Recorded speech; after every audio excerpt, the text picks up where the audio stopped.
Iya, Iya, makanya saya silakan. mau bicara-bicara dulu dengan Bang Juma ini, abang saya juga ini. Iya, iya, iya. Betul. Selamat malam Bang Juma. Malam, Aduh, Bang malam. Juma waktu pulang ke sini aku nggak tahu wes. Aku sudah di Rantepau baru saya lihat Anda live di sana. Kalau saya masih di Makale waktu Bang Juma ada di Sangala, otomatis saya akan ke sana biar kita bercakap-cakap sampai sore. Aduh, sayang Sampai sekali saya sudah pagi. di Rantepau baru saya lihat sore. Itulah. Coba saya masih di Makale waktu Bang Juma di Sangala. Pasti saya akan terbang ke sana naik motor. Itu, ya, Biar bro. kita bercerita di tongkonan situ sampai sore. Iya, betul. Sayang Salahnya sekali kita aku kehilangan Ada Roh yang mau Kudus. datang, lihat Bang Juma live. tapi cuma mau datang ngamuk. Iya, iya Bang Da. Karena dia tidak diilhami Roh Kudus. Karena Roh kebenaran itu dia akan menuntun kepada kebenaran. Jika Anda tidak dituntun untuk bertemu dengan Bang Zuma, berarti Anda itu kehilangan Roh Kudus. Roh kebenaran Anda hilang. Artinya kan Bang Gitu. Juma tidak datang Iya. membawakan saya sesuatu karena tidak ada jodohnya di situ. Harusnya kalau saya tahu pas saya di Makale dia Iya. live, saya akan ke sana. Dan mungkin saya bisa akan bermalam bersama dengan dia. Tapi sayangnya Oke, saya sudah baik. rentau, baru saya lihat dia live. Jangan Kita Bang. bahas apa Kalau ini? bermalam sama Bang Zuma besoknya Anda syahadat Dia Bang. kan saudara Jangan saya Bang. juga. Saya baru tahunya itu waktu dia cerita bahwa dia di Sangala. Ternyata dia juga adalah saudara saya, walaupun dia tidak mengakui saya. Iya, kakek saya dari sana, Bang.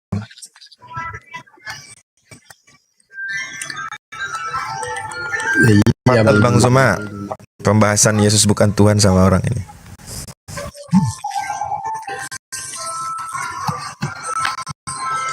Ya, makanya ini Bang Juma.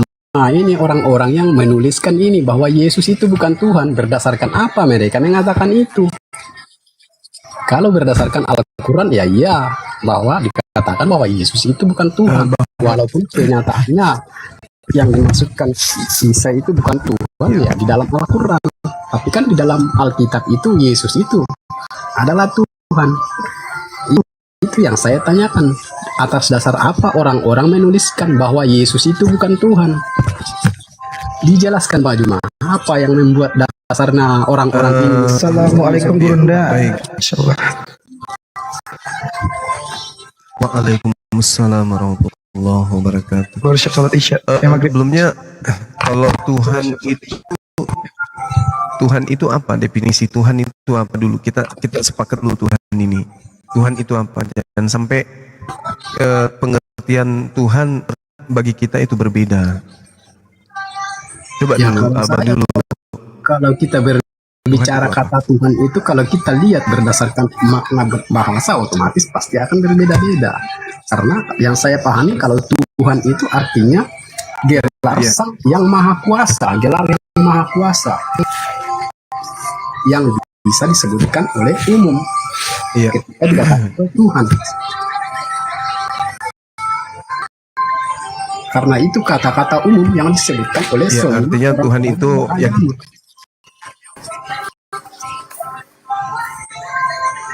Iya, jadi kalau Tuhan itu adalah pencipta.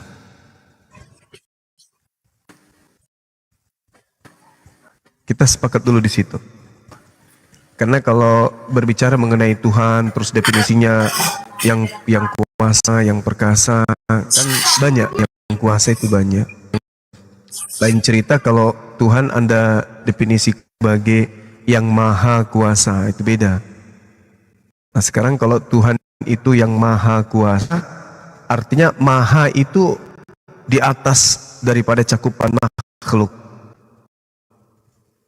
Kan gitu ya.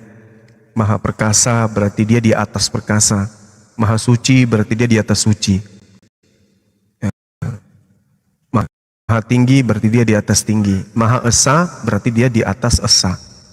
Ada kata maha. Maha itu artinya paripurna, tidak ada lagi di atasnya. Seperti itu Bang. Nah kalau misalnya kita sepakat di sini, baru kita bahas. Terus apakah Tuhan? Kalau ternyata Tuhan sama dengan yang maha kuasa, kemudian Yesus adalah manusia, maka tidak nyambung memang. Maka judul tadi memang sudah cocok, Bang.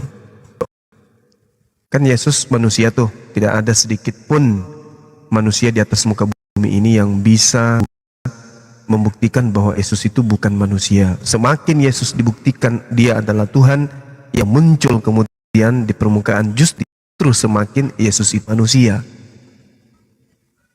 Gitu Saudara Wong.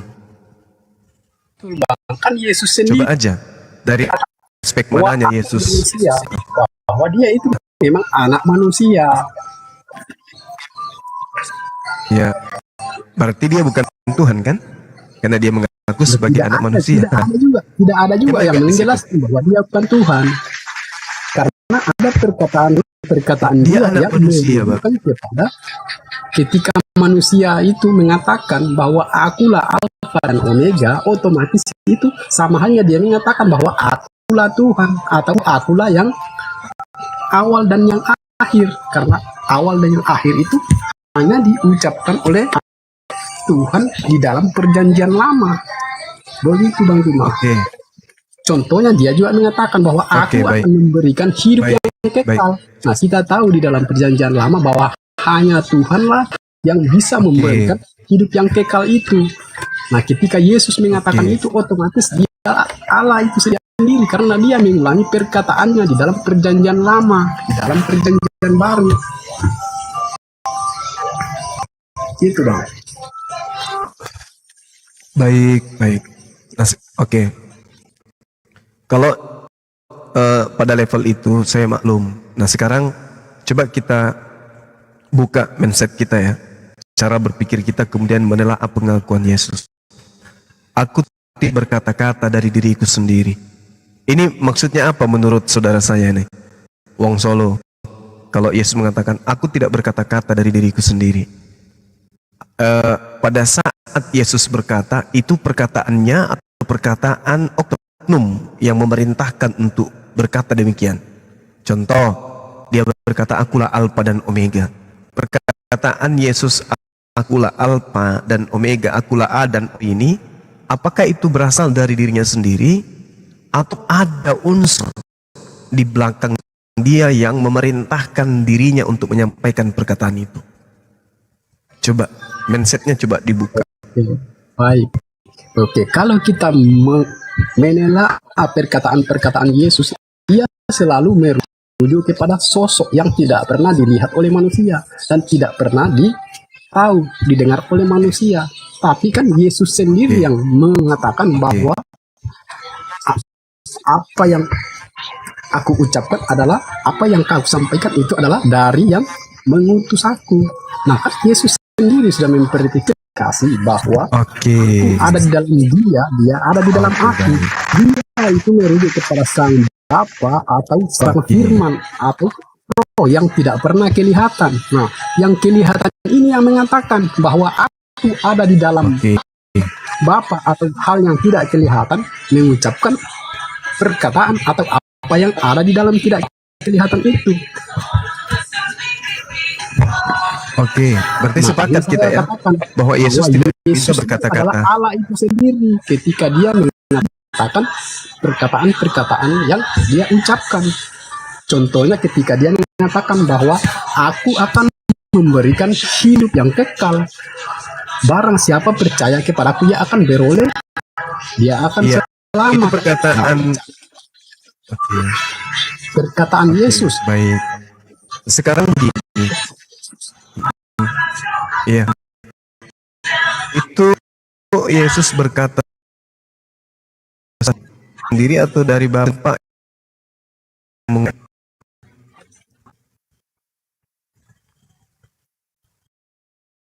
Kan di awal Yesus berkata, aku tidak berkata-kata dari diriku. Apa yang aku katakan adalah apa yang diperintahkan oleh Bapa untuk aku katakan dan aku sampaikan.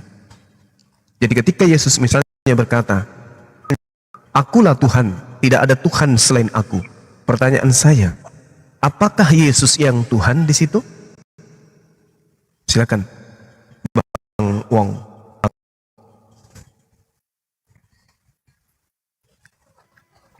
Ya, izin Gurunda. Itu Bang Wong. Coba dibuka Coba. mic-nya. Ketika Yesus Bang Wong. berkata, aku tidak dapat. Ya, jangan sampai dia bicara sendiri itu. Iya Gurunda. Itu dia. Ketika Yesus berkata, aku tidak dapat berkata-kata dari diriku sendiri. Apa yang aku katakan adalah apa yang diperintahkan oleh Bapa untuk aku katakan dan aku sampaikan. Yohanes 12:49. Nah, ketika Yesus berkata, wahai manusia seluruhnya, akulah Tuhan pencipta langit dan bumi. Tidak ada Tuhan selain aku. Pertanyaan saya, apakah Yesus yang Tuhan ada Tuhan? Silakan. Betul. Yang saya paham pencipta itu yang datang sebagai manusia. Kenapa saya memahami bahwa dia datang Iya, sebagai manusia? sorry, saya tidak mendengarkan tadi. Pada saat Yesus berkata demikian, yang Tuhan di situ siapa, Bang? Yesus, yang Tuhan. Tiada Tuhan selain Yesus, betul? Betul. Itu perkataannya sendiri atau perkataan yang diperintahkan untuk ia katakan dan dia sampaikan? Itu perkataan yang Coba, Bang. dia terima atau dia sampaikan menurut apa yang dia pahami, apa yang dia tahu. Karena yang dia katakan bahwa menerima dari Bapa itu tidak dilihat. Nah, sekarang yang Tuhan siapa, Bang? Dia atau ya karena Yesus mengatakan bahwa sekarang Bapa ada di dalam baik, aku Tuhan ada di dalam Bapa. Iya, makanya sudah benar itu sudah benar itu. Dia berkata-kata dari diriku sendiri. Apa yang aku katakan adalah apa yang diperintahkan oleh Bapa untuk aku katakan dan aku sampaikan. Ketika Yesus berkata, hai seluruh umat manusia, ketahuilah oleh kalian, akulah Tuhan. Tidak ada pencipta selain aku. Akulah pencipta langit dan bumi. Pertanyaan saya, yang Tuhan di sini siapa, Bang? Yang menyampaikan firman kepada Yesus atau Yesus yang hanya sebagai penyampai firman? Yang mana yang Tuhan di sini? Coba.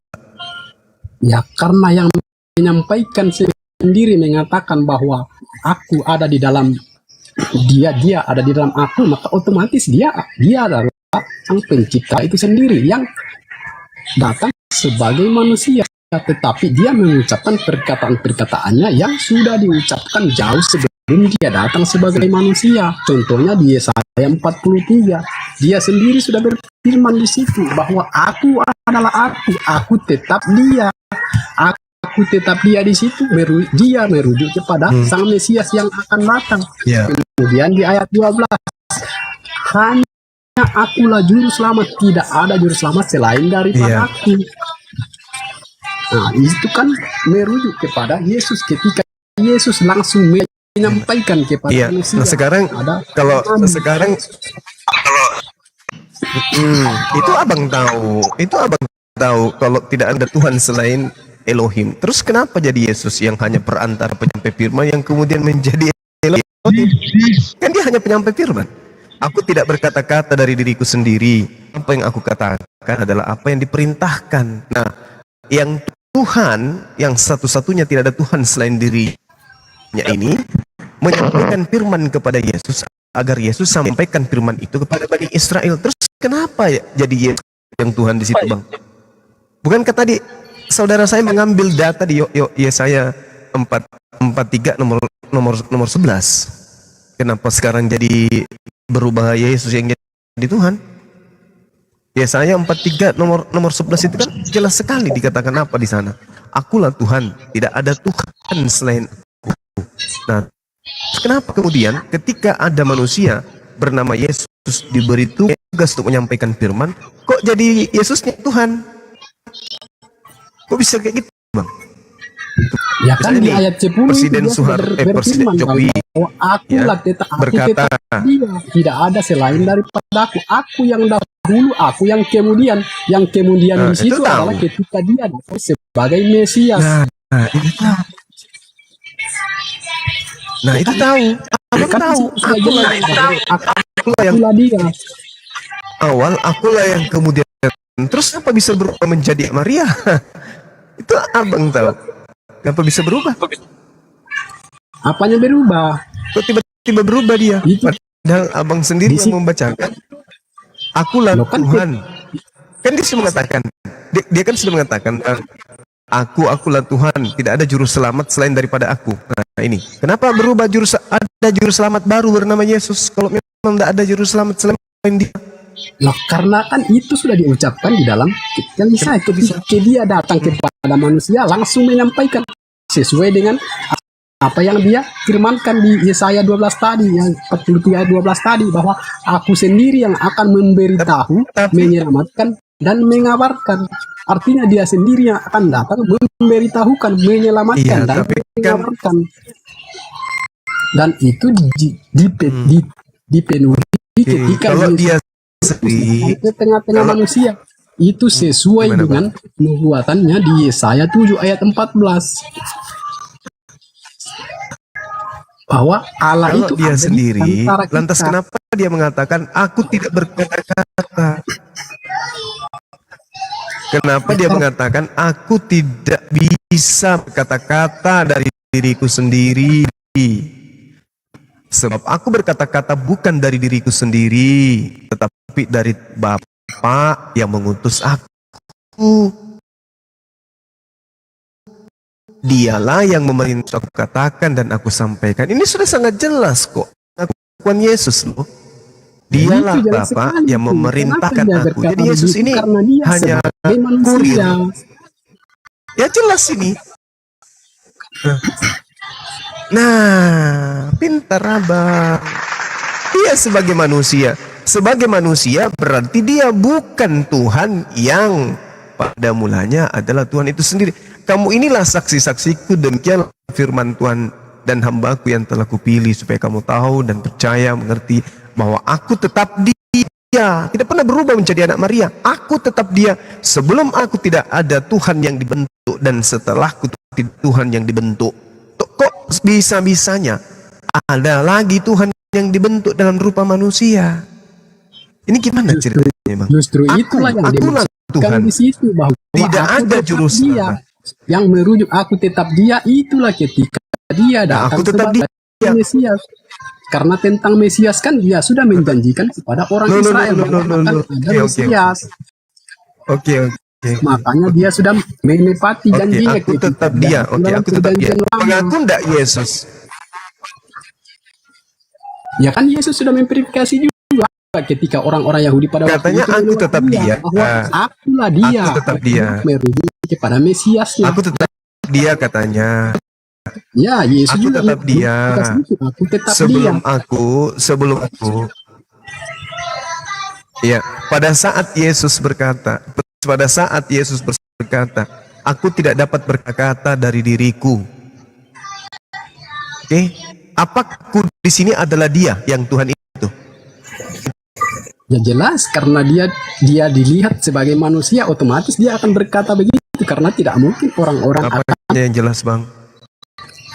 ya kan, karena dia datang sebagai manusia, otomatis dia tidak akan berkata seperti apa yang dia Aku tidak bisa.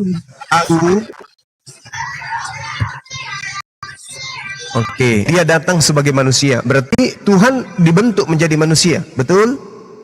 Ya bisa aja dikatakan Tuhan membentuk dirinya jadi manusia, membentuk membentuk sosoknya dia yang tidak pernah. Nah ini tidak ada Tuhan yang dibentuk setelah aku. Ya betul, karena dia yang mengatakan. Yesaya 43 nomor 10, tidak ada Tuhan yang dibentuk.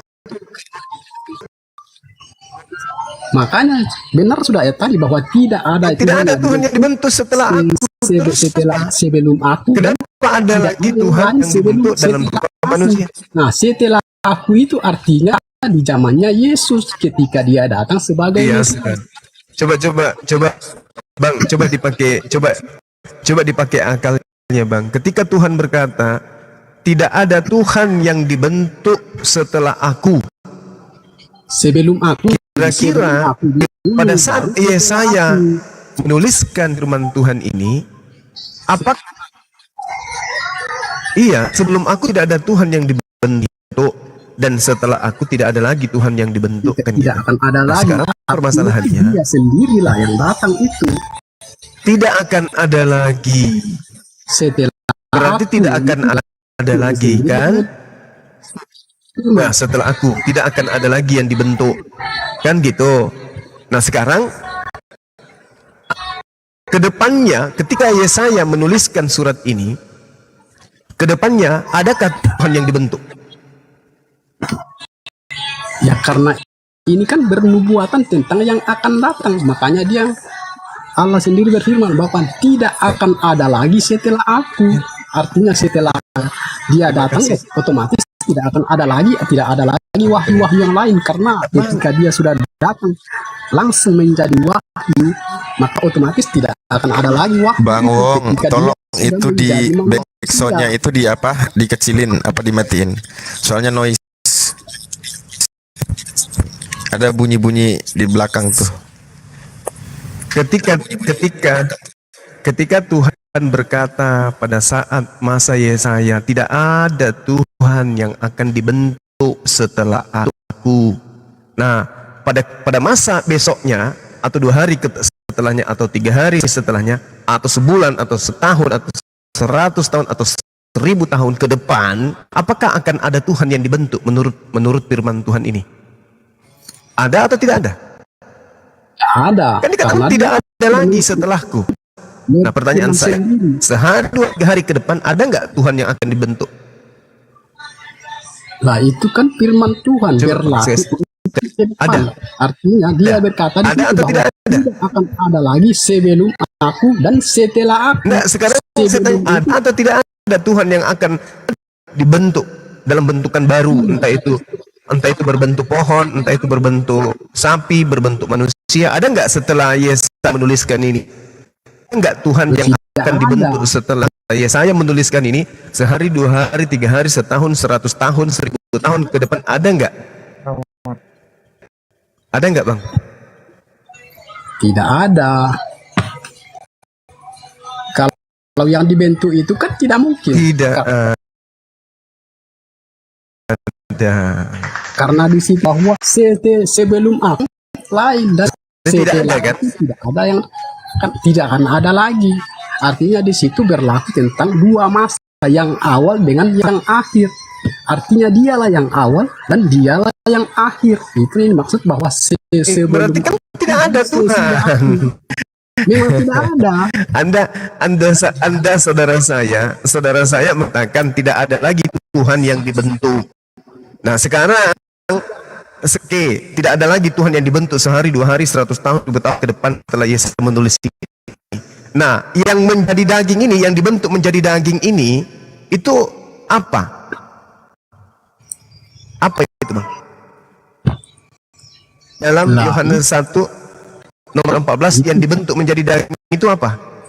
Nah kan itulah yang sudah diucapkan di dalam Yesaya tadi, Itu bahwa apa? dia Yang dibentuk menjadi daging itu yang dia keluar sendiri akan datang dari rahim Maria, yang keluar dari rahim Maria itu apa itu, Bang?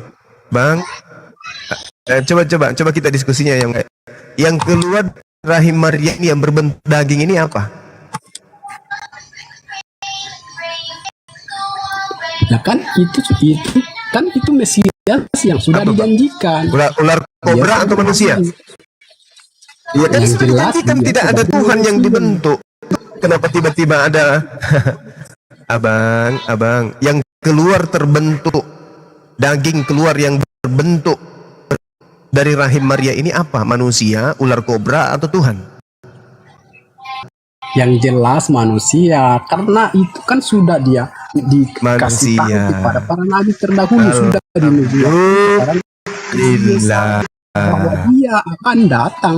Oke. Masalah dia datang Oke. sebagai manusia, ya kita tidak memastikan itu, tapi dia sudah berfirman bahwa aku sendirilah yang akan memberitahu, menyelamatkan dan mengabarkan. Nah, ketika Yesus datang mengabarkan, memberitahukan dan menyelamatkan, Sudah terjawab sebenarnya nih Bang. Perkataannya di Abang dalam sudah terjawab. Yesaya tadi. Tidak ada Tuhan yang dibentuk sebelum aku, dan tidak ada Tuhan yang dibentuk setelah aku. Dan Anda sudah mengakui bahwa yang keluar dari rahim Maria itu adalah dibentuk menjadi manusia. Apakah Tuhan yang dibentuk menjadi manusia ini? Ya, Tuhan yang membentuk sendiri. Menurut saudara, tadi kan sudah mengaku manusia. Apakah Tuhan yang membentuk diri menjadi bentukan baru, yaitu manusia? Aku tidak ada yang lain, dan setelah aku itu berbicara setelah datang sebagai Mesias. Bukan berbicara setelah pada waktu itu, tapi setelah dia datang sebagai Mesias. Yang dibentuk menjadi manusia ini, Bang. Yang dibentuk menjadi manusia ini Tuhan atau daging? Ya kan Tuhan yang jadi daging. Izin kadang-kadang. Berarti dibentuk, berarti ada Tuhan dibentuk. Loh, siapa yang Iya, gimana? Gini, Wong, mending agak jauh sedikit dari itu. Soalnya takutnya Anda tuh dengar nggak sempurna gitu loh. Jauhkan musik-musik itu loh. Soalnya noise juga nih di bawah. Ya, lanjutkan dah. Tadi Anda sudah mengaku tidak ada Tuhan yang dibentuk. Nah, sekarang yang terbentuk keluar dari rahim Maria, Tuhan atau manusia? Saudara mengaku manusia. Lalu saya tanya, yang menjadi manusia ini apakah Tuhan? Anda mengatakan Tuhan. Berarti setelah Yesaya masih ada Tuhan baru yang dibentuk dalam rupa manusia. Mana yang benar? Anda atau Yesaya? Yang dibentuk menjadi daging ini apa? Tuhan kata Anda. Loh, berarti ada Tuhan setelah aku yang dibentuk. Harusnya dalil Yesaya ini dirubah begini. Kamu inilah saksi-saksiku, demikianlah firman Tuhan dan hambaku yang telah kupilih, supaya kamu tahu dan percaya padaku dan mengerti bahwa aku tetap Dia. Sebelum aku tidak ada Tuhan dibentuk, dan sesudah aku akan ada Tuhan dibentuk dalam rupa manusia. Tapi dia mengatakan, dan setelahku tidak akan ada. Loh, kok jadi ada? Ini yang benar Yesaya atau saudara Kristen ini yang benar ini? Saudara Wong? Yang benar Yesaya atau iman saudara bahwa Tuhan dibentuk menjadi manusia? Padahal Tuhan sendiri mengatakan tidak ada yang dibentuk setelah aku, nggak ada. Berarti mau dibentuk jadi ular kobra, dibentuk jadi orang, dibentuk jadi pohon, dibentuk jadi manusia, dibentuk jadi malaikat, itu tak ada. Kenapa? Karena ini ada.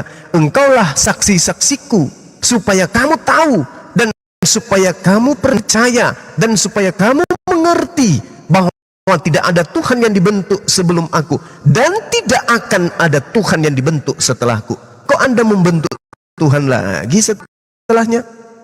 Yang mana yang harus saya percaya? Yesaya atau saudara saya ini, Wong Solo? itu dia sendiri yang berfirman membentuk setelah aku berbicara tentang setelah aku di Nah, setelah ada dia kan? datang sebagai Mesias, janjikan kepada orang-orang Yakub pada waktu itu bahwa dia akan mengirim Mesias, dia akan mengirim Mesias. Asumsi Anda liarkan. Oke. Saya ikutin. Oke, saya ikutin. Anggaplah asumsi liar Anda ini benar. Sekarang mari kita tanya Yesus. Harus memahami tentang Yesus. konteks itu bahwa Ini asumsi, tidak ada yang Pak. lain Oke, baik. setelah dia, artinya setelah akan datang itu tidak akan ada lagi setelah dia datang sebagai manusia. Oke, baik. Apakah Tuhan itu serupa dengan manusia? Yang jelas kita baca dalam penciptaan bahwa Tuhan itu Apa menciptakan yang jelas? manusia serupa segambar dengan Allah. Iya, yang saya tanya, apakah manusia serupa dengan Tuhan? Karena Tuhan menciptakan manusia serupa dengan gambarnya, otomatis dia akan serupa. Karena dia sendiri menciptakan manusia menurut gambar dan rupanya. Oke, berarti 2 Samuel 7:22 salah Bang ya? Salahnya di mana? Salah ya Bang? Di situ dikatakan begini, sebab itu engkau maha besar ya Allah, sebab tidak ada yang sama seperti engkau. Tidak ada Tuhan selain engkau menurut segala yang kami tangkap dengan telinga kami. Sekarang kalau Tuhan mengatakan tidak ada yang sama seperti engkau, Yesus ini sama nggak seperti kita Bang? Sama. Nah, berarti Yesus bukan Tuhan. Itu adalah gambar Allah yang kelihatan, yang tidak kelihatan sebelum dia datang sebagai manusia. Tunggu. Tadi Saudara Wong Solo mengatakan bahwa tidak ada lagi Tuhan yang dibentuk setelah Tuhan itu membentuk dirinya menjadi Yesus. Anda melarikan kitab Yesaya ke Perjanjian Baru gitu ya. Tapi nggak apa-apa, saya ikuti arah penyesatan yang Anda punya, nggak apa-apa. Sekarang ketika Tuhan berkata tidak ada yang serupa dengan aku, berarti tidak ada manusia yang serupa dengan Tuhan, kan gitu. Tidak ada kemudian kesamaan, kesetaraan dengan siapapun. Ini dalil Samuel 7:22. Nah, lalu kemudian ketika Anda mengatakan Yesus sama seperti kita, apakah kita ini serupa dengan Tuhan? Kalau Anda mengatakan serupa dengan Tuhan, berarti 2 Samuel 7:22 salah. Gimana tuh? Ini sudah ada dua ini kontradiksi pemahaman dari kitab yang tadi Yesaya 43 nomor 10 bertentangan dengan asumsi Anda. Kemudian 2 Samuel 7:22 jangan-jangan bertentangan juga. Ini salah berarti. Ketika Tuhan berkata, sebab tidak ada yang sama seperti engkau, tidak ada yang sama seperti engkau, dan ternyata Yesus sama seperti kita, berarti Yesus itu bukan engkau, karena engkau tidak serupa dengan manusia, sedangkan Yesus serupa dengan kita. Berarti engkau di situ bukan Yesus, berarti Yesus bukan Tuhan. Ya, ada asumsi nggak untuk membantah dalil ini bahwa tidak ada yang serupa dengan Tuhan?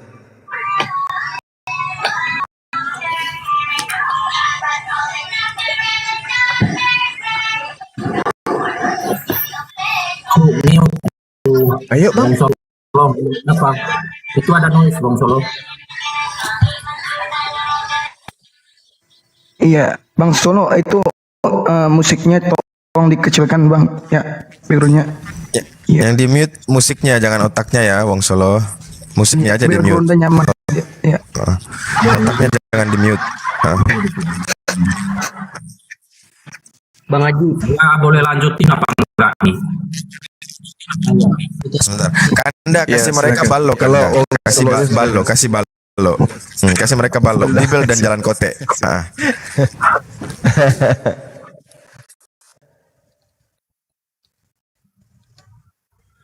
Gote juga ya. Saya simak dari tadi Silakan. diskusi Anda berdua ini. Sepertinya Anda berdua belum selesai. Namun si Wong Solo ini dia ada noise begitu. Akan tetapi saya tanggapi sedikit dari apa yang Anda diskusi berdua tadi. Iya Bang. Anda mengatakan bahwasannya Yesus itu bukan Tuhan. Silakan. Saya mau ngasih tahu begini, Yesus itu kan nama manusia dari firman Allah yang menjadi manusia, Iya. ya, untuk menyerahkan nyawanya di tiang salib. Itu kemanusiaan Yesus. Namun yang dipertuhankan pada Yesus adalah, ya, sebagai penguasa. Apakah penguasa itu ada hakikat keilahian Yesus yang adalah yang kekal bersama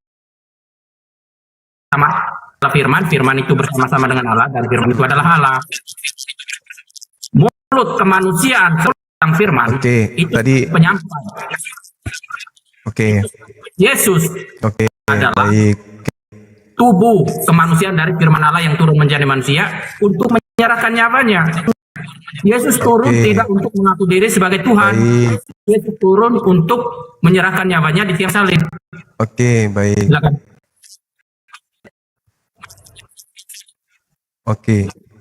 Saya minta dong, kalau Tuhan itu bernyawa, di mana dalilnya, Bang? Tuhan yang menciptakan nyawa, Silakan. Tuhan tidak butuh nyawa, ya. Yang ada nyawanya adalah kemanusiaan tadi dari firman Allah. Turun menjadi. Jangan biasakan kayak di gereja, Bang. Anda sedang berhadapan dengan Bang Suma ini. Di mana dalilnya Tuhan itu bernyawa? Saya ingin baca gitu loh, Bang. Kan Tuhan Anda datang menyerahkan nyawanya. Wah, kagetlah saya sebagai orang waras. Saya kaget. Ada Tuhan bernyawa. Juga kaget, Apa ini? Bang. Lelucon apa lagi ini yang Anda akan sampaikan? Di mana dalilnya Tuhan itu bernyawa? Ingin tahu aku. Silakan. Ayo, Bang. Ketika Setahu saya yang ayat bernyawa firman itu Tuhan, makhluk. Ternyata Tuhan Anda itu datang Oh, menyerahkan nyawanya. Berarti dia makhluk. Kaget aku. Ganti nama Orang Yahudi di mana di kitabnya orang Yahudi, kitab tertua ya di antara agama Yahudi, Kristen dan Islam, kitab yang menerangkan bahwa Tuhan bernyawa itu di mana? Tuhan Anda kan datang menyerahkan nyawanya. Kaget aku, Bang. Di mana tertulis itu? Ingin aku baca. Ayo, Bang. Tuhan Anda bernyawa seperti yang diragunan makhluk-makhluk ciptaan Tuhan, semuanya bernyawa. Ternyata Tuhan Kristen juga bernyawa. Silakan. Mas, Dalilnya Tuhan pencipta langit dan bumi bernyawa, ya silakan. lari. Ganti nama dulu. Membodohkan gitu Oke, ya, mencerdaskan. Kalau Tuhan Anda bernyawa, kalau Tuhan Anda bernyawa, Bang, hidungnya ditutup di lakban, 5 menit mati Tuhan Anda itu. Mas, kok jadi nggak boleh gini Nggak mati diskusinya? ya. Kalau ditutup hidungnya, dia bisa bernapas pakai mulut. Tapi kalau di lakban juga mulutnya. Aduh, Tuhan Anda ya aneh-aneh aja. Coba dalilnya Tuhan bernyawa itu di mana, Bang? Silakan. Amat, ya, seperti diskusi dengan Wong Solo tadi, yang rapi dong. Nggak boleh banyak orang yang ngomong. Iya. Saya minta dalil di mana dalilnya Tuhannya para nabi itu bernyawa. Yang mengatakan Tuhan itu bernyawa, siapa? Anda salah dengar. Yang saya katakan di sini adalah Anda Tuhan mengatakan yang Tuhan Anda datang untuk menyerahkan. Anda mengatakan Tuhan Anda datang untuk menyerahkan nyawanya. Saya masih ingat loh. Mas, tolong Anda pahami dulu, dengar makanya. Kita berdiskusi di sini Apa? untuk Apa agar itu, Bang? supaya tidak adanya salah komunikasi, salah pendengaran. Saya sampaikan dari awal lagi, saya jelaskan. Anda mengatakan Yesus bukan Tuhan. Oke, ulang lagi. Oke. Iya pasti. Yesus, sejatinya Yesus itu adalah nama kemanusiaan dari firman Allah yang turun menjadi manusia. Yang dipertuhankan pada Yesus Kristus adalah hakikat keilahiannya, yang adalah sang firman itu sendiri, yang kekal bersama Allah. Ya. Namun yang menyerahkan nyawanya untuk disalibkan itu siapa? Itu kemanusiaan dari sang firman, bukan Tuhan. Itu kemanusiaan yang menyerahkan. Ya. Tepuk tangan dulu kalau begitu. Karena Berarti yang menebus dosa kalian itu manusia. firman Allah yang turun menjadi manusia. Abang, berarti Oke. Berarti yang menyerahkan nyawanya untuk Kristen itu manusia.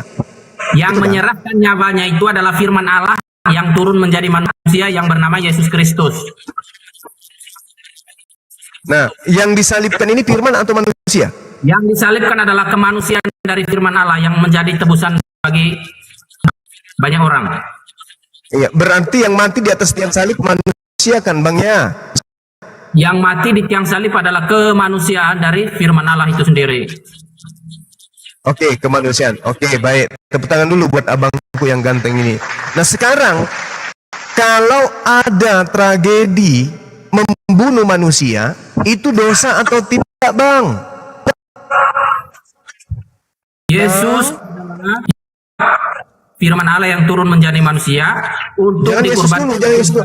Tadi saudara mengatakan yang membunuh di salib itu ke manusia. Oh, kan hukumnya membunuh manusia di hadapan Tuhan. Jawab, Bang. Allah memilih Bani Israel. Melalui Bani Israel, firman Allah itu berkenan. Maka Allah menentukan hukum-hukum tersendiri bagi umat pilihannya, yaitu umat Israel. Ketika mereka bermesbah, di mesbah itu menyembelih. Oh, Anda dengar dulu dong, Zuma, dengar dulu ya. Mereka ketika mereka berkorban, Saya kan mendukung Anda, saya menyemangati Anda ini. Oke. Mereka mengambil lembu jantan yang tak bercacat Kita celah. sudah sampai level itu, Bang.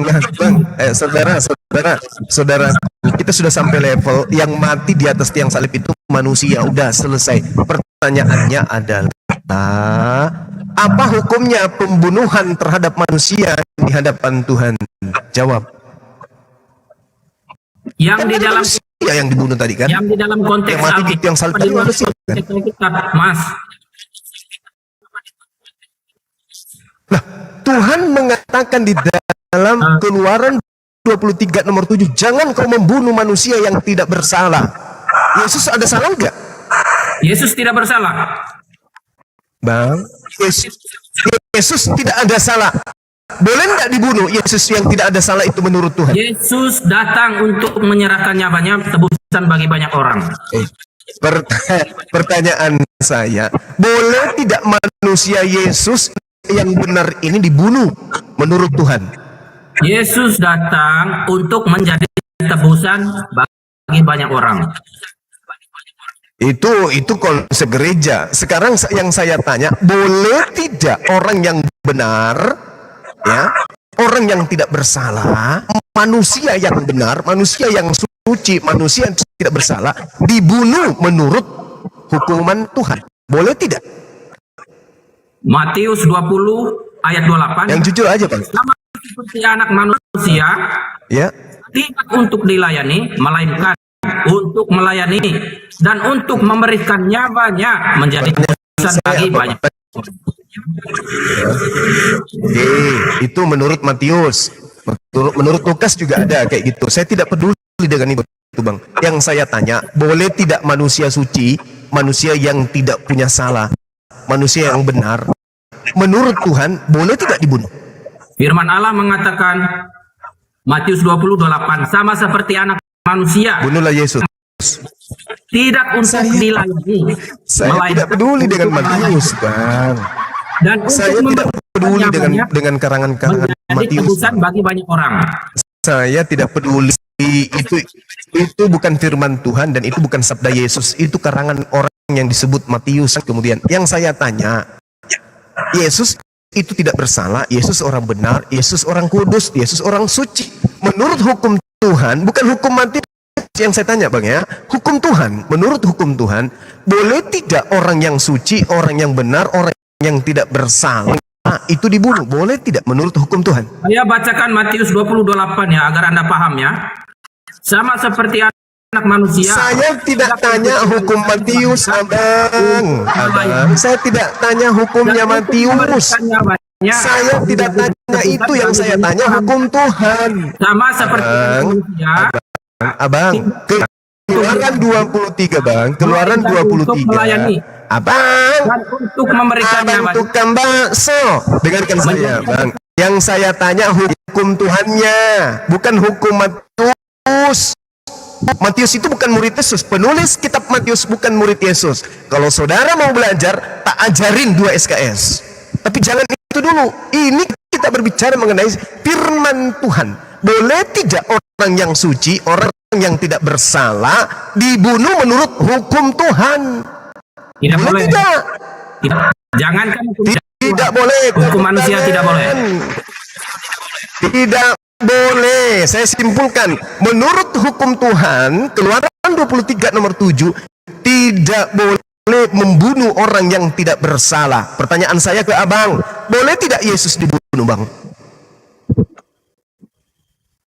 Yesus datang untuk menyerahkan nyawanya. Matius 20:28 sama Boleh seperti tidak anak Yesus manusia dibunuh? untuk dilayani, melainkan untuk melayani. Boleh tidak Yesus dibunuh, bang? Nyawanya. Boleh tidak Ada Yesus diam dibunuh, dulu, bang? Pertanyaan saya apa, bang? Boleh tidak Yesus dibunuh? Saya bertanya, harus sesuai dengan Anda jawaban. kalau Boleh tidak gentleman, Yesus dibunuh? ketika Anda seorang Kalau gentleman, mau menangis itu seperti di pojok, bang, jangan di sini. Abang, kalau mau nangis jangan di Ini sini, saya- jangan depan orang, bang. ini Saya tanya, boleh tidak Yesus dibunuh, bang? boleh tidak saya menjawab Boleh dengan tidak Yesus dalil dibunuh firman Allah? berdasarkan firman? Oh, jangan. Kalau kita Kalau mau firman Allah berbicara boleh, tentang boleh, asal, boleh Anda jawab dengan firman Allah, tunjukkan. Silakan saya jawab Matius pertanyaan saya dengan firman Allah. Pertanyaan saya ulang, ha? Boleh tidak Yesus, dengar. Boleh tidak Yesus dibunuh menurut firman Tuhan? di sini Anda mendapatkan penjelasannya. Matius 20:28. Tidak untuk dilayani. Matius itu bukan firman Allah, bang. Aduh. Lucu abang ini. Saya minta berdasarkan firman Allah, bukan berdasarkan karangan orang yang disangka Matius Lewi. Boleh tidak Yesus dibunuh berdasarkan firman Allah? Jawab. Jangan seperti anak-anak yang Kelihatannya abang nggak bisa membedakan antara karangan manusia. Sabar. Kelihatannya abang ini nggak bisa membedakan antara firman Tuhan dengan karangan manusia. Yang disebut firman Tuhan itu, dengarkan, Amsal 6 nomor 16. Dengarkan, ini firman Tuhan. 6 saya tawa mas dengan 6 hal. Dengar saya bang. Dengar. 6 jangan kelabakan perkara gentleman, dong. yang dibenci. Dengar saya bang, dengar saya dulu bang. 6 perkara yang dibenci oleh Tuhan, bahkan 7 kekejian di dalam hatinya. Salah satunya adalah membunuh orang yang tidak bersalah. Anda mengatakan Yesus orang benar, Yesus orang suci, berarti Yesus orang tidak bersalah. Pertanyaan saya, boleh tidak Yesus dibunuh berdasarkan firman Tuhan Amsal 6 nomor 16? Boleh tidak?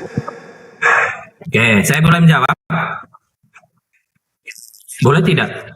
Nah, memang tugas Anda menjawab, tapi jangan ngeyel ya, jangan ngeyel. Silakan. Silakan bang. Saya membacakan firman Allah ya, Matius 20:28. Sama seperti anak manusia.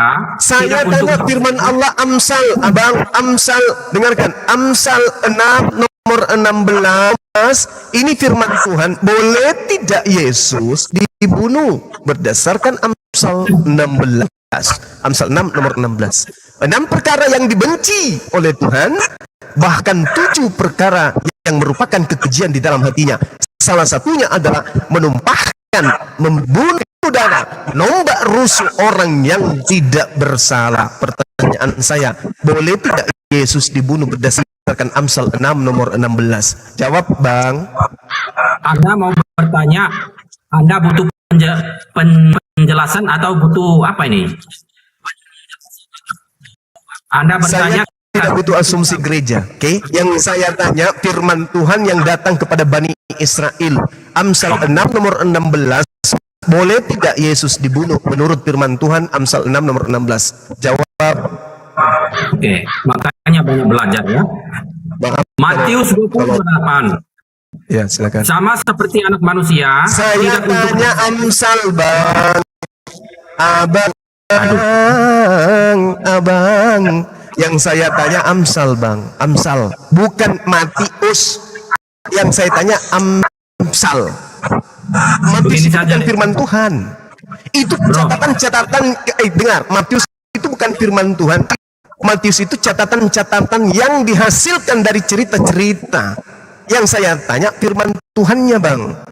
Bahkan saya sudah menunjukkan Amsal 6 nomor 16, 6 perkara yang dibenci oleh Tuhan, bahkan 7 perkara yang merupakan kekejian di dalam hatinya. Salah satunya, tidak boleh membunuh orang yang tidak bersalah. Pertanyaan saya, berdasarkan Amsal 6 nomor 16, Yesus yang tidak bersalah ini boleh tidak dibunuh? Jawab. Oke, saya jawab ya. Mudah-mudahan Anda tercerahkan di sini. Di dalam konteks Yesus, ya, firman Allah mengatakan demikian. Sama seperti anak manusia, tidak untuk dilayani, melainkan untuk melayani. Dan untuk memberikan yang menjadi... Bang, jangan ini loh, Bang. Inilah yang dikatakan oleh Al-Quran. Wa ikhwanuhum yamuddunahum fil gayyi summa la yuqsirun. Orang Kristen itu saudara dengan setan, kerjanya hanya menyesatkan, dan dia tidak akan henti-hentinya menyesatkan. Ini yang Anda lakukan sekarang. Wa kana kafiru ala rabbihi zahira. Dan adalah orang-orang kafir itu penolong setan dalam durhaka kepada Tuhan. Firman Tuhan yang saya tanya, Amsal 6 yang saya tanya. Coba, Amsal 6 nomor 16, 6 perkara yang dibenci oleh Tuhan, bahkan 7 kekejian di dalam hatinya. Salah satunya adalah jangan membunuh Yesus. Pertanyaan saya, boleh Yesus dibunuh berdasarkan firman Tuhan Amsal 6 nomor 16? Kenapa Anda larinya ke surat-surat kapompong? Siapa yang bertanya? Matius tidak ada. Orang Yahudi sampai hari ini tidak ada yang percaya kepada kitab Matius itu, Bang. Syukur-syukur umat Islam mau membacakan kitab Matius itu.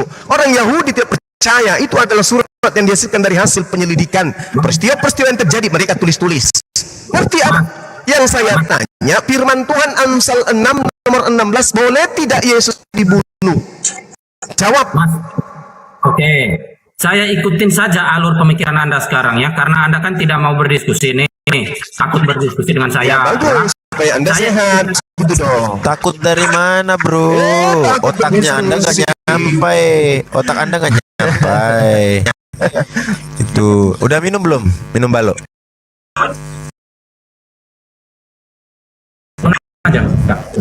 Oh, nanti kasih Anda telepon ya, supaya pesan balok ya. Mas, begini Mas.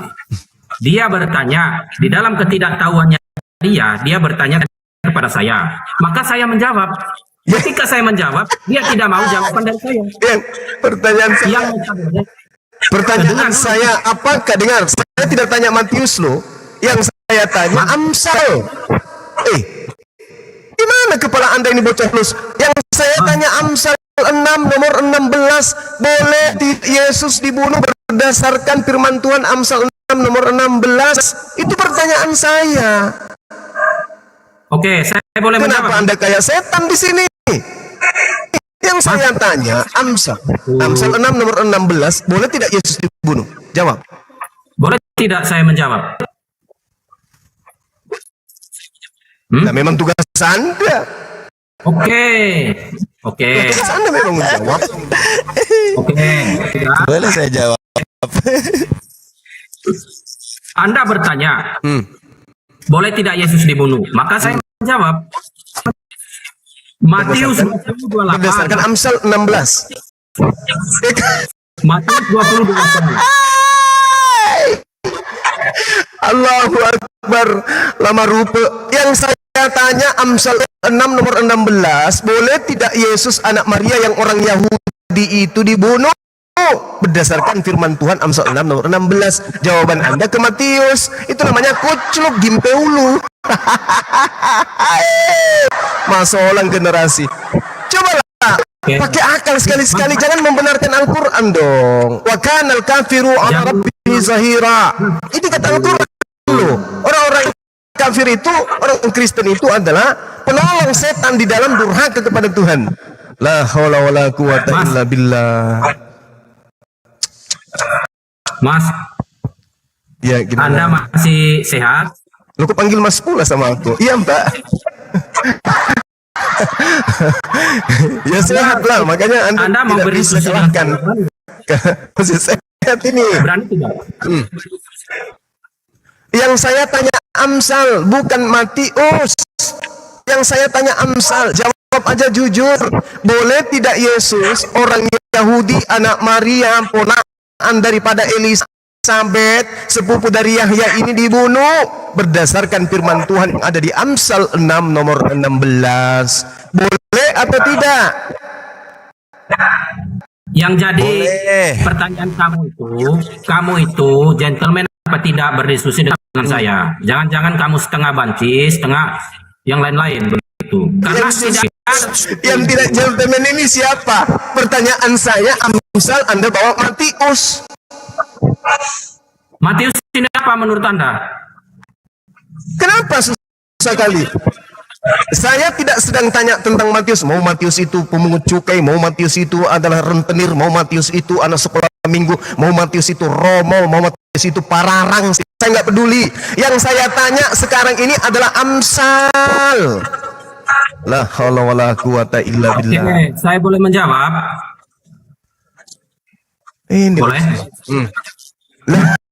Oke. kan tugasnya memang bertanya, Paman. Katanya mencerdaskan, kok membodohi sih? Saya tanya Amsal, kok larinya ke Matius? Kok Anda Bukan terus mencerdaskan, ini membodohi orang. ngomong sendiri Dan dijawab? pertanyaan saya jelas, berdasarkan apa yang tertulis di kitabnya orang Yahudi di Amsal 6 nomor 16, boleh tidak Yesus dibunuh? Jawab. Nah, itu modal congor doang. Saya jawab sekarang ya. Modal Matius congor. 28. Sama seperti anak manusia, tidak untuk dilayani, melainkan untuk Iya silakan, Paman. dan untuk memberikan nyawanya menjadi tebusan bagi orang. Kenapa? Saya tanya Amsal dari ke Matius. La haula wala quwata. Jadi pantaslah kemudian ya, pantaslah kemudian orang Yahudi mengatakan Kristen itu bidat, Kristen itu Abu Dasara. Pantaslah orang Yahudi menganggap kalian, mohon maaf, pantaslah kalian dianggap hewan sama orang Yahudi. Kenapa? Karena pola ketuhanan, pola keberagamaan bagi orang Yahudi itulah perjanjian lama. Kalian membantai perjanjian lama dengan surat-surat Yunani. Oke, Amsal 6 nomor 16, jangan kau membunuh orang yang tidak bersalah. Herodes, lalu kemudian Pilatus sama sekali tidak menemukan kesalahan kepada Yesus. Bahkan kalau Anda melihat di dalam Kisah Para Rasul 4, Yesus disebut sebagai hamba yang suci. Sebagai hamba yang suci, jelas Yesus tidak punya salah. Sebagai orang yang tidak punya salah berarti Yesus orang benar. Sebagai orang benar, menurut kitab orang Yahudi yang Yesus ajarkan di sinagoga setiap hari Sabat, Yesus haram hukumnya dibunuh. Berarti pembunuhan terhadap Yesus adalah kemungkaran, adalah kekejian bagi Tuhan. Berarti penyaliban terhadap Yesus itu adalah kematian bagi orang yang benar dan kehidupan bagi orang jahat. Itulah kalian. Anda kalau sebagai Tolonglah belajar dengan para belajar mu'alaf gitu loh. Belajar kepada mereka yang cerdas menggunakan akal. Al-Quran ketika mengatakan iya do'una min dunihi illa inathan wa iya do'un, yang mereka sembah selain Allah tidak lain hanyalah setan, tidak lain hanyalah inasa, yang tidak lain adalah berhala, dan mereka tidak lain hanyalah menyembah setan yang durhaka. Setan yang Anda sembah ini, saya tanya, boleh tidak Yesus orang suci, hamba suci ini dibunuh oleh manusia? Kata firman Tuhan tak boleh, tapi kalian membolehkan supaya kalian bisa punya sembahan. Maka Al-Quran mengatakan wa iyadu'una illa syaitanan marida, yang kalian sembah hanyalah setan. Bantah saya pakai dalil, bantah. Nah, Ada dua setannya, Kanda. Ada dua setannya. Lupakan yang satu itu juga. Pantaslah kemudian Indonesia semakin ramai orang mu'alaf, Bang. Pantas saja, tidak disalahin. Tidak disalahin. Mereka mendengarkan penjelasan kami di sini. Penjelasan adinda saya Abu Hamid mereka dengarkan, Api Sumut mereka dengarkan, teman-teman yang ada di sini mereka dengarkan, Muhammad Ajib mereka dengarkan, Bang Sumak mereka dengarkan. Sementara Anda di belakangin. Kenapa?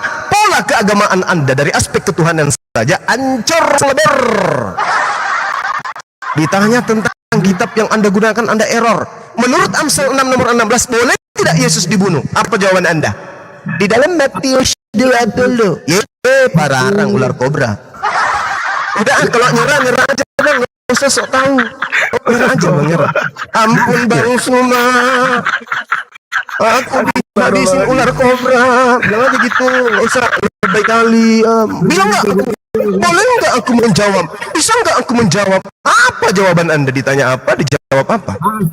Saya ulangi ya. Saya ulangi sekali lagi. Saya kasih kesempatan sekali lagi nih. Ditertawakan sama 2000 orang nih. Saya kasih kesempatan sekali lagi. Menurut kitab sucinya orang Yahudi, Amsal 6 nomor 16, boleh tidak Yesus hamba Tuhan yang suci ini dibunuh? Jawab. Yesus masuk kategori orang suci apa bukan?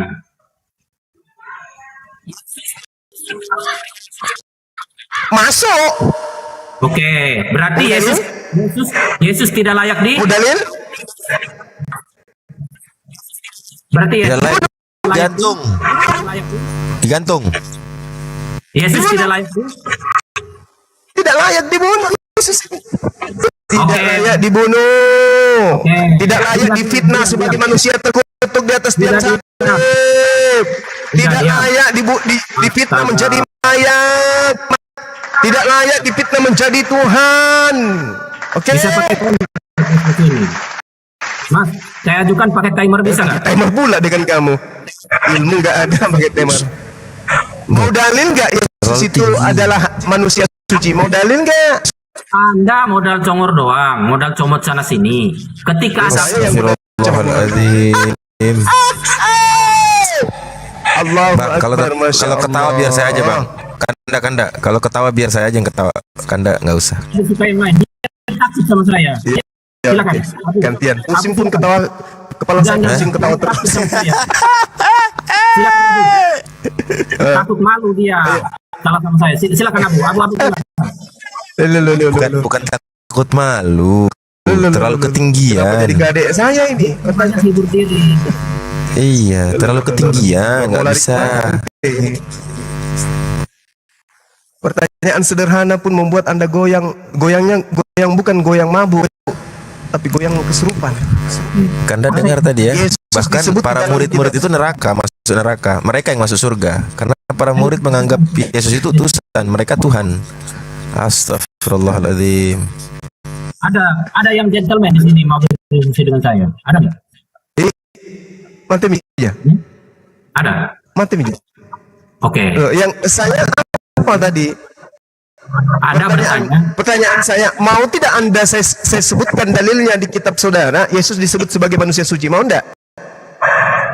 Tidak perlu, saya sudah tahu. Ya, tidak perlu. Di mana? Di mana dalilnya Yesus disebut manusia suci? Kita selesaikan urus yang pertama dulu. Jangan.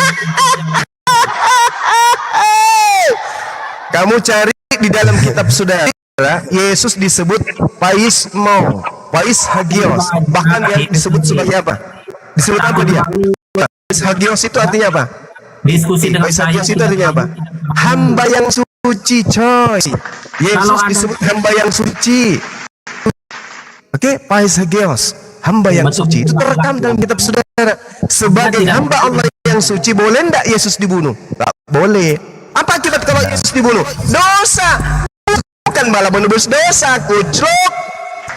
Jadi kesimpulannya buat Anda yang sudah mencret, kesimpulannya pembunuhan alias penyaliban terhadap Yesus adalah mengakibatkan dosa besar.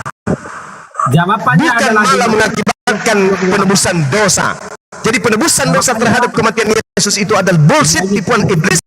Sedangkan berdasarkan Bible, pembunuhan terhadap tiang salib adalah dosa besar. dia ini takut berdiskusi. Enggak. Oke, yang lain dia udah nangis, Ya. nggak bisa tahan. Sabar, dia. Kanda, Matanya sedikit udah lagi. kayak kelereng keluar. Ya. Kanda, ya. Begini, Ya, silakan. mencerdaskan.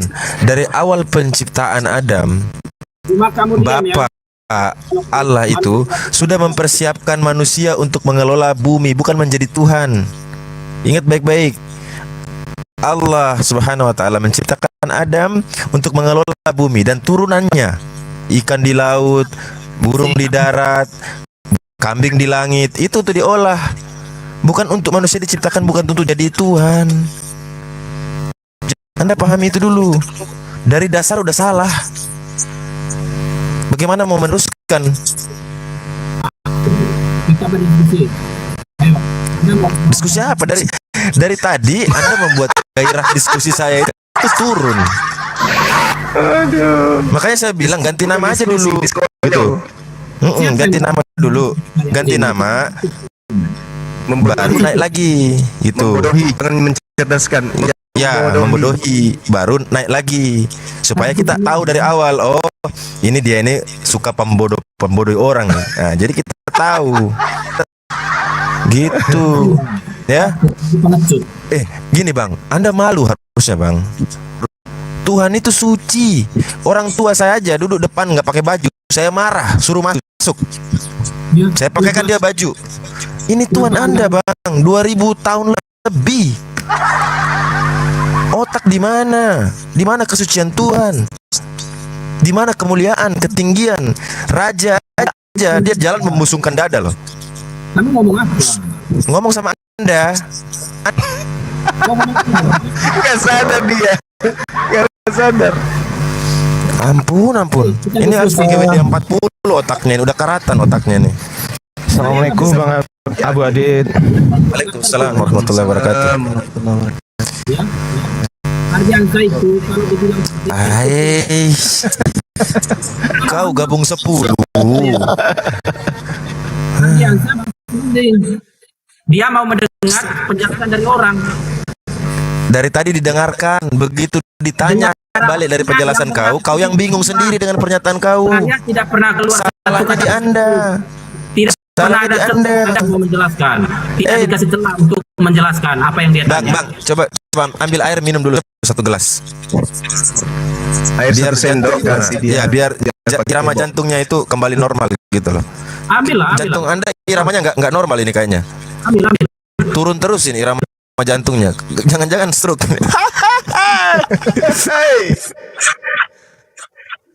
Masih mendengar dia.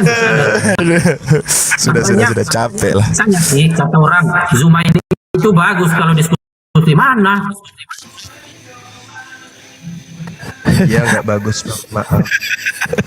Terserah kau lah. Apa pandanganmu lah? Gurunda, mohon izin Gurunda. Apa? Iya gimana deh? Gurunda, Assalamualaikum. Ya, mohon izin Gurunda. Ini pertanyaannya yang cocok adalah berapa gula 1 kilo? Mencerdaskan.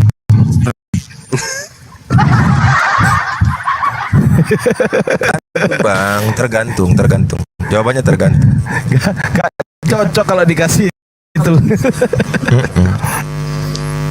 Tergantung itu. Yang ngirim gula sama yang beli gula sama itu biasanya.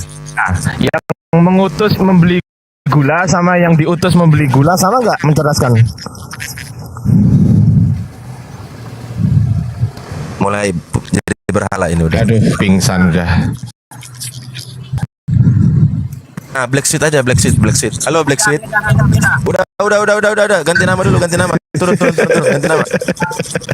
Ganti nama. Udah. Anda mute aja, mute. Nggak nyambung nih dari tadi. Ditanya apa, jawab apa. Makanya dulu waktu kecil, kalau ibu suruh beli gula 1 kilo, jangan beli 1/2 kilo. Ya. Yang beli 1/2 kilo itu Anda ditanya apa, jawab apa. Anda tanya apa? Silakan.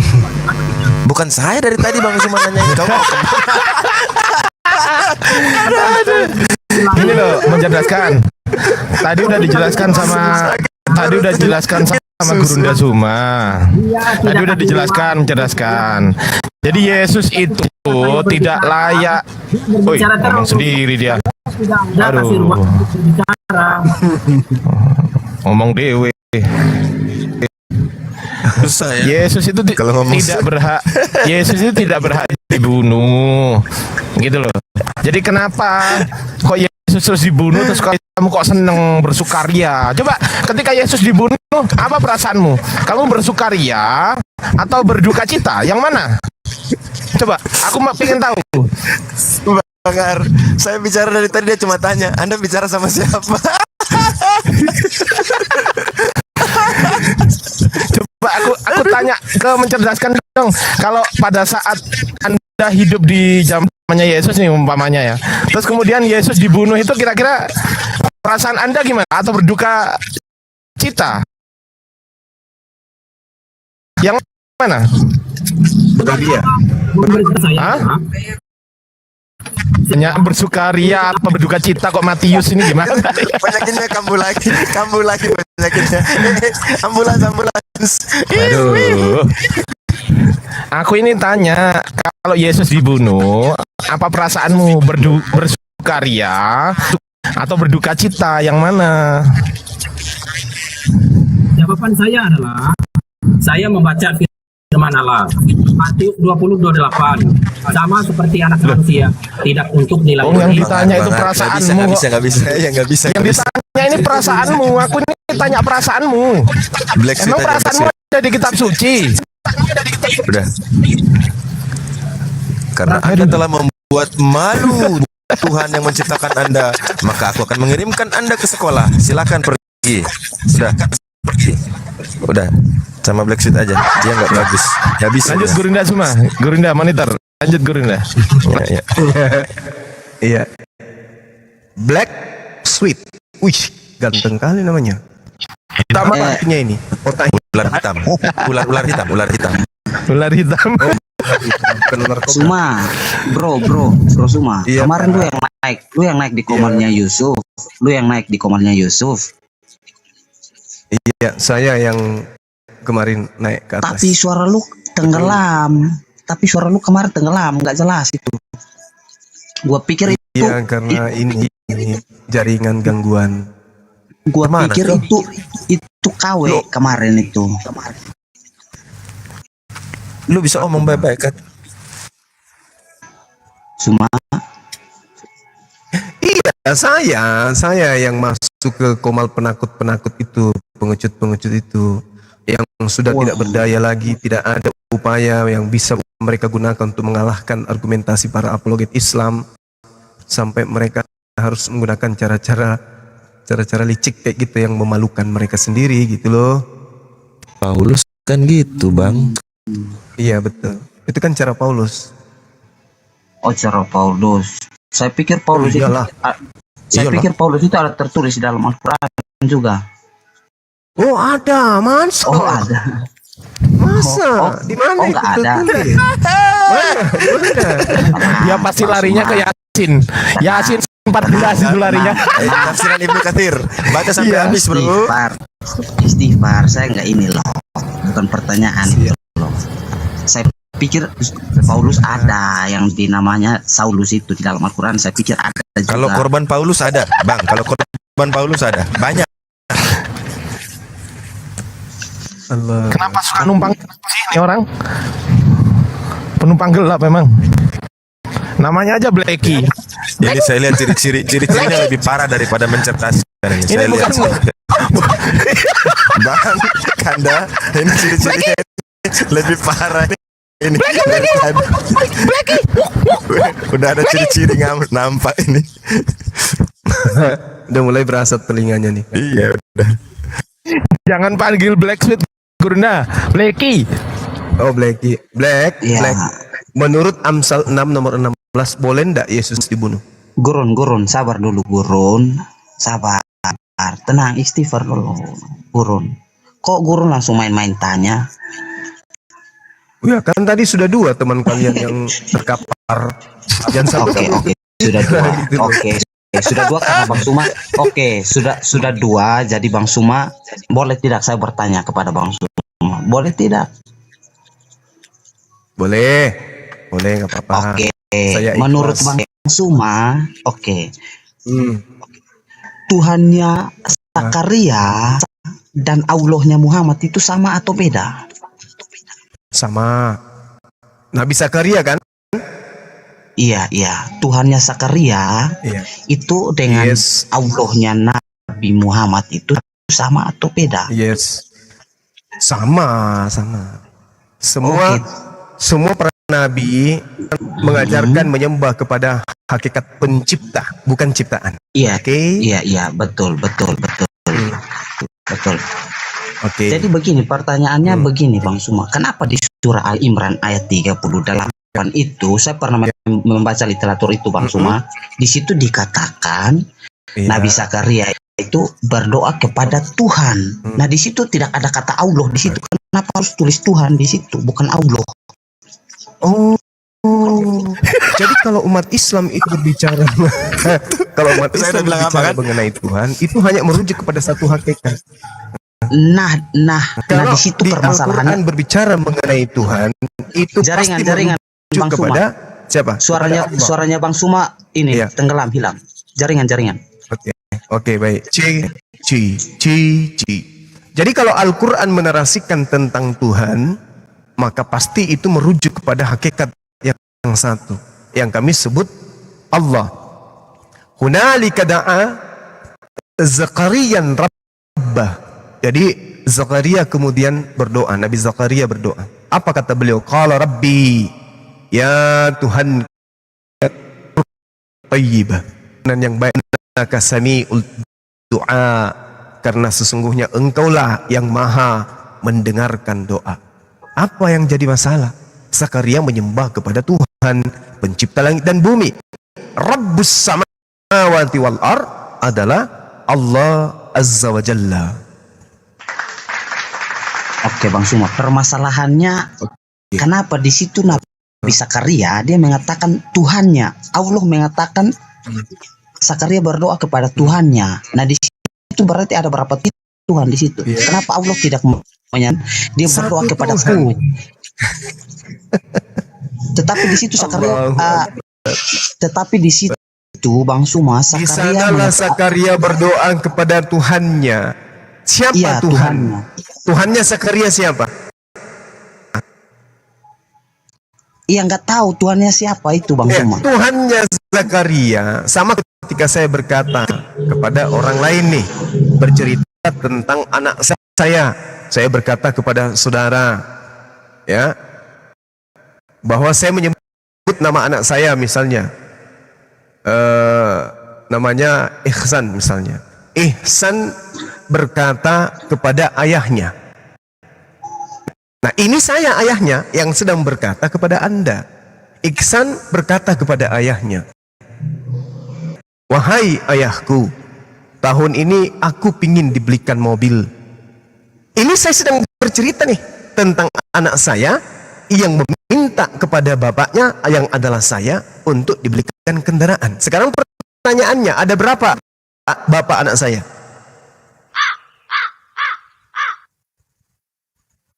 Coba ulang Bang Suma, narasinya terlalu cepat Bang Suma. Saya berkata kepada saudara bahwa Anda tahu bahwa nama anak saya itu namanya adalah Iksan. Saya cerita kepada Anda. Iksan berkata kepada bapaknya, Bapak, tahun ini aku ingin dibelikan mobil. Sekarang pertanyaan saya, bapaknya Iksan ada berapa? Bapaknya Iksan ada 2 di situ Bang Suma. Kecuali narasinya begini. Iya, oke, saya menerima kalau memang Bang Suma tidak setuju. Jadi narasinya begini. Sebenarnya saya Black memiliki anak Sweet. Ya, Iya kan, Anda Bang sudah Suma? tahu ini, Anda sudah tahu. Iya, Anda sudah tahu.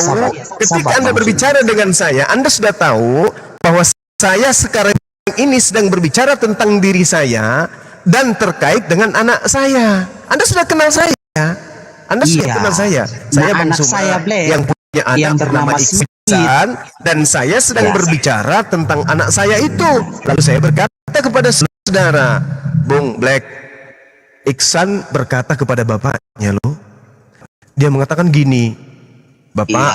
aku pingin dibelikan mobil tahun ini.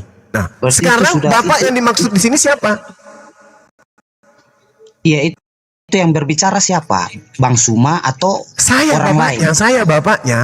Kenapa Saya dikatakannya bapaknya di yang sedang situ? berbicara. Bapak Lah, karena saya menggunakan narasi lepas untuk menjelaskan bahwa anak saya pernah berkata kepada bapaknya. dan bapaknya itu adalah saya sendiri. Kepada Sama aku bukan ketika Tuhan. Bapak Presiden kita, Bapak Jokowi berkata, ketika Bapak Jokowi berkata kepada menterinya, pemimpin negara ini harus tegas terhadap kalian semua. Siapa pemimpin di situ? Pak Jokowi pemimpinnya tetap satu. Pak Jokowi, pinternya Anda. Iya, Sebagai betul, seorang presiden berbicara, kalian ini semua tidak becus. Apakah kalian tidak peduli dengan apa yang disampaikan dalam pidato presiden kalian, pemimpin kalian? Kenapa kalian tidak bisa mendengarkan presiden kalian itu? Hah? Menteri apa kalian ini? Dia presiden yang sedang berbicara di atas mimbar. Kenapa Anda tidak menjalankan perintahnya? Ini Pak Jokowi yang lagi berpidato marah ke menterinya. Kira-kira presiden yang dimaksud Jokowi itu siapa? Betul Bang Suma, tapi Betul. Pinternya Betul. Anda. Tetapi Makanya Al-Quran mengatakan, Betul. Hunalika da'a Zakaria Rabbah. Qala Rabbi habli min ladunka zurriyatan tayyibah. Innaka sami'ud du'a. Seperti itu kan datanya? jadi begini Bang Suma. Di sanalah Zakaria berdoa kepada Tuhannya. Di sanalah Zakaria berdoa kepada Tuhannya.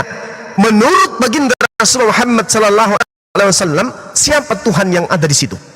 Allah. Itu menurut baginda atau menurut Allah itu? Zakaria kemudian berkata, Rabbi, wahai Tuhanku, habli, berilah aku min ladunka, keturunan, ya, dari sisimu, dari dirimu, dari kehendakmu, zurriyatan thayyibah, keturunan yang baik, anak yang baik dari sisimu.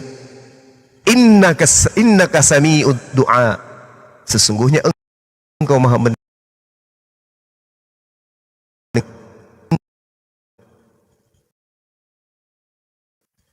Tidak sampai sana. Permasalahannya Bang Suma kan seringkali mengucapkan Yang kalimat bermasalah syahadat. Sabar Bang Suma. Bang Suma mengatakan tiada Tuhan selain Allah. Betul tidak lagi Bang Suma? Yes, betul. Nah, kenapa di sini Allah tidak Betul. berbicara kalau Zakaria berdoa kepada Allahnya, tetapi di situ dikatakan kepada Tuhannya. Kenapa bukan Ya nama Allah, ya Allah Karim. yang Memang ada diutamakan berapa di situ? Tuhan sih sebenarnya? Ada berapa Oke, Tuhan Bang Suma. sebenarnya Oke, sih di coba dalam Bang Suma konsep? syahadat dulu, Bang Suma. Coba syahadat dulu. Tiada Tuhan Asyhadu an la ilaha illallah. Nah, Iya. Tiada Tuhan selain Allah, betul? yes. Nah, kenapa di sini Zakaria berdoa kepada Tuhan, bukan kepada Allah? Nah, jadi kalau dikatakan begini, Bung, Ya, Abi silakan. Bang Suma. Kepri berdoa kepada Tuhannya, Abu Hadid berdoa kepada Tuhannya, Ardiansa berdoa kepada Tuhannya, Suma berdoa kepada Tuhannya. Ada berapa Tuhan? 4.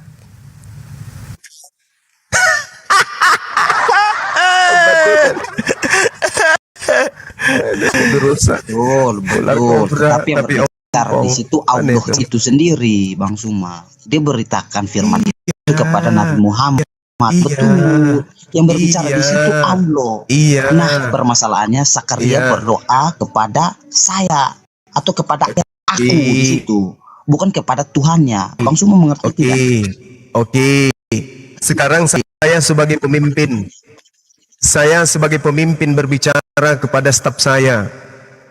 Mulai hari ini, ketika kalian melihat pimpinan kalian, ya, kalian kemudian harus memperlihatkan sikap yang hormat kepada pimpinan kalian. Siapa pimpinan di situ? Oke, pulang. Thank you. Ini Bang saya Suma. gembalakan dulu ini.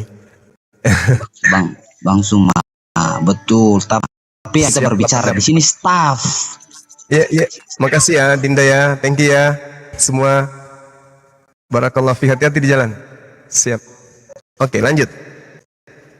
Iya, Bang Suma, memang betul. Di situ Bang Suma yang berbicara. Di situ Bang Suma yang Yes. mengirimkan pesan. Nah, pesan itu berasal dari Bang Yeah. Suma. yang artinya Yes. terhadap stafnya Bang Suma. Nah di situ sebenarnya stafnya Bang Suma itu berbicara Yes. jangan kepada Suma yang lain, harus tetap kepada Suma yang sumbernya Yes. itu. Jadi di situ dikatakan Zakaria berdoa kepadaku, bukan kepada Tuhannya. Ya ampun. Ketika Kanda- dikatakannya atau kepada dia atau kepada Tuhannya, itu merujuk kepada satu hakikat. Ya, ini sama halnya ketika berbicara mengenai Bang Suma.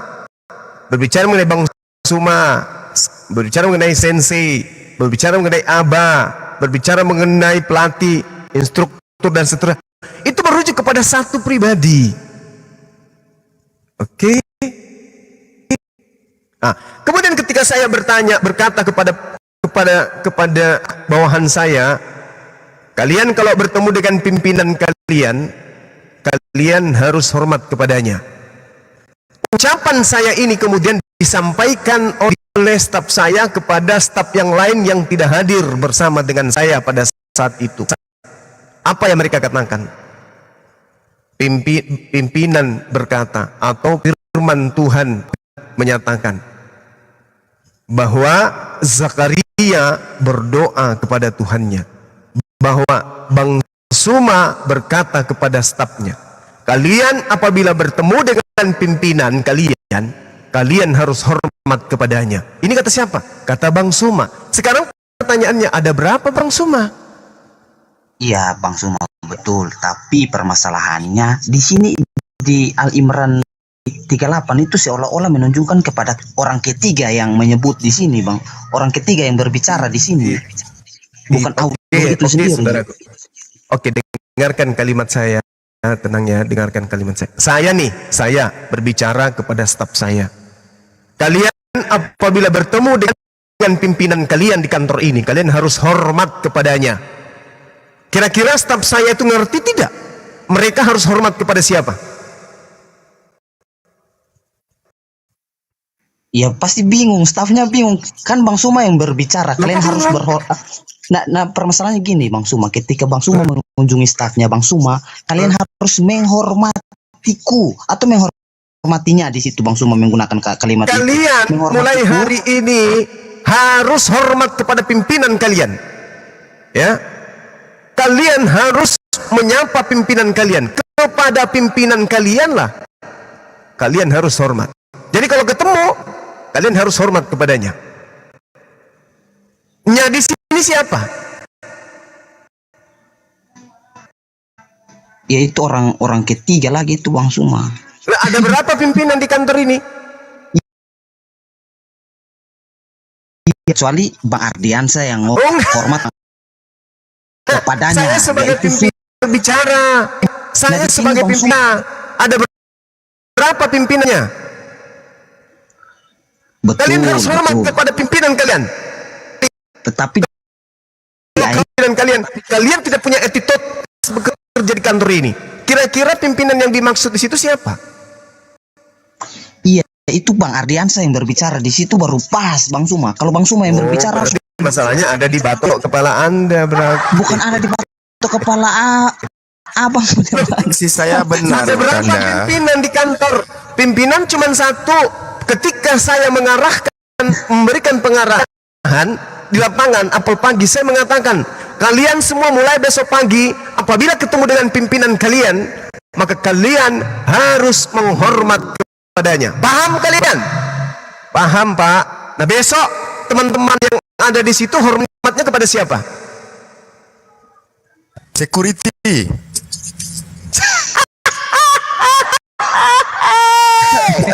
Bang Suma jangan ketawa lagi. Aduh, udah saya bilang lebih parah dari yang tadi. Prediksi awal saya sudah di situ. Iya serius kan dah. Abu kau parah Abu. Bang Suma Aduh, saja setengah mati menjelaskan ini kau lagi. Kau tadi pertanyaan kau udah bagus. Susah menjelaskan ini Pertanyaan Abu. kau itu sebenarnya lagi. sudah bagus. Yang tidak bagus itu ketika Anda merespon jawaban. Pertanyaan kau udah bagus. Ya? Terus Bagus. menurut Bang Abu yang berbicara di situ Allah Muhammad atau siapa di situ yang berbicara? Siapa yang berfirman emangnya di dalam Al-Quran? Iya, satu Menyampaikan orang berarti firman. di situ yang harus Menyampaikan dikatakan firman? Zakaria, iya, yang harus dikatakan Zakaria kepada Tuhanku. Besok hari ketika saya sudah tidak ada mimpin apel pagi, seorang staf saya menggantikan saya. Lantas dia berkata, pimpinan berkata, kalian apabila masuk kantor pagi-pagi bertemu dengan pimpinan kalian, kalian harus hormat kepadanya. Staf yang baru hadir pada hari itu, yang tidak hadir kemarin pada saat pimpinan langsung berbicara, menerima dan merespon pernyataan staf yang lagi mewakili pimpinan ini, itu akan hormat kepada siapa? Iya, hormat kepada Bang Suma kan. Ya, pintar. Kadang sehatnya kawan saya ini. Jadi ketika aku mengatakan hunalika da'a Zakaria Rabbah, di sanalah Nabi Zakaria berdoa kepada Tuhannya. Di sanalah kemudian si Bleki hormat kepada pimpinannya dan berkata kepada pimpinannya, wahai pimpinanku. Berarti ente sedang berhormat kepada satu orang yang bernama Bang Suma. La haula wala quwata illa billah. Betapa sulitnya.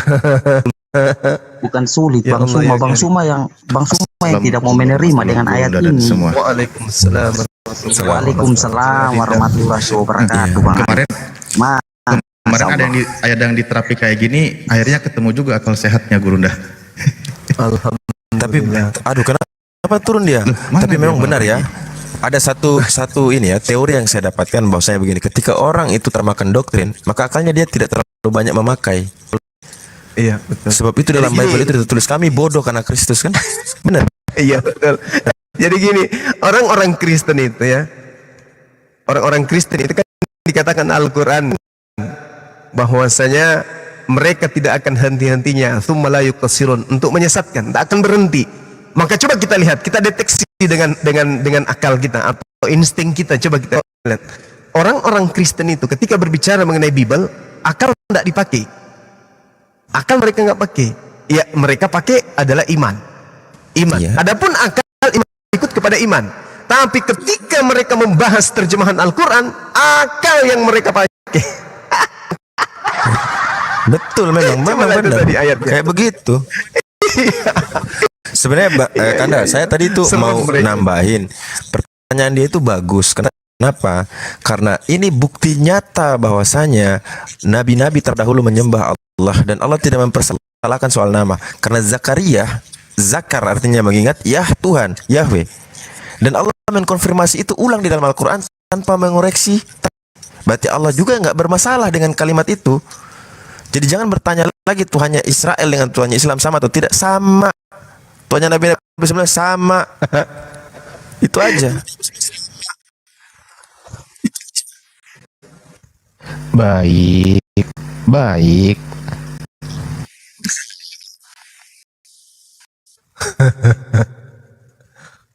Susah ya.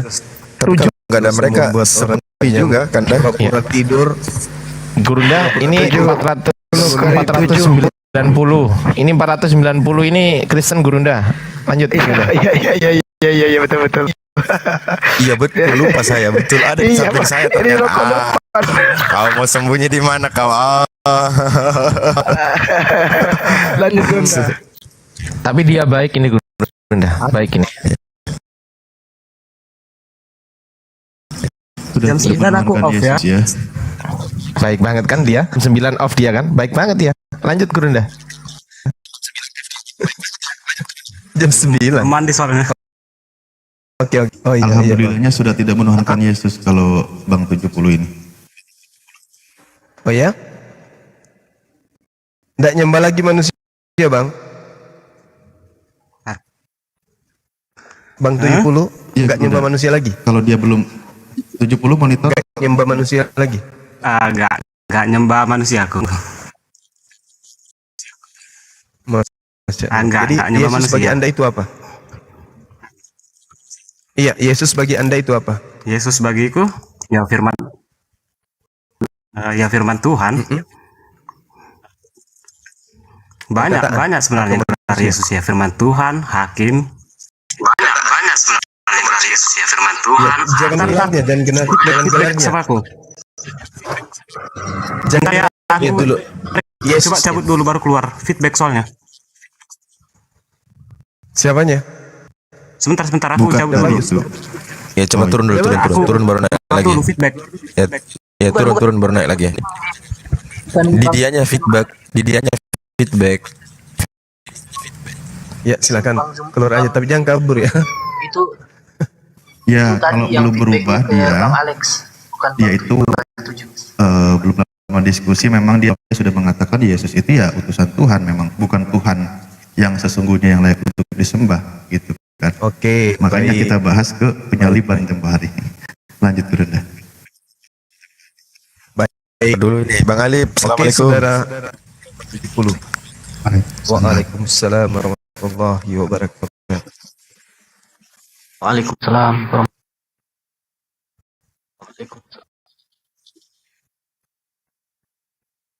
Oke, kita sudah bisa mulai. Anda tidak percaya lagi kepada konsep gereja mula yang mengatakan Yesus itu adalah Tuhan. Benarkah demikian?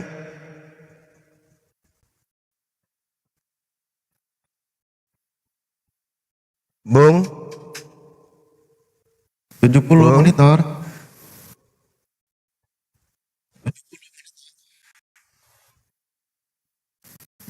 Belum connect audionya kayaknya. Bung 70. Tumpu loh. Oh, izin. Assalamualaikum. Ngebak Tunggu dia, loh. Bang. Ngebak dia. Iya, jaringannya belum kuat ya. Waalaikumsalam warahmatullahi wabarakatuh.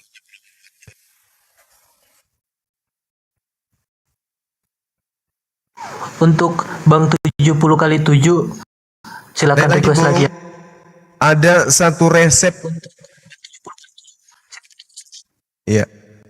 Ada satu resep di Bible yang bisa membuat orang itu meninggalkan Kristen apabila dia sudah sampai pada stasiun menganggap Yesus itu utusan. Silakan naik. Tak kasih resepnya malam ini supaya Anda bisa terwaraskan. Saya hanya butuh 15 menit. Kalau Anda menggunakan akal, insya Allah Anda akan selangkah menuju hidayah. Silakan ke atas. Oh, gemetar sudah itu. 70, naik. Ya. Resep dari gubernur 15 menit buat Anda. Kalau Anda menggunakan akal dan menganggap Yesus hanya utusan, insya Allah Anda akan selangkah menuju hidayah. Naik, Bang 70.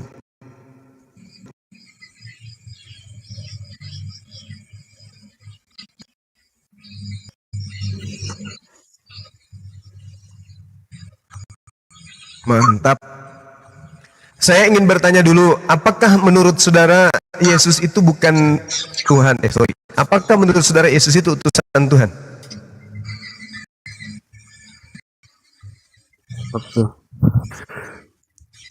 Jadi menurut ya langsung kita lihat aja menurut kompak Injil, menurut pengakuan Yesus sendiri ya Yesus itu utusan. Utusan, baik. Berarti dia bukan Tuhan. Oke. Halo. Di dalam kitab sudah, ya, gimana? Gimana Bang? Di dalam kitab saudara, suara saya kedengaran baik nggak ini, saudara 70? Kedengaran, cuman terkadang putus-putus ya, nggak bagus Putus-putus lagi, ya, nggak kedengaran bagus. ya? Ya, Baik, tidak apa-apa. daun Saya ulang kenalannya aja dulu supaya deh. Anda paham. Mumpung lagi ini jelas. Saya juga ya? Ya tadi. Oke. Iya. Lanjut. Oke, Bunda. di dalam kitab saudara diterangkan 1 Yohanes 4 nomor 1. Dengarkan baik-baik. Saudara-saudaraku yang kekasih, janganlah percaya akan setiap roh, tetapi ujilah roh-roh itu. Apakah mereka berasal dari Allah atau tidak? Sebab banyak nabi-nabi palsu yang telah muncul dan pergi ke seluruh dunia. Saya ingin tanya saudara, yang dimaksud roh yang tidak berasal dari Tuhan ini boleh tidak disebut palsu berdasarkan satu. Ya boleh, boleh. Boleh ya. Berarti roh di sini sama dengan nabi. Roh yang tidak berasal dari Tuhan berarti nabi palsu. Betul?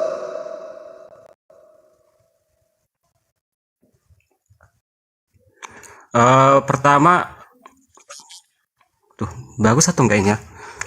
Pertama, Ya, kedengaran. Kedengaran Bang, kedengaran. kedengaran. Ya pertama kita harus paham dulu sebenarnya definisi roh di dalam Alkitab itu masih belum jelas ya. Contohnya ya, kata roh Allah di dalam Perjanjian Lama itu untuk menyatakan kuasa Tuhan. Terus ada juga di Perjanjian Baru Roh Kudus itu menyatakan kuasa Tuhan juga, kuasa Bapa. Jadi bukan seperti roh yang kita pahami di dalam film-film, bukan. Oke, ini jangan ke film. Ini ke 1 Yohanes 4 nomor 1. Ujilah roh. Apakah roh itu berasal dari Allah Elohim? Sebab banyak nabi palsu. Aduh, enggak bagus. Roh nabi. Nabi roh. Roh nabi. Kalau roh itu kebenaran berarti dia nabi yang benar. Kalau roh jahat berarti dia adalah nabi yang jahat atau nabi palsu. Setuju tidak Anda? Ya, setuju benar. Jadi maksudnya itu ujilah. Oke. Jangan percaya kepada setiap roh, ujilah mereka. Jadi maksudnya itu sebenarnya kalau ini menurut terjemahanku ya, jangan percaya kepada tiap-tiap kuasa. Ujilah dulu kuasa itu dari mana dia berasal. Kira-kira seperti itu kalau terjemahan menurut saya. Bagus. Bagus. Berarti roh identik dengan nabi. Betul? Aduh, parah bah. Hancur. Signal. Berarti roh identik dengan nabi. Betul?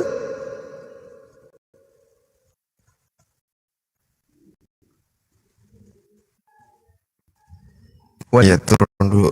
Saya cari sinyal aja, cari sinyal yang bagus. Sinyalnya kurang bagus, Gurunda. Sinyal kurang Ya, bagus. turun naik lagi Bang. Coba naik lagi. Kita masih ada 10 menit. Naik lagi. Kita udah sampai pada roh sama dengan nabi. Silakan. Assalamualaikum Bang Zuma. Waalaikumsalam warahmatullahi wabarakatuh, saudara. Warahmatullahi wabarakatuh. Joseph ini juga dari Kristen kan? Waalaikumsalam. Suatu kehormatan saya bisa ngobrol sama Bang Zuma ini ya. Iya Bang, dari sekte mana Bang? Sekarang sih lagi pencarian, jadi mau keluar dari Kristen saya sih Bang. Alhamdulillah. Sebelumnya Kristen Protestan. Sebelumnya dari mana Bang Yosef? Sebelumnya Oke, baik. Kristen Protestan karismatik. Oke baik. Dengarkan dialog saya dengan saudara 70, mudah-mudahan Anda tercerahkan juga. Saudara 70, setujukah kita berdasarkan 1 Yohanes 4 nomor 1, roh sama dengan nabi?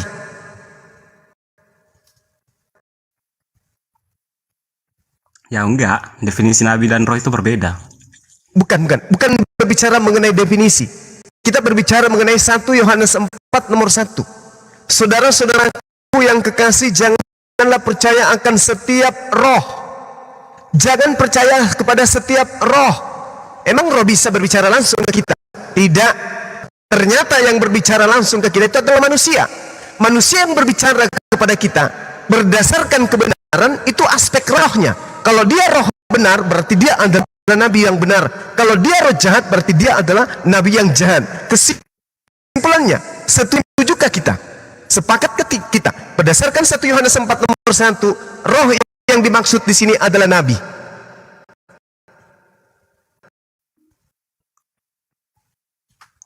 Gimana ya cara mengatakannya? Tapi ya memang benar seperti itu. Oke, baik, sepakat berarti. Karena di sini pesan terakhirnya adalah sebab banyak nabi-nabi palsu. Artinya roh di sini identik dengan nabi. Sepakat kita. Seulang lagi tepuk tangannya. Baik.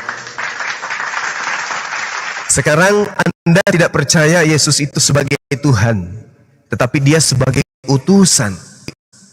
Al-Quran mengatakan, wa iskala Isa bin Maryam ya bani Israel inni rasulullahi ilaikum musaddiqan lima baina yadayhi minat Torah wa mubasysyiran bi rasulin ya'ti min ba'di ismuhu Ahmad. Akan ada sosok utusan setelahku, yaitu Nabi Muhammad sallallahu alaihi wasallam. Nah, sekarang mari kita lihat Permisi bang, Yohanes 16 nomor 13. Saya baca pelan-pelan. Tetapi apabila ia datang, yaitu roh kebenaran. Roh tadi apa bang? Roh tadi apa bang? roh itu tadi berdasarkan yang abang katakan itu nabi. Nabi kebenaran. Masya Allah. Sebenarnya perkataan apa itu jangan tiap-tiap roh itu sebenarnya bukan menyatakan roh itu sama dengan nabi. Itu apa sebenarnya pernyataannya itu jangan jangan percaya kepada setiap kuasa. Jadi lebih ke kuasa itu sebenarnya. Baik saudara. Kuasa itu dari mana dia berasal? Sebenarnya mengatakan itu. Oke. Saya suplai data kepada saudara, mudah-mudahan bisa membantu Anda untuk mereview ulang pernyataan kalimat terakhir dari saudara. Bilangan 11 nomor 25. Lalu turunlah Tuhan dalam awan dan berbicara kepada Musa, kemudian diambilnya sebagian dari roh yang hinggap pada Musa, dan roh yang hinggap pada Musa yang diambil sebagian itu ditaruhnya di atas ke-70 tua-tua itu. Ketika roh dari Musa itu diambil dan hinggap kepada ke-70 tua-tua itu, Tuhanlah mereka seperti nabi. Saya ulang. Bilangan 11:25. Ketika Tuhan mengambil roh yang ada dalamnya diganti. Mohon maaf bang, sebentar bang. Coba diganti kata rohnya menjadi kuasa. Iya, tidak ada masalah pun, tidak ada masalah. Kuasa dan roh. Ingat bang, orang menjadi nabi itu karena kuasa.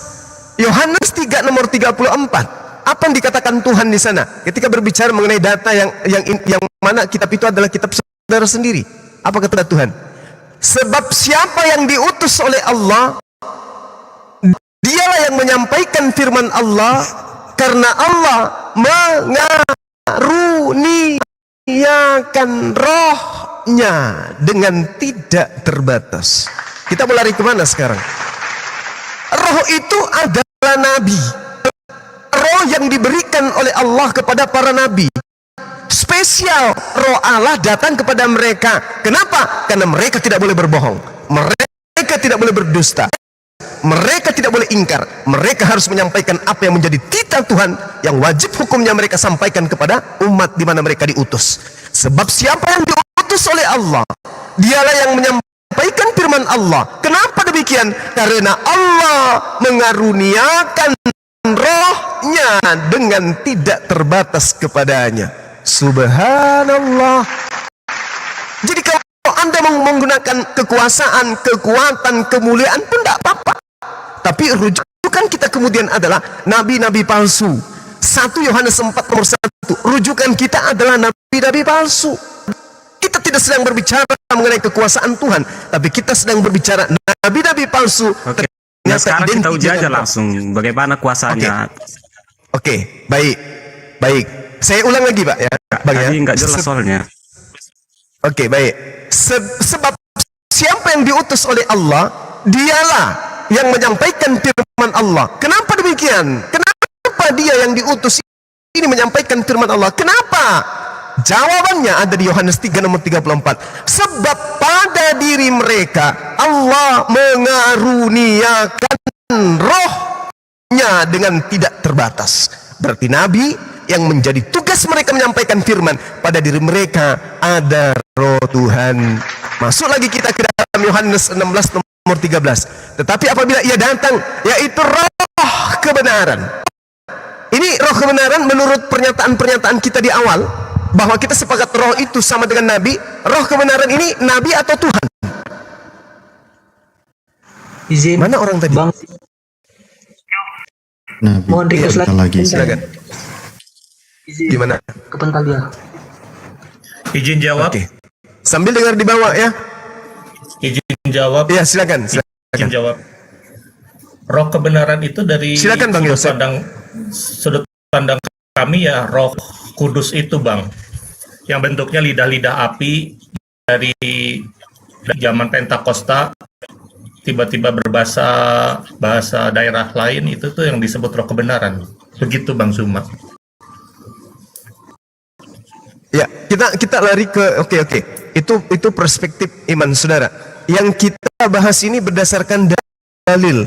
1 Yohanes 4 nomor 1, roh identik dengan nabi. Dengarkan saya dulu. Ketika Yohanes 3 nomor 34, orang-orang yang menyampaikan firman yang diberkati oleh Tuhan sebagai perantara kepada umat di mana mereka diutus, ternyata mereka adalah nabi. Karena pada diri mereka adalah ada roh Tuhan, ada roh kebenaran. Nah, sekarang saya mengatakan bahwasanya Yohanes 16 nomor 13 ini, roh kebenaran ini adalah sosok nabi yang datang kemudian. Kenapa saya katakan bahwa dia adalah sosok nabi? Karena roh itu identik dengan nabi. Kalau roh berasal dari Allah, maka dia adalah nabi Allah. Kalau roh berasal dari setan, maka dia adalah nabi palsu. Itu poinnya. Nah, sekarang, tetapi apabila ia datang, Tuhan tidak mungkin polanya seperti ini. Karena Tuhan meliputi segala sesuatu. Tuhan tidak perlu datang, Tuhan tidak perlu ada yang luput dari Tuhan. Berarti Tuhan tidak perlu pergi, Tuhan tidak perlu datang. Tuhan itu menyeliputi segala aspek kehidupan. Nah, tetapi apabila ia datang, yang datang ini berarti makhluk, yaitu roh kebenaran. Saya ganti, itu nabi kebenaran. Nabi ini akan memimpin kamu ke dalam seluruh kebenaran. Sebab nabi ini tidak akan berkata-kata dari dirinya sendiri. Coba. Nabi ini tidak akan berkata-kata dari dirinya sendiri. Masakan Tuhan. Tuhan ini tidak akan berkata-kata dari dirinya sendiri. Salah. Gak cocok. Iya benar ada Nabi. Nabi ini tidak akan berkata-kata dari dirinya sendiri. Tetapi segala sesuatu yang didengar oleh Nabi itulah yang akan dikatakannya. Dan Nabi ini akan memberitakan kepadamu hal-hal yang akan datang. Saya ganti menjadi Tuhan. Tetapi apabila Tuhan itu datang, yaitu Tuhan kebenaran, Tuhan akan memimpin kamu ke dalam seluruh kebenaran. Sebab Tuhan tidak akan berkata-kata dari dirinya sendiri. Salah ini. Mana ada Tuhan begini? Tetapi segala sesuatu yang didengarkan oleh Tuhan, itulah yang Tuhan akan katakan. Dan Tuhan akan memberitakan kepadamu hal-hal yang akan datang. Bagaimana ceritanya ini? Ada Tuhan yang tidak berkata dari dirinya sendiri. Tidak cocok. Roh kebenaran adalah nabi kebenaran. Kita lanjut datanya. Data nomor 14 dari Yohanes 16, coba dengarkan. Pakai hati, pakai kalbu, pakai akal, bukan emosi dan kebencian. Nabi ini akan memuliakan aku, kata Yesus. Nabi ini akan memuliakan aku, sebab Nabi ini akan memberitakan kepadamu apa yang diterimanya daripadaku. Oke, ganti menjadi Tuhan. Tuhan ini akan memuliakan aku. Ada berapa Tuhan? Sebab Tuhan akan memberitakan kepadamu apa yang diterimanya daripadaku. Ada Tuhan menerima kita dari Yesus. Tuhan yang mana lagi nih? Tuhan yang mana yang Tuhan junior sebenarnya? Yesus atau Tuhan yang akan datang? Jadi nggak cocok Tuhan. Dia harus nabi. Dia akan memuliakan aku. Nabi itu akan memuliakan aku. Nanti kita deteksi yang mana yang memuliakan Yesus. Rasulullah Muhammad Sallallahu Alaihi Wasallam atau Paulus. Nanti kita cek tuh. Itu sesi terakhir nanti. Nabi itu akan memuliakan aku, sebab Nabi itu akan memberitakan kepadamu apa yang diterimanya daripadaku. Oke? Sekarang kita ganti. Yang datang setelah Yesus terangkat adalah Roh Kudus yang adalah Tuhan itu sendiri.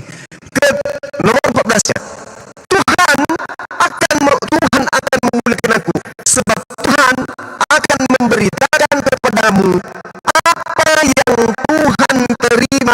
padaku. Kacau, kacau. Masa. Nah sekarang saya simpulkan yang datang setelah Yesus adalah Nabi Muhammad Sallallahu Alaihi Wasallam. Itu kesimpulan saya sebagai Muslim. Mari kita lanjut sesi berikut. Apabila Nabi itu datang, maka dia akan memuliakan aku. Sabar dulu, satu menit. Oke. Al-Quranul Karim dilisankan kemudian oleh baginda Rasulullah Muhammad Sallallahu Alaihi Wasallam. Nabi Isa alaihi salam diceritakan dalam Al-Quranul Karim satunya ya, ini di ayat 15 misalnya. Apa kata Al-Quran? Apa kata Rasulullah Muhammad Sallallahu Alaihi Wasallam? A'udzubillahi minasyaitonirrajim. Bismillahirrahmanirrahim. Qala innama ana rasulur rabbiki li'ahbalaki gulaman zakiyan. Sesungguhnya aku Nabi Isa alaihi salam, seorang nabi yang diutus kepada Bani Israel, yang dilahirkan dari seorang perawan yang suci bernama Maryam. Aku adalah yang datang kemudian. Sesungguhnya aku hanyalah utusan Tuhanmu. Maaf, di sini rupanya bukan Nabi Isa yang berbicara, tapi malaikat Jibril. Sesungguhnya aku ini adalah malaikat Jibril. Qala innama ana rasul rabbiki. Aku ini adalah Roh Kudus yang diutus oleh Tuhanmu untuk menyampaikan kabar anugerah kepadamu akan lahirnya seorang manusia berjenis kelamin laki-laki. Kadarnya adalah suci. Jadi manusia yang datang kemudian menceritakan, Rasul Muhammad Sallallahu Alaihi Wasallam kemudian menceritakan bahwa Nabi Isa alaihi salam itu adalah manusia yang suci. Subhanallah. Sekarang mari kita tanya, Paulus mengadakan Yesus itu seperti apa? Galatia 3 nomor 13. Terkutuklah. Subhanallah. Ini perkataan pertama aja kita sudah terpukul habis ya. Orang yang sering memuliakan para nabi ketika mendengarkan Galatia 13 hatinya akan berontak karena kalimat ini Tuhan yang Maha Pencipta, di mana Dia adalah hamba yang suci. Tapi awal kata daripada perkataan yang ditujukan kepada nabi tersebut di dalam kitabnya mengatakan begini, terkutuklah. Ini dari kata kalimat pertama ini aja kita sudah merinding mendengarnya. Terkutuklah orang yang digantung pada kayu salib. A'udzubillah, summa na'udzubillah. Ini membuat saya merinding loh. Ketika Nabi itu datang, maka dia akan memuliakan aku. Rasul Muhammad Sallallahu Alaihi Wasallam dengan lisannya sendiri memberitakan Nabi Isa alaihissalam adalah seorang manusia yang suci. Subhanallah, memuliakan. Tapi ketika berbicara mengenai Paulus, apa yang dikatakan? Terkutuklah orang yang digantung pada kayu salib. Siapa yang tergantung di atas tiang salib? Yesus. Berarti data tepatnya ada terkutuklah Yesus yang digantung di kayu salib. Tadi Yesus menubuatkan apabila roh kebenaran itu datang, dia akan memuliakan aku. Mana yang memuliakan? Isa alaihissalam, Nabi yang datang pada Bani Israel.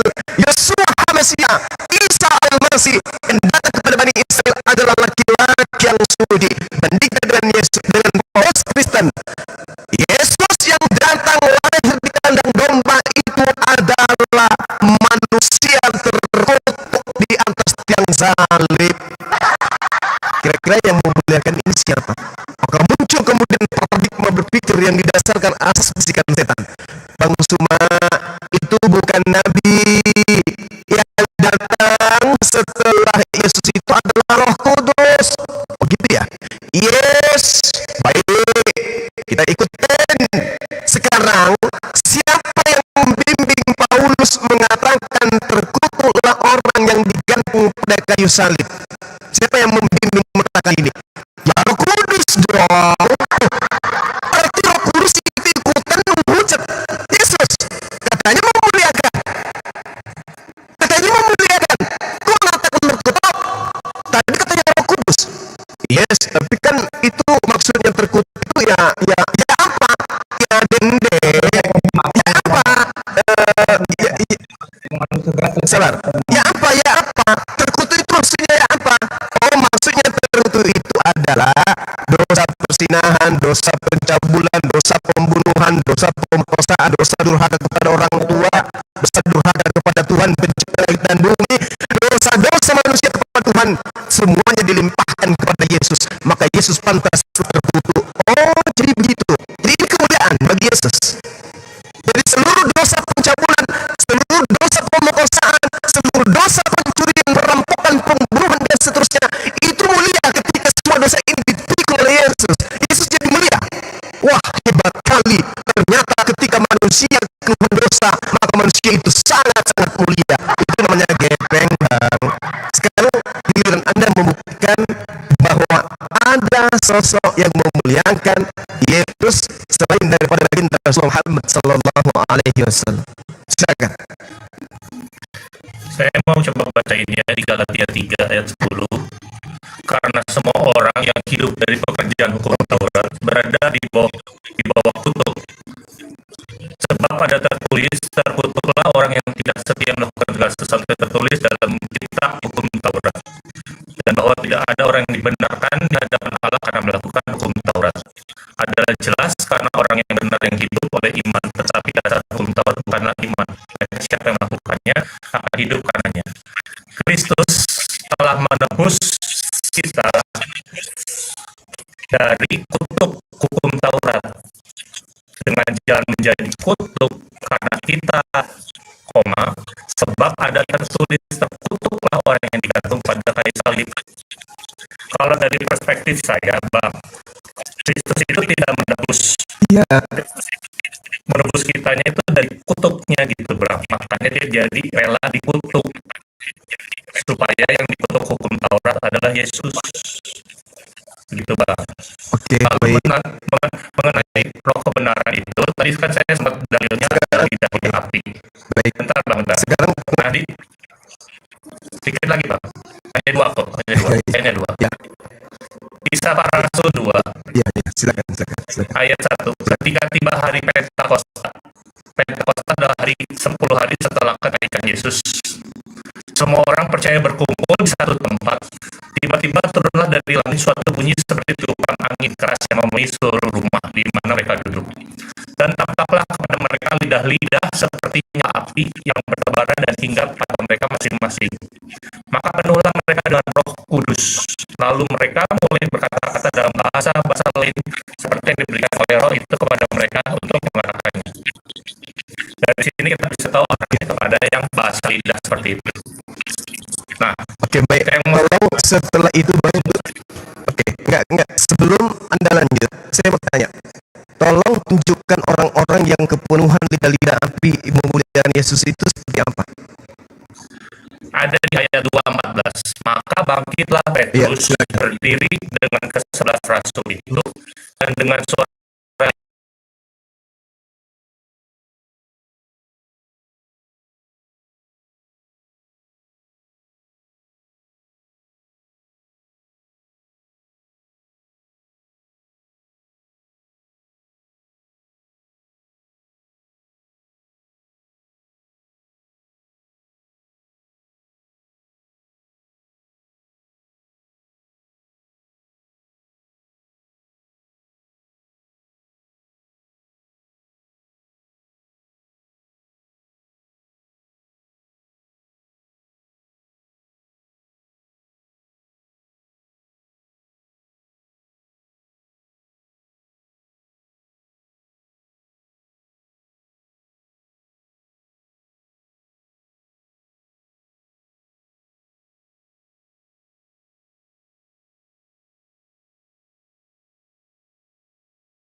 Berarti Ini maaf, halo, maaf bentar.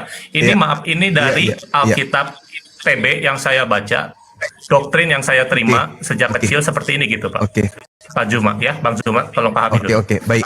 Berarti oke, Saudara Yosef. Berarti Kristen menyembah Tuhan ciptaan. Yang diciptakan Allah. Betul? Betul. Iya, berarti Kristen menyembah ciptaan Tuhan, betul? Kristen menyembah ciptaan Tuhan, iya, betul.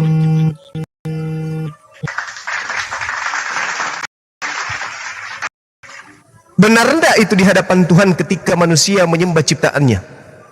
Nah, untuk dalam perspektif Islam itu tidak benar. Karena ada tiada Tuhan selain Allah, betul kan? Oke. Tapi di Kristen kita tidak pernah disangkal oleh Allah Bapa bahwa kamu tuh nggak boleh menyembah anakku Yesus Kristus yang sudah aku ciptakan dari rahim perawan Maria, gitu. Oke. Ketika dikatakan di Keluaran 20, jangan ada sembahan lain di hadapanku, Itu bukan yang diciptakan oleh Allah Bapa, yang diciptakan oleh manusia, gitu, Bang Suma. adakah sesuatu di atas muka bumi ini yang bukan ciptaan? Ada. Sapi yang disembah oleh agama sebelah itu adalah ciptaan. Patung yang mereka sembah juga adalah ciptaan. Semua yang ada di atas muka bumi ini adalah ciptaan. Yesus Jadi kalau bukan ciptaan misalnya manusia. ada orang menyembah sapi, itu adalah sapi ciptaan Tuhan. Hah? Yesus bukan ciptaan manusia, Bang Zuma. Yesus bukan ciptaan manusia. Anda sudah Dia mengakui dari- bahwa Yesus Iya, Begini, Saudara Bang, Yosef begini, Bang. sudah mengakui bahwa Kristen menyembah ciptaan Tuhan. Betul? Allah menciptakan Yesus, ya patut kita sembah dong. Gini, bentar, Iya. bentar. Begini, bentar, Bang Zuma, bentar. Mohon bentar ya. Oke. Saat Adam silakan. diciptakan oleh Allah, Iya. seluruh malaikat dan iblis harus sujud kepada Adam, betul nggak?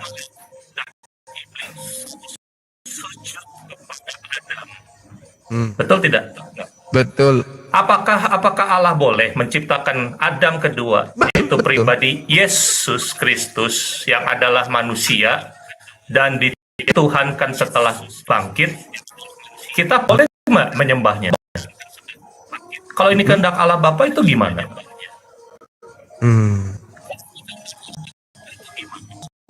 Oke. Di mana kehendak Allah agar menyembah Yesus? Di Alkitab nggak ada. Ini hanya dari asumsi saya. Alkitab nggak ada. Oke.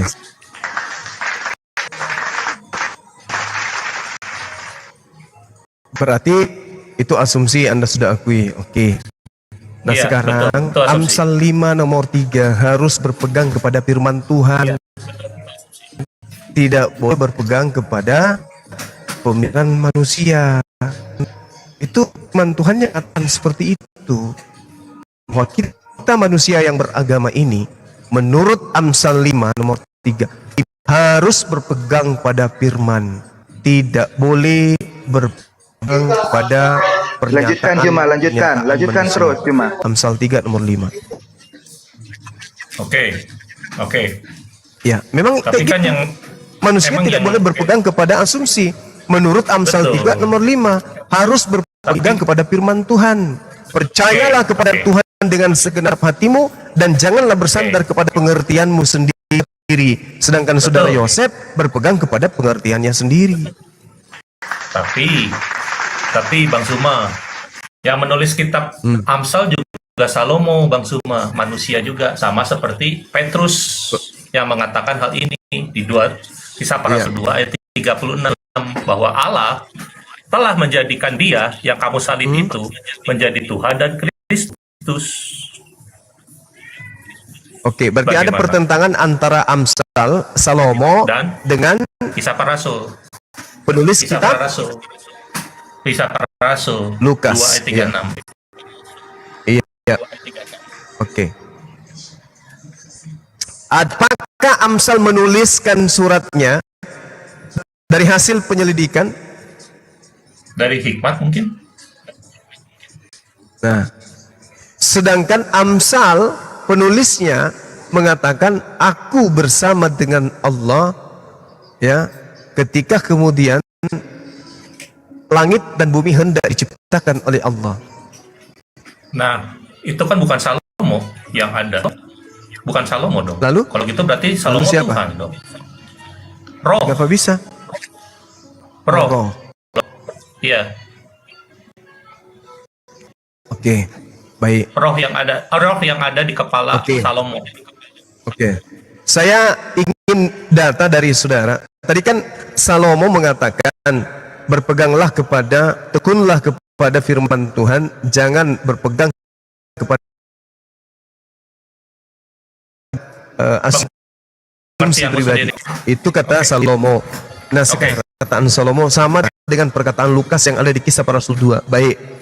Di dalam 1 Raja-Raja 3 nomor 5, di situ sangat jelas kemudian bagaimana Tuhan berfirman kepadanya.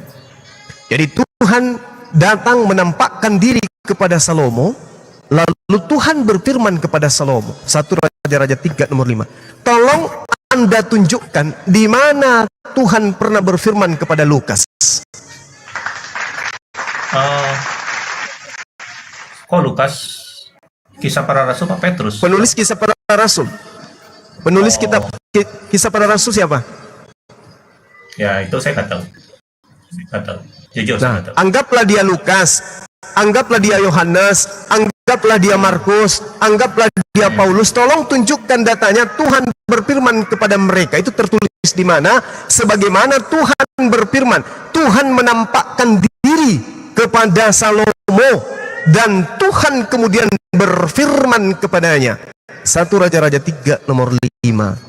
Baru bisa dibandingkan antara ucapan Salomo di Amsal dengan Kisah Para Rasul di Bibelnya orang Kristen. Silakan.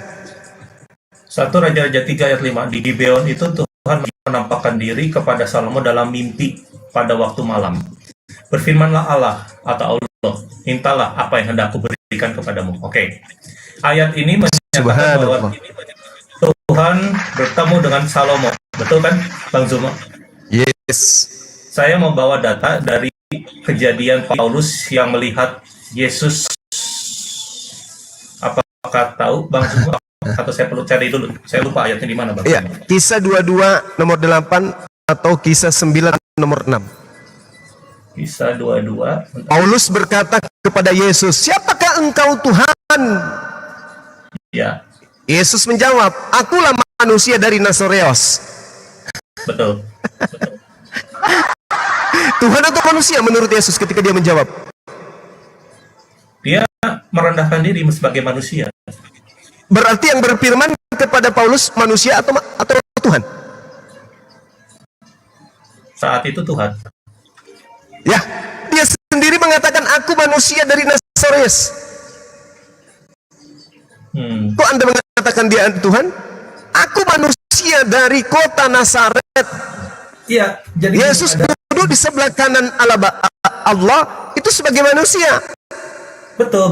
Dia berfirman kemudian kepada Paulus menurut pengakuan Lukas menjawab, "Akulah manusia dari Nazaret." Kok Anda mengatakan Tuhan?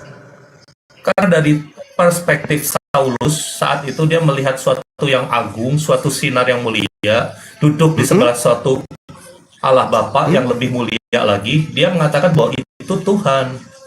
Tapi dari perspektif Paulus Yesus, bertanya, Bung, Saudara Yosef, Iya, Paulus bertanya, iya. "Siapakah engkau Tuhan?" Harusnya Tuhan. Yesus menjawab, "Ya, aku Tuhan." Tapi dia mengatakan apa? "Aku Yesus, manusia dari kota Nazaret." Betul. Kok jadi Tuhan? Karena dari sudut pandang Yesus sebagai Tuhan, dia menyatakan diri sebagai anak manusia. Begitu loh, Bang Suma. Nah, Dia berarti merendahkan bukan Tuhan hatinya. kan? Dari sudut pandang Yesus dia bukan Tuhan. Dia tidak merasa mau Oke. dituhankan. Nah, sekarang yang berfirman kepada Salomo manusia atau Tuhan? Allah Bapa. Allah Bapa. Yang berkata kepada Paulus manusia atau Tuhan? Yesus. Manusia. Berarti kedudukan daripada apa yang diterangkan oleh Amsal 3 nomor 5 itu jauh lebih tinggi daripada asumsi saudara saya tadi. Itu cuma asumsi, nggak boleh berpegang kepada asumsi, harus berpegang kepada firman Tuhan. Kembali kepada tema kita tentang roh kebenaran. Sedikit saya tambahin sedikit aja. Iya, Mohon silakan. izin. Silakan, Saat silakan. Paulus bertanya, siapakah kau manusia? Apakah enak dibilang kayak gitu? Aduh, silau. Justru Siapakah kau tidak manusia? enak. Gitu. Itu kan aneh Justru gitu. tidak enak ketika Paulus mengatakan, siapakah engkau Tuhan? Emang Tuhan bisa didengarkan menurut Yesus? Suara Tuhan bisa didengar menurut Yesus? Suara Tuhan menurut Yesus bisa didengar dong, Bang Suma. Lalu bagaimana dengan pernyataan dia mengatakan, Bapa yang mengutus aku, suaranya tidak bisa kau dengarkan? Itu Yesus lagi, mohon maaf, Yesus lagi bohong atau apa itu? Ketika dia mengatakan seperti itu. Suaranya tidak didengar Paulus gitu maksudnya? Bapa yang mengutus aku, dialah yang bersaksi tentang aku. Kamu tidak pernah mendengar suaranya. Rupanya pun tidak pernah kamu lihat. Ini kan nggak pernah bicara kepada Paulus, Bang Suma. Bang Suma kan tahu, Paulus nggak pernah ketemu secara pribadi dengan secara fisik dengan Yesus. Bang Suma kan tahu. Ya, berarti pengakuan Paulus mengaku dipilih dari sejak rahim, dipilih sebagai apa? Paulus di sejak rahim. Ayatnya di mana? Galatia 15. Galatia 1. Bentar ya.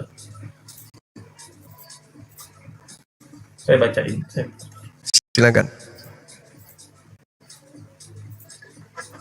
Galatia 1 ayat 15. Tetapi waktu Ia yang telah memilih aku sejak kandungan ibuku dan memanggil aku oleh kasih karunia-Nya. Ya, Saulus di sini dipanggil, ya, dia dipilih apa di sana di dalam? Hah? Dipilih Allah Dia dipilih sebagai pemberita Yesus Kristus. kapan dia gini, Anda tadi mengatakan dia tidak, saudara sendiri yang mengatakan dia tidak pernah bertemu dengan Yesus. Mana yang benar? Gini. Saya mau baca dari Sialaber ya. Sialaber yang terjemahan lain. Iya, Tetapi ketika Allah, yang telah mengkhususkan aku sejak aku dalam rahim ibuku dan memanggil aku melalui anugerahnya. Berarti yang jelas yang memanggilnya bukan Yesus, Allah. Tapi Allah, oke. Berarti dia dipanggil dari sejak dalam rahim ibunya. Boleh bacakan saya Mazmur 58 nomor 4 atau nomor 5 atau nomor 3? Nomor 3 aja deh, nomor 3. Bentar. Mazmur 58. Silakan. Mazmur. Saya pakai ini ya, bentar. Bolak-balik. Mazmur berapa? 58 nomor 3 aja, nomor 3. 58. Oke. Nomor 3. Oke. Siap. Sejak lahir orang-orang fasik telah menyimpang, sejak dari kandungan pendusta-pendusta telah sesat. Oke. Lalu Saulus tadi mengaku kemudian dipilih dari sejak dalam rahim. Kalau dia dipilih dari sejak rahim sebagai orang benar, maka sejatinya dia tidak perlu bertaubat. Betul? Betul. Tapi kenapa dia bertobat? Karena mungkin ya, ini dari pandangan saya nih. Dia menyiksa Yesus dengan cara menyeret orang-orang percaya yang sudah percaya Yesus, menyesal, melempari batu, itu yang dianggapnya adalah hal buruk. Sejak pertemuan dia dengan Yesus, dia buta, lalu dia bertobat.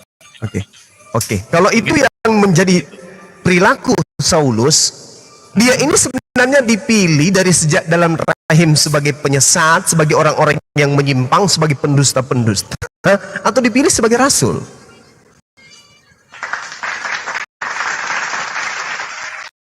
Kalau Kan saya tadi kita jawab, kalau saya jawabnya awalnya sebagai penyesat menjadi menjadi bertobat? Bagaimana menurut Bang Zuma? Di dalam Kisah Para Rasul 13 nomor 1, Saulus di sana masuk dalam daftar deretan nabi, nama nabi yang ada di Antioquia. Kenapa dia harus menjadi penyesat kalau dia sejak nama Saulus aja dia sudah nabi? Apakah ada nabi yang menyesatkan kemudian? Setahu saya, nabi yang menyesatkan itu adalah nabi palsu. Oke. Kenapa kemudian dia mengaku dipilih dari sejak dalam rahim, lalu kemudian kenapa dia perlu bertobat dari penyesatan, kesesatan, dan kemaksiatan yang dilakukan? Katanya dipilih dari sejak dalam rahim. Kalau dia dipilih dari sejak dalam rahim, berarti seharusnya sama seperti Yesus, sama seperti Daud, sama seperti Musa. Dari sejak lahir perilaku mereka mencerminkan sebagai Nabi Tuhan. Ini kenapa tidak pernah bertemu Yesus pun sekali, nggak pernah? Nah, ada dua perspektif bahwa kalau misalkan ini dari kandungan dia dari kandungan sudah dipilih Allah. Kalau gitu dia menyatakan bahwa dari lahir dia memang merasa sudah benar, dia melakukan kehendak Allah dengan menyeret pengikut Yesus, menyiksa pengikut Yesus. Lalu setelah bertemu dia bertobat. Makanya disebut kalau dia tuh itu. Nah, perspektif kedua dari Bang Zuma bahwa ini adalah penyesat. Penyesatnya itu memang pura-pura. Mari kita buktikan, Bang, ya. Ya, berdasarkan Mazmur 58, memang ada orang dari sejak rahim dia sudah ditentukan sebagai orang yang menyimpang. Tuhan sebut orang fasik. Dari sejak kandungan mereka disebut pendusta-pendusta yang telah sesat. Kita sepakat di situ, Bang, ya? Sepakat, ada. Oke, baik. Kita masuk ke dalam Lukas 21. Ini kitab saudara sendiri yang menarasikan berdasarkan penyelidikan Lukas 21. Lukas 21. Oke. Ayat data nomor 8-nya coba Anda baca. Nomor 8. 8. Waspadalah supaya kamu jangan disesatkan, sebab banyak orang akan datang memakai namaku dan berkata, akulah dia. Saat yang sudah dekat, janganlah kamu mengikuti mereka. Oke. Apa yang saudara pahami di sini? Pertama, waspada supaya kamu. Kamu di sini siapa, Bang? Orang-orang yang memakai nama Yesus. Waspadalah kamu jangan disesatkan. Kamu di sini siapa? Orang yang percaya Yesus. Siapa mereka ini? Orang yang mengasihi Yesus lah. Orang-orang yang percaya Yesus. Orang yang hidup sesaman Yesus atau orang-orang Romawi Yunani yang menjadi Katolik Kristen pertama kali? Orang-orang yang ada di zaman Yesus. Masya Allah. Orang-orang yang ada di zaman Yesus. Lalu pertanyaan saya, siapa yang datang kepada orang-orang ini dengan melabel nama mereka, dengan melabelkan bahwa mereka adalah rasul utusan Yesus? Di mana-mana dia mengajarkan dia adalah utusan Yesus, rasulnya Yesus, lalu mengatakan akulah dia, Yesus itu adalah Tuhan. Ini siapa nih yang datang kepada murid-murid Yesus angkatan pertama? Ini siapa, Bang? Loh, Petrus yang bilang, kan di ayat tadi kan saya sudah tunjukkan Kisah Para Rasul 2. Petrus, siapa lagi? Allah yang Iya, enggak maksud saya. Ya. Maksud saya gini. Sabar. Yang dimaksud Yesus di sini kan waspadalah. Maksudnya hati-hati supaya kalian jangan disesatkan. Sebab banyak orang yang akan datang memakai namaku. Salah satu yang memakai nama Yesus yang mengaku pernah bertemu Yesus di padang gurun itu siapa? Di padang gurun ya Paulus. Ya, pada saat dia ke Damsyik, dia di situ membawa-bawa nama Yesus. Betul. Paulus, baik. Berarti Paulus ini dipilih dari sejak dalam rahim sebagai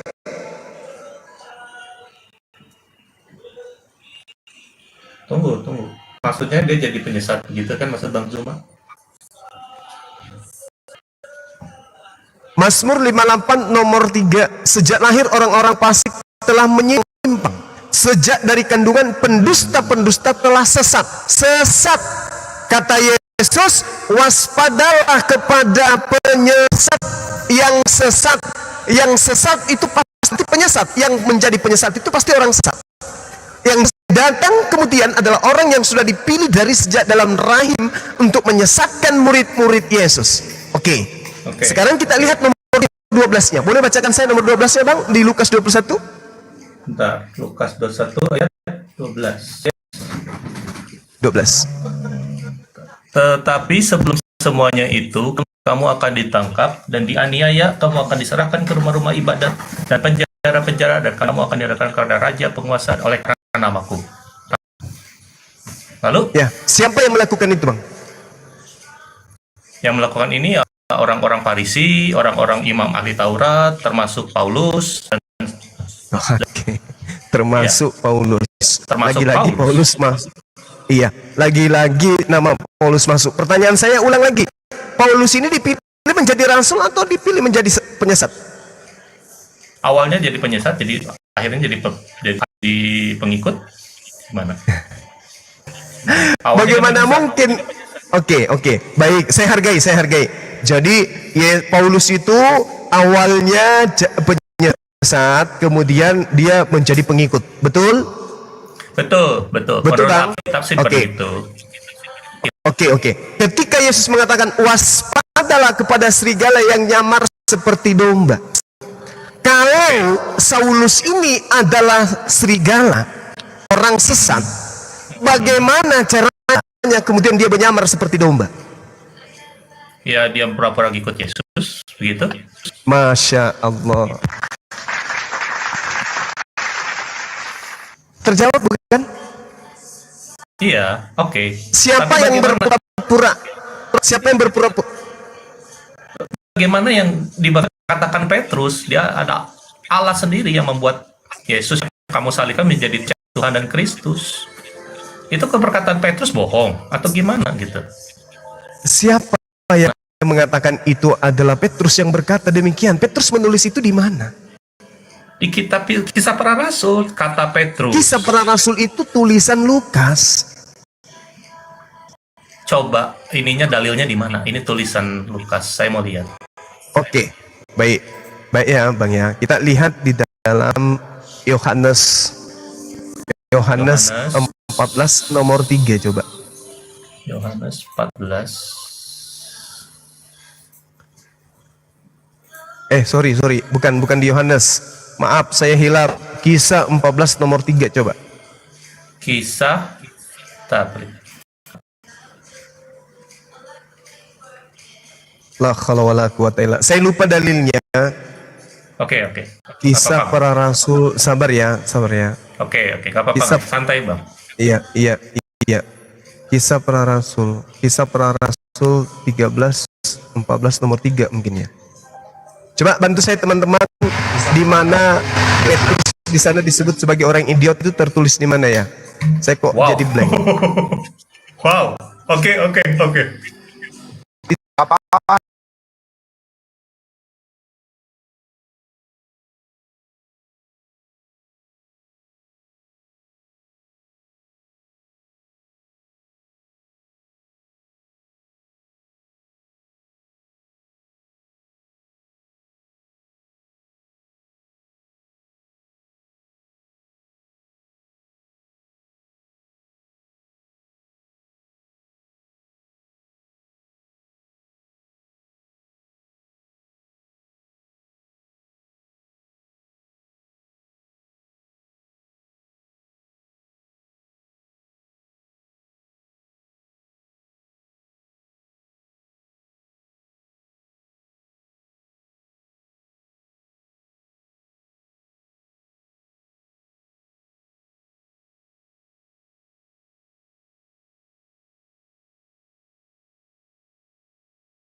Yang berkata mereka berarti banyak orang.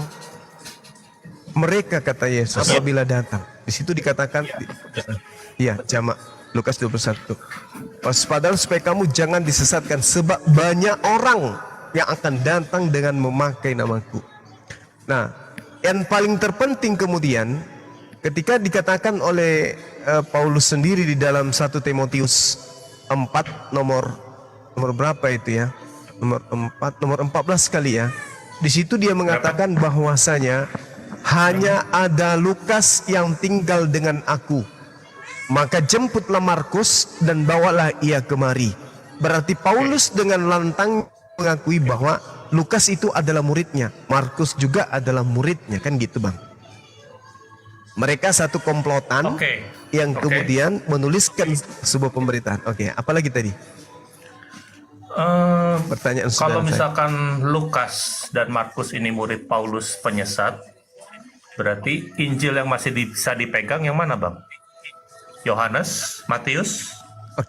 Ini pertanyaan yang menarik. Ini pertanyaan yang menarik Bang. Injil mana yang harus kita pegang? Kita harus mengakui bahwa Paulus, Markus dan juga Lukas ini menuliskan berdasarkan hasil penyelidikan. Coba kita lihat Markus yang kita Markus 1 nomor 14. Markus 1:14. Siap. Karya. Iya.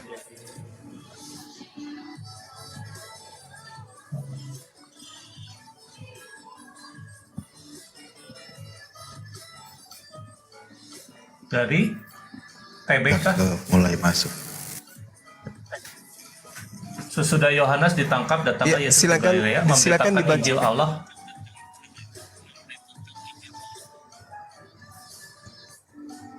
Injil Allah ya, bukan Injil Markus, bukan Injil Matius, bukan Injil Yohanes, Injil Allah. Nah, pertanyaan yang sama. Saya dan Anda bertanya dengan pertanyaan yang sama. Mana Injil Allah? Mana Injil Allah yang kemudian diberitakan oleh Yesus di Galilea? Karena Al-Quran mengatakan bahwasanya di dalam surah Al-Ma'idah Allah Subhanahu wa taala menerangkan dengan sangat jelas bahwa kedatangan baginda Rasulullah Muhammad sallallahu alaihi wasallam itu adalah untuk menjelaskan isi kitab yang disembunyikan. Itu Al-Quran menarasikan. Berarti ada yang disembunyikan, ada kitab, ada pengajaran yang kemudian disembunyikan oleh Bani Israel, oleh ahli kitab. Ya ahlal kitab, qad ja'akum rasuluna yubayyinu lakum katsiran mimma kuntum tukhfuna minal kitab wa ya'funa an katsir. Qad ja'akum minallahi nurun wa kitabun mubin. Wahai ahli kitab, sungguh Rasulullah Muhammad sallallahu alaihi wasallam telah datang kepada kalian menjelaskan kepadamu banyak dari isi kitab yang kalian sembunyikan, dan banyak pula dari isi kitab yang dibiarkan oleh Rasulullah. Sungguh telah datang kepadamu cahaya dari Allah dan kitab yang menjelaskan. Nah, sekarang pertanyaan saya, ketika Al-Quran mengatakan Rasulullah menjelaskan banyak isi kitab yang disembunyikan, berarti ada kitab yang disembunyikan. Yesus mengajarkan Injil Allah di dalam Markus 1 nomor 14. Bahkan kalau kita melihat di dalam kitab saudara di Yohanes 1, di situ Yesus memanggil Filipus. Filipus, ikutlah denganku. Ini perkataan daripada Yesus di dalam Yohanes 1. Dia mengatakan bahwa Filipus, ikutlah denganku. Nah, ketika kemudian dikatakan ikutlah denganku, berarti Yesus ini memanggil muridnya sendiri yang bernama Filipus untuk memberitakan Injil.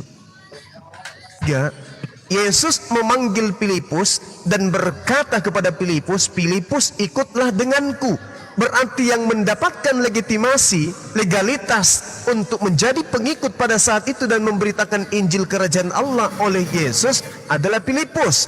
Sedangkan di Kisah Para Rasul 8 nomor 35, maka mulailah Filipus berbicara dan bertolak dari nas itu. Filipus memberitakan Injil Yesus kepadanya. Saya ulang 1 menit. Saya ulang 1 menit. Oke. Markus 1 nomor 14, Yesus memberitakan Injil Allah. Sebagai penyampai Injil Allah, Yesus memanggil muridnya Filipus. Di dalam Yohanes 1 nomor 43, kata Yesus, Filipus, ikutlah denganku. Setelah Filipus ikut dengan Yesus, ternyata Filipus di dalam Kisah Para Rasul 8 nomor 30 berapa tadi ya? Nomor 30. Oh, mau 43 35, sorry. Di situ dengan sangat jelas dikatakan bahwa Filipus memberitakan Injil Yesus kepadanya. Dengan kata lain, Filipus memberitakan Injil Allah. Pertanyaan saya sama seperti saudara, mana Injil Allah? Injil Allah sama Injil Yesus sama atau tidak, Bang? Sama. Sama. Di mana, Bang? Apanya? Injil Yesusnya tuh di mana, Bang? Kalau misalkan 4 Injil ini nggak bisa dipercaya lagi, berarti kan harus dibuang. Ya, kan? inilah yang Al-Quran katakan tadi. Ini yang Al-Quran katakan bahwa kedatangan Rasulullah Muhammad SAW menjelaskan sebagian dari isi kitab yang kamu sembunyikan.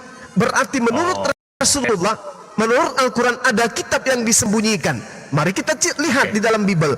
Markus 1:14 ada Injil Allah. Mana Injil Allah itu? Kalau tidak bisa ditunjukkan, berarti Al-Quran benar dengan mengatakan Injil Allah telah disembunyikan. Siap. Maaf, Bang Yesus, Maaf, Bang, saudara Yosef. Bang Juma. mau nanya. Gimana? Pak Yosef. Injil yang asli itu ada di Wahyu 10 nomor 10. Nah, dimakan sama malaikat 10. Kurang ajar. Anak durhaka. Ya kalau nggak percaya silakan cari apa? Cari mayatnya Yohanes. Nah, itu belah perutnya di situ. Ada Injilnya dimakan sama dia. Oh. Dibaca dulu. Kalau tidak percaya dibaca. Wahyu berapa? Wahyu 10 nomor 10. Anak durhaka. Rasanya. Lalu aku mengambil kitab itu dari tangan malaikat itu dan memakannya dalam mulutku. Dia terasa manis seperti madu, tapi sudah aku makannya perutku menjadi pahit rasanya. Oke. Nah, itu dimakan yang asli. Dimakan. Aduh. Kira-kira bisa dibelek nggak sekarang jenazahnya di mana ya? Pengen tahu. Sudah jadi bubur. Allahu Akbar. Jadi Yesus tidak mungkin memberitakan Injil Filipus. Injil Markus, Injil Yohanes, Injil Matius, Injil apalagi satu Lukas. Matius, Markus, Lukas, Yohanes itu nggak bisa dipercaya. Jadi kalau misalkan satu Alkitab ini nggak bisa dipercaya, Terus kitab-kitab bidat yang disebut kitab apa Barnabas, Apokrifa. kitab Apokrifa dan itu bisa dipercaya atau tidak Bang Zuma? Coba. Kalau di dalam Al-Quran Allah subhanahu wa ta'ala menjelaskan, ya ahlal kitab lima talbisunal haqqa bil batil, wahai ahli kitab, mengapa engkau mencampur adukkan kemudian antara hak dan yang batil, sedangkan engkau sudah mengetahui yang benar itu benar, yang salah itu salah. Bahkan kalau kita melihat di dalam Al-Quran, Bung, kalau Anda bertanya tentang kitab itu ya, kami umat Islam menerima Al-Quran, di mana Al-Quran menarasikan begini. Bismillahirrahmanirrahim.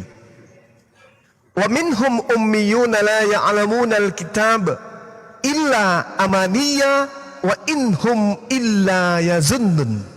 Dan di antara mereka ahli kitab ada yang buta huruf, tidak memahami kitab kecuali hanya berangan-angan dan mereka hanya menduga-duga. Lalu ayat selanjutnya mengatakan, fawailul lil ladzina yaktubuna al-kitaba bi'aydihim thumma yaquluna hadza min 'indillah liyashtaru bihi thamanan qalila.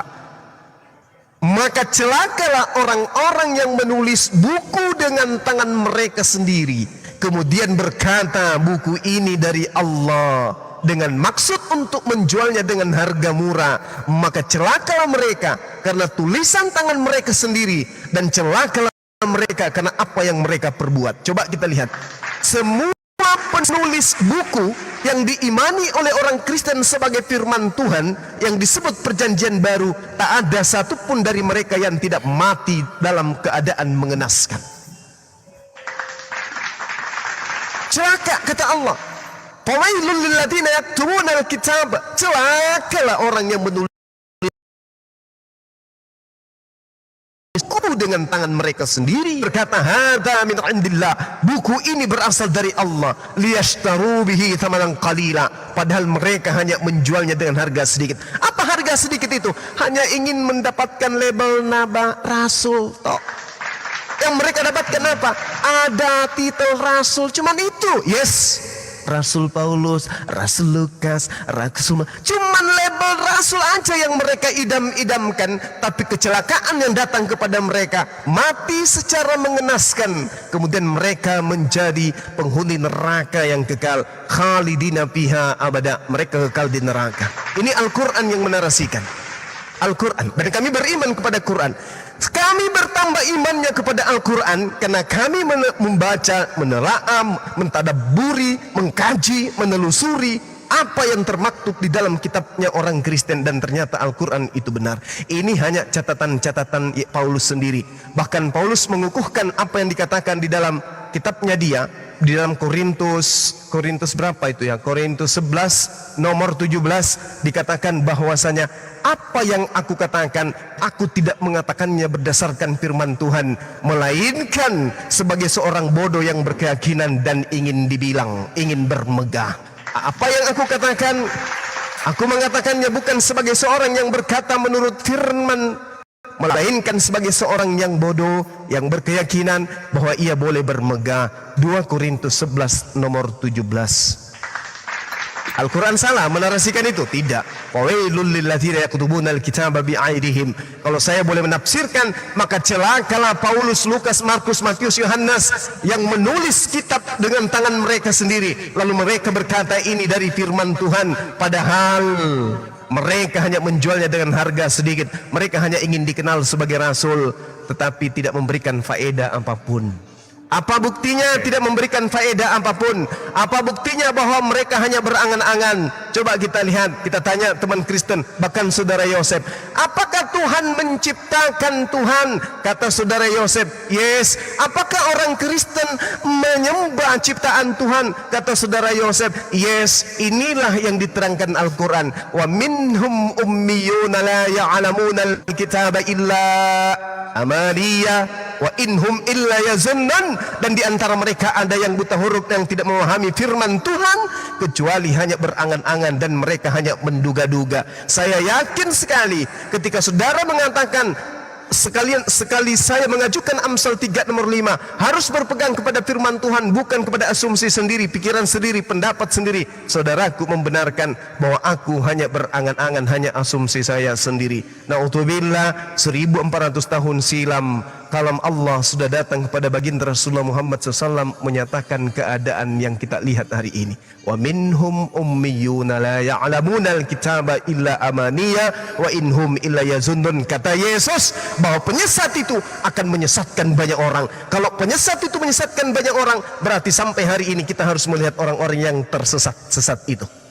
Kita harus melihat hari ini mereka yang disesatkan. Harus, karena itu adalah perkataan Yesus katanya. Kalau tidak ada hari ini orang yang sesat, berarti Yesus berdusta. Tapi karena Yesus mengatakan banyak orang yang akan disesatkan dan hanya sedikit yang diselamatkan. Hari ini faktanya kita temukan. Demikian. Luar biasa, Bang Zuma. Saya mau tambahin sedikit, boleh? Silakan. Di Yohanes 1 ayat 48. Ya, saya bacain ya. Depa 7, sorry. Kata Filipus kepadanya, mari dan lihatlah. Yesus melihat Natanael datang kepadanya lalu berkata tentang dia, lihat, inilah orang Israel sejati, tidak ada kepalsuan di dalamnya. 48, kata Natanael kepadanya, bagaimana engkau mengenal aku? Jawab Yesus kepadanya, sebelum Filipus memanggil engkau, aku telah melihat engkau di bawah pohon ara. Kata Natanael kepadanya, Rabi, engkau anak Allah, engkau raja orang Israel. Yesus menjawab katanya, karena aku berkata kepadamu, aku melihat engkau di bawah pohon ara, maka engkau percaya, engkau akan melihat hal-hal yang lebih besar daripada itu. Lalu kata Yesus kepadanya, aku berkata kepadamu, sesungguhnya engkau akan melihat langit terbuka, malaikat-malaikat Allah turun naik kepada anak manusia. Pertanyaan saya, Bang Zuma, manusia ciptaan mulia apa yang bisa dilayani malaikat turun naik seperti ini? Bisa tahu belum memanggil Filipus dia lihat di bawah pohon ara? Ini manusia apa, Bang Zuma? Yesusnya. Betul. Anak Allah bukan. Allah tidak beranak dan tidak memperanakan. Gimana, Bang Zuma? Baik saudaraku. Tadi dikatakan di dalam Al-Quranul Karim, qala innama ana rasulu rabbiki li'ahabalaki gulaman zakiyan. Dia adalah manusia suci yang menjadi anugerah atas muka bumi ini, yang datang kepada Bani Israel, mengajak Bani Israel kembali kepada hukum Tuhan yang datang kepada Nabi Musa alaihissalam. Jadi kalau ditanya manusia semacam apa? Dia adalah manusia suci, dan sebagai tanda kepada Bani Israel, Allah kemudian menjelaskan di dalam Al-Quran bahwasanya Allah mengutus Nabi Isa alaihissalam kepada Bani Israel sebagai pertanda dengan mukjizat, dan juga diberikan kepadanya bagaimana seorang nabi yang datang kepada Bani Israel mengajak mereka kepada kebenaran. Kalau manusia suci nggak boleh disembah, Bang Zuma? Gimana? Nggak boleh disembah. Manusia suci nggak boleh disembah. Ya makanya jangan disembah. Makanya jangan disembah, karena dia adalah manusia. Meskipun dia manusia, meskipun dia suci, tapi dia kedudukannya manusia, maka dia tidak boleh disembah. Makanya ketika Nabi Isa alaihissalam itu diadili, dihakimi oleh Allah, Allah subhanahu wa ta'ala kemudian berkata kepada Nabi Isa alaihissalam, wa iskalallahu ya Isa bin Maryam, Betul. Ya, tapi kan kita diajarkan berdoa di dalam nama Yesus kepada Allah Bapa. Kita menghormati Yesus, kita menghargai Yesus ya. Ada yang menyembah juga, tapi kan menyembahnya kepada Allah Bapa yang adalah jalannya itu Yesus gitu. Apakah itu salah, Bang Zuma? Iya. Oke. Apa yang dimaksud dengan syirik di dalam Islam? Nah, saya nggak tahu. Yang dimaksud yang dimaksud syirik di dalam ajaran agama Islam itu adalah menyembah Allah dan menyembah selain daripada Allah. Berarti ada dua sembahan. Oke. Yang dilakukan oleh teman-teman Kristen percaya kepada pencipta langit dan bumi, tetapi percaya juga kepada ciptaan pencipta langit dan bumi yang Anda sebutkan tadi. Berarti Kristen menyembah ciptaan. Anda katakan iya, berarti syirik. Sudah kafir, syirik lagi. Ya. Siap. Gimana? Siap. Adam diciptakan oleh Allah. Yes. Semua malaikat termasuk iblis sujud kepada Adam. Tapi iblis tidak mau sujud kepada Adam. Syirik atau tidak? Terus pertanyaan. Oh tidak. Karena ketika Allah kemudian memerintahkan. Baik. Ketika Allah Subhanahu wa taala kemudian memerintahkan para malaikat bersujud kepada Adam alaihissalam, sujud yang dimaksud ini bukan mempertuhankan. Kenapa? Karena para malaikat termasuk Azazil, termasuk iblis, termasuk jin adalah makhluk yang paling taat menyembah kepada pencipta langit dan bumi sebelum Adam alaihissalam itu dicipta. Makanya dikatakan oleh Allah, wa iz qala rabbuka lil malaikati inni ja'ilun fil ardi khalifah. Dan ingatlah ketika Tuhanmu berfirman kepada para malaikat, aku hendak menjadikan khalifah, menjadi pemimpin di atas muka bumi. Nah, iblis sudah mulai goyah di situ. Loh, ada apa? Kok dia Allah mau menciptakan makhluk selain kita menjadi pemimpin? Sementara selama ini kita taat kepada Allah. Maka Allah mengatakan, wa 'allama Adamal asma'a kullaha thumma 'aradahum 'alal malaikah. Wa qala anbi'uni bi asma'i haula'i in kuntum shadiqin. Ternyata Adam alaihissalam memiliki akal pengetahuan. Nabi Adam alaihissalam memiliki ilmu pengetahuan yang tidak dimiliki oleh iblis. Qalu subhanaka la ilma lana illa ma 'allamtana. Maka mereka kemudian menjawab, Maha suci Engkau, tidak ada yang kami ketahui selain apa yang telah Engkau ajarkan kepada kami. Maka sungguh Engkau yang mengetahui dan maha bijaksana. Jadi ada satu kemudian yang tidak mau. Jadi sujud di sini, Bung. Sujud di sini bukan menyembah. Tuhan tidak mengajarkan mereka untuk menyembah, karena sembahan mereka hanya satu. Jadi sujud yang dimaksud di sini adalah menghormat kepada Adam, menghormat kepada makhluk ciptaan Tuhan. Illa iblis, kecuali iblis, mereka kemudian tidak mau sujud menghormat. Baik. Menghormat kepada pemimpin, bukan menyembah kepada Tuhan. Kan? Silakan. Oke, makasih Bang Zubat, ini luar biasa pengetahuan baru. Saya sangat terpukau. Saya mau tambahkan sedikit dari 1 Samuel 25 ayat 23. Ya. Antara menyembah, sujud ini akan terlihat di sini Bang Zuma. Saya bacain 1 Samuel 25 ayat 23. Ketika Abigail melihat Daud, segeralah ia turun dari atas keledainya, lalu sujud menyembah di depan Daud dengan mukanya sampai ke tanah. Daud ini bukan Tuhan, Daud ini hanya raja, dia disembah sama Abigail. Ini menyembah ini ternyata TB itu luar biasa, mengganti dari Sheila Bear. Saya baca dari Sheila Bear ya. Begitu Abigail melihat Daud, segeralah ia turun dari keledainya, lalu sujud di hadapan Daud dan memberi hormat. Jadi yang mau saya sampaikan, umat Kristen mungkin kerjaan menyembahnya itu harusnya memberi hormat. Kalau kita melihat Yesus keturunan Daud, raja di atas segala raja, dia raja yang ditetapkan oleh Allah Subhanahu wa taala sebagai raja untuk diberi hormat. Apa salah gitu Bang Suma? Iya. Baik. Jadi kalau Anda menjadikan itu sebagai rujukan kemudian, menghormat di sini itu bukan perintah bukan kemauan malaikat.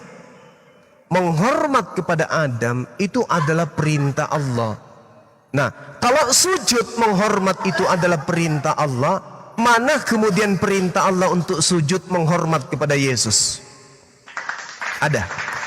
Nggak ada, nggak pernah ada. Nggak ada. Nggak ada berarti tertolak. Sujudnya Anda kepada Yesus sebagai penghormatan itu tertolak karena ada perintah Tuhan. Bahkan Yesus mengatakan dalam Yohanes 17 nomor 3, hidup kekal, masuk surga maksudnya.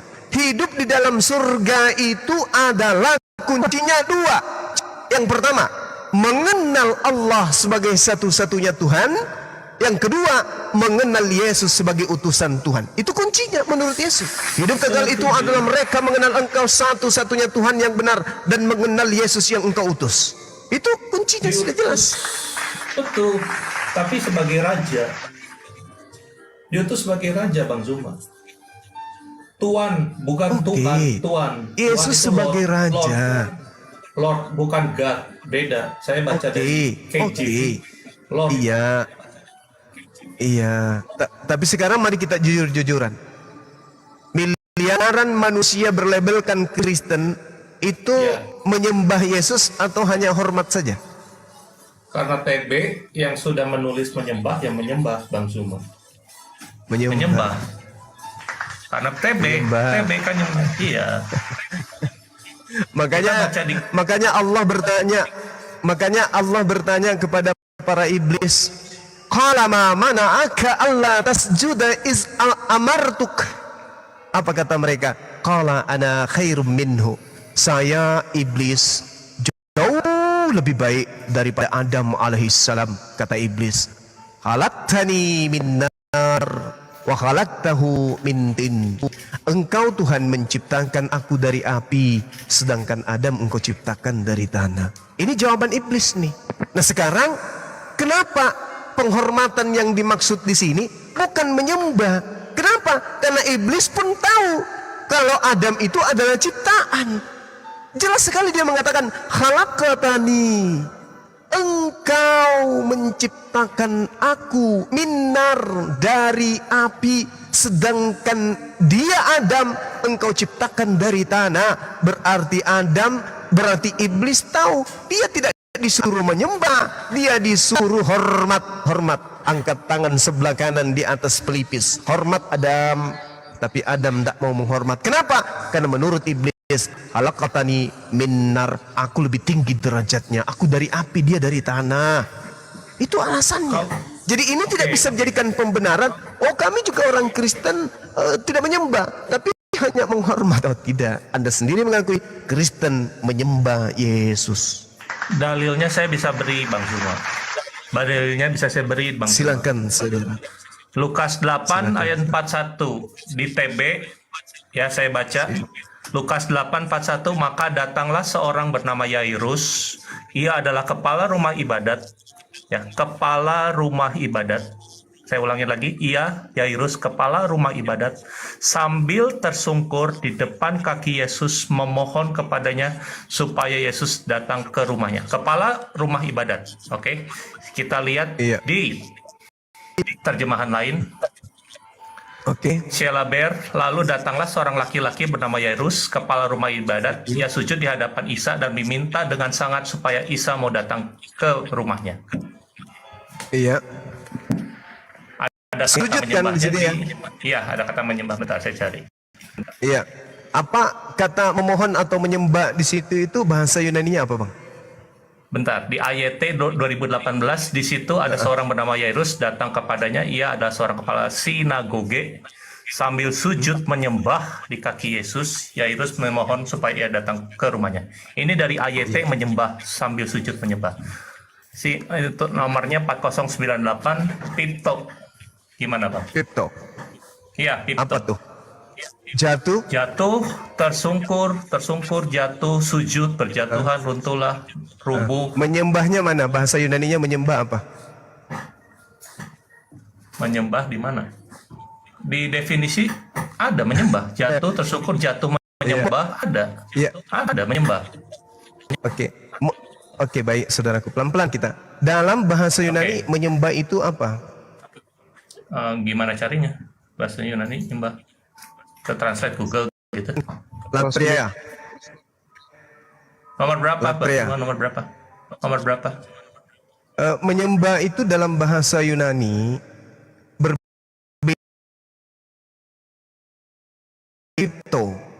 Pipto itu jahat. Datanglah seorang yang bernama Yairus.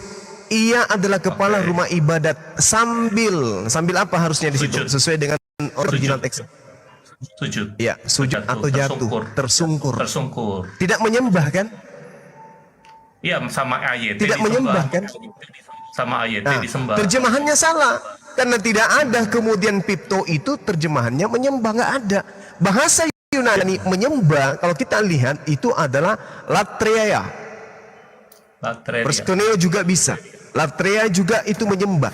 Tapi kalau dia tersungkur atau terjatuh menghormat kemudian di dalam bahasa Yunani Pipto tidak ada menyembah, beda.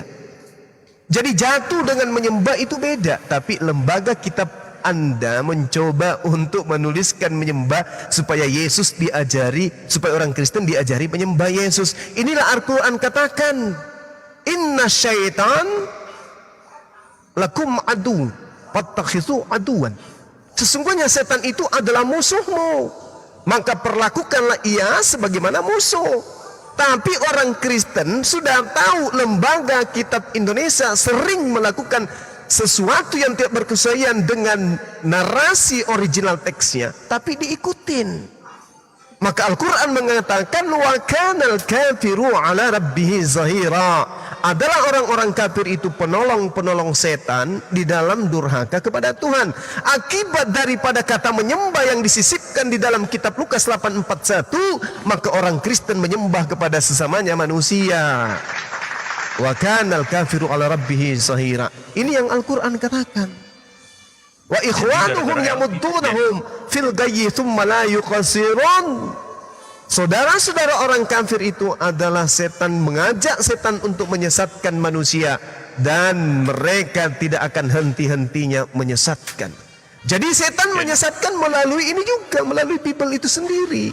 Yang tadinya tidak ada kata menyembah, ditulis menyembah, supaya orang-orang Kristen yang makan doktrin dan dogma menyembah manusia. Padahal cerita Lukas 8:41, di situ orang yang bernama Yairus hanya tersungkur jatuh di depan Yesus, bukan menyembah, karena di situ tidak ada kata latreia. Kalau latreia baru menyembah, latreia theos menyembah Tuhan, tapi tidak, dia hanya pipto, artinya Yesus hanya terjatuh Yairus hanya terjatuh di depan Yesus. Tersungkur. Ya, tersungkur di depan Yesus. Iya. Lalu kalau dirubah seperti ini, LAI begitu parahnya menyesatkan. Lalu apa yang harus dilakukan dengan LAI gitu loh? Ya. Bagus. Gimana? Gimana Bang Zuma? Dibikin petisi, digeruduk, dilaporkan, dia menyesatkan umat Kristen disesatkan selama 2024 tahun, begitukah maksudnya? Tidak perlu Bang Yosef. Tidak perlu, tapi pribadi pribadi, person to person yang harus menyadari. Nggak bakal bisa, Bang. Doktrin ini sudah begitu tertanam kuat dari sejak penjajahan Belanda, bahwa Yesus adalah Tuhan, Yesus adalah Juru Selamat, Yesus adalah Anak Allah, tidak mungkin dirubah. Tidak mungkin dirubah. Itu menurut saudara tidak mungkin dirubah.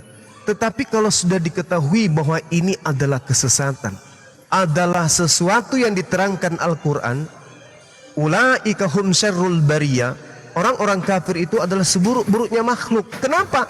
Mereka sudah tahu itu kesesatan, mereka masih rangkulan. Kenapa nggak ditinggalkan aja? Mencari keselamatan daripada hidup di dalam kungkungan doktrin dan dogma dengan data-data yang sudah sangat jelas akurat ini penyesatan. Apakah ingin menjadi saudara dengan setan? Apapun yang disampaikan oleh pejuang-pejuang yang menyuarakan kebenaran ini akan selalu ditepis oleh para petinggi-petinggi gereja dari setiap khotbah, dari setiap YouTube mereka.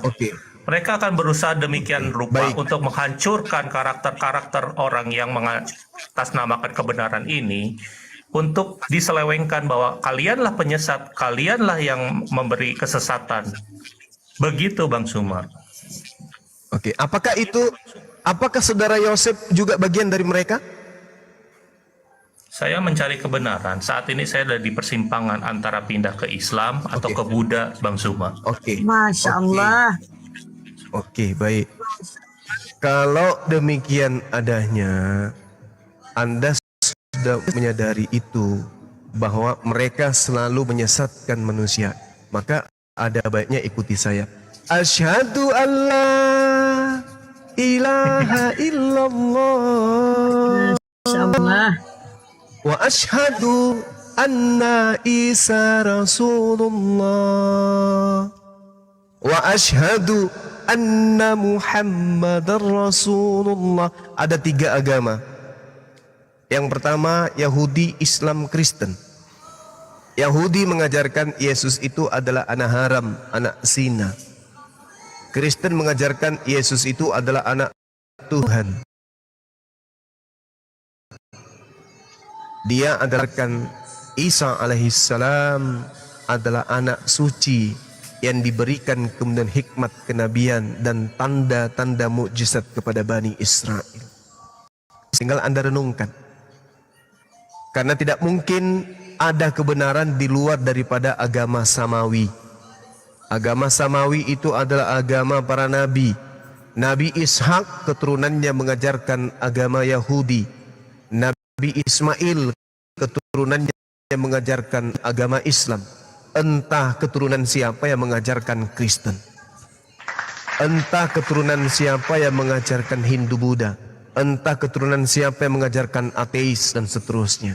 Sekarang tinggal Anda memilih siapa agama di atas muka bumi ini yang penuh dengan aturan-aturan Tuhan, mulai dari tidur sampai tertidur kembali. Banyak orang mengatakan agamanya benar, agamanya baik.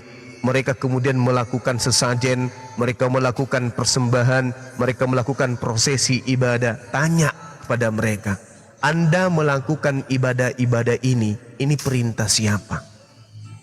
Oke. Boleh tanya, Bang? Silakan. Bagaimana Bang Zuma menanggapi fitnahan Islam? Maksudnya? 98, kerusuhan, bom Bali, bom Marriott, WTC, 4 karakter yang ada di Arab, depannya I, belakangnya S. Siapa itu semua, Bang? Saya belum kopi, Bang. Saya belum kopi. Kenapa itu tidak diberantas, Bang? Maksudnya Bang Zuma, maksudnya itu adalah oknum. ISIS itu mengenai masalah apa? ISIS di situ kan mengenai soal perbuatan minyak, ya kan? Mereka itu sejatinya bukanlah seorang muslim, tetapi mereka mempunyai yang namanya atribut muslim. Pada saat seorang Presiden Erdogan, Mas ya, ketika mau memberantas yang namanya di Syria, Mas, mereka dihalang-halangi sama salah satu negara berkuasa. Dan pada saat itu mereka Presiden Erdogan sempat yang namanya mengutus beberapa tentara pilihan. Ketika ada 2 orang yang tertangkap dari pasukan ISIS, pada saat pasukan ISIS itu dibuka celananya, Mas, mereka melakukan bunuh diri, mau diinterogasi. Ketika dibuka celananya, ternyata tidak disunat. Ini agama apa sebenarnya, Bang? Kalau tidak disunat, mereka mengatasnamakan Islam, atribut Islam, padahal sejatinya mereka itu adalah bukan Islam. Itu yang pertama, Mas. Yang kedua, ketika Mas membahas mengenai soal teroris yang ada bom Bali ataupun dimanapun juga, Mas sekarang berpikir nggak, Mas? Siapa yang menangkap teroris itu, Mas? Polisinya ada nggak umat Muslim, Mas? Ada umat Muslim. Pengacaranya umat Muslim bukan? Umat Muslim. Hakimnya umat Muslim bukan? Umat Muslim. Pada saat dieksekusi, itu pun umat Muslim. Kenapa Mas tidak apresiasi mengenai masalah itu? Kenapa Mas tidak apresiasi? Hah? Tidak diberitakan di media, Mas. Ya. Mas, yang menghakimi pada saat itu yang menjadi hakim orang Muslim atau bukan? Yang menangkap gerombolan Amroji, umat Muslim atau bukan itu? Umat Muslim. Yang menangkap, yang menjarain umat Muslim. Kenapa yang dipikirkan itu selalu teroris? Ya, baik Bang, silakan. Lanjut. Oke. Habis ini. Oke. Silakan. Oke, lanjutin, Bang. Lanjutin, Bang. Nanti Pak, lanjut. Apa-apa bang, ayo lanjut aja bang, silakan. Oke, baik. Oke, Jadi, saya buka 98. Kenapa 98 itu atas nama Allahu Akbar melakukan pemerkosaan, pembunuhan, dan penyiksaan itu semua kepada rakyat Cina. Kenapa itu semua dilakukan? Oke, baik. Kenapa? Jadi, oke, gini saudaraku ya. Menilai sebuah agama itu tidak boleh dari pelaku.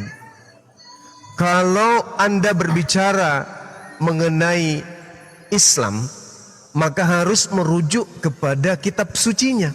Untuk itulah kitab suci ini dijaga supaya menjadi patron, supaya menjadi akar penilaian manusia terhadap kebenaran Islam. Ya, jadi yang dinilai itu kitab suci, bukan pelaku. Kalau pelaku yang dinilai, ingat 300 tahun kemudian orang-orang yang menyembah Yesus, rumah ibadahnya gereja, nama agamanya Kristen dan Katolik, yang melakukan pembunuhan jutaan pribumi, memperkosa jutaan pribumi, memperbudak jutaan pribumi. Itu kalau kita lihat oknum.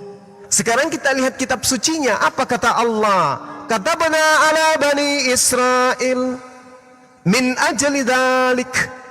Katabna ala bani Israel annahu man qatala nafsan bi ghairi nafsin aw fasad fil ardi faka'annama qatalan nas jami'an wa man ahya faka'annama ahyan nas jami'an.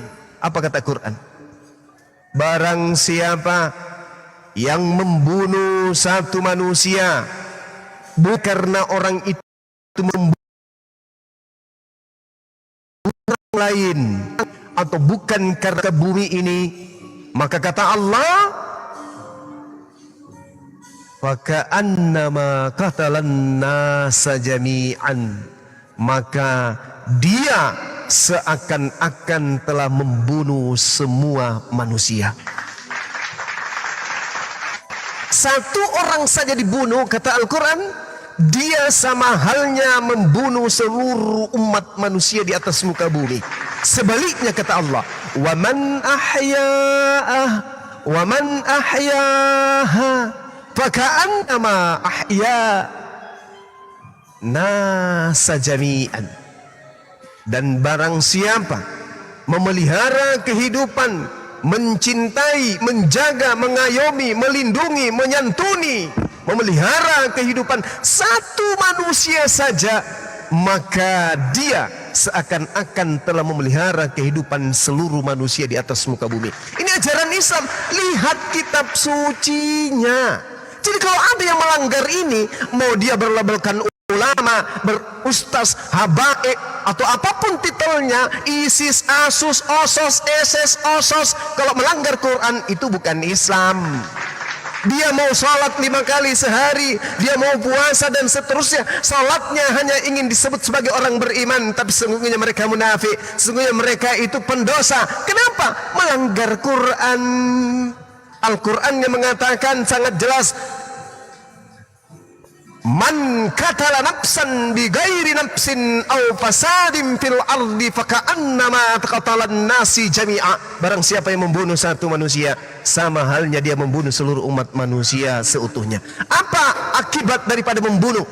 Di Al-Quran jelas dikatakan membunuh manusia tempatnya di neraka. Jelas sekali.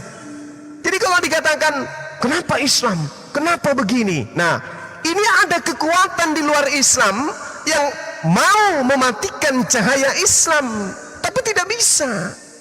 Al-Quran dengan jelas mengatakan mereka ingin mematikan, mereka ingin memadamkan cahaya Islam, tapi tidak akan pernah bisa. Mereka tidak bisa memadamkan cahaya Islam. Kenapa? Karena Islam itu adalah rancangan Tuhan. Di dalam Yesaya 29, ya, di situ Tuhan mengatakan, rancangan-rancanganku adalah rancangan shalom. Rancangan-rancanganku adalah rancangan Islam, damai sejahtera. Jadi tidak ada yang bisa kemudian bisa mematikan cahaya Islam itu. Itu tidak bisa. Kenapa demikian? Karena Islam adalah rancangan Tuhan yang didatangkan kemudian di dalam kehidupan umat manusia. Zalikal kitabul la raiba fihi hudal lil muttaqin. Kitab Al-Quran ini adalah petunjuk, tidak ada keraguan di dalamnya, adalah petunjuk bagi mereka orang-orang yang bertakwa. Jadi tidak akan pernah bisa, Bang. Jadi kalau ada orang mengatasnamakan Islam, jidatnya hitam, apalagi celananya jingkrak, tapi melakukan bom, itu mungkin KTP-nya Islam, tapi mereka bukan Muslim. Kenapa bukan Muslim? Karena mereka tidak mencerminkan manusia Qurani. Manusia Quran adalah manusia yang menjaga kehidupan manusia, tidak terlepas dia adalah orang Kristen, tidak terlepas dia orang Hindu, Buddha. Yang namanya manusia, kata Allah, siapapun yang membunuh tanpa alasan yang dibenarkan oleh Islam, yang dibenarkan oleh pencipta langit dan bumi, maka dia sama halnya membunuh seluruh umat manusia. Makanya coba kita lihat, ini deteksi sejarah histori. Ketika kemudian Belanda diusir oleh pahlawan kita yang ada di Nusantara ini, baik itu Islam, mau itu Kristen, mau Katolik, yang ikut dalam barisan pahlawan mengusir penjajah. Di situ para penjajah meninggalkan pengikut-pengikutnya atau budak-budaknya atau konco-konconya. Ketika dikatakan perang usai, Belanda sudah menyerahkan diri, gereja masih berdiri dengan kokohnya. Orang-orang yang tadi menjadi mata-mata, orang-orang yang menjadi pengikutnya, pembantu-pembantu penjajah, dibebaskan beribadah di tempat Belanda. Andai saja Islam diajarkan untuk membunuh, tidak diikat oleh aturan, jangan membunuh siapapun yang tidak membuat kerusakan di atas muka bumi, maka orang-orang Islam pahlawan yang mayoritas Islam akan membumi hanguskan pengikut penjajah, bahkan meratakan rumah ibadahnya. Tapi karena Islam berdasarkan hukum, tidak boleh kamu membunuh, tidak boleh kamu menganiaya meskipun beda keyakinan, karena itu sama halnya kamu membunuh dan menganiaya seluruh umat manusia di atas muka bumi. Dalilnya ada, Bung, surah Al-Maidah ayat 32, saya tidak mengada-ada. Qatalan nafsan bigairi nafsin. Di sini tidak dikatakan Islam, tapi nafsin. Semua manusia, siapapun dan apapun agamanya, tak boleh dibunuh satu pun. Ini Al-Quran yang mengatakan. Jadi kalau ada orang melabelkan Islam, termasuk kafir, termasuk kafir. Semua darah manusia, orang kafir halal, termasuk darah orang kafir halal, itu gimana menurut Bang? Yang halal itu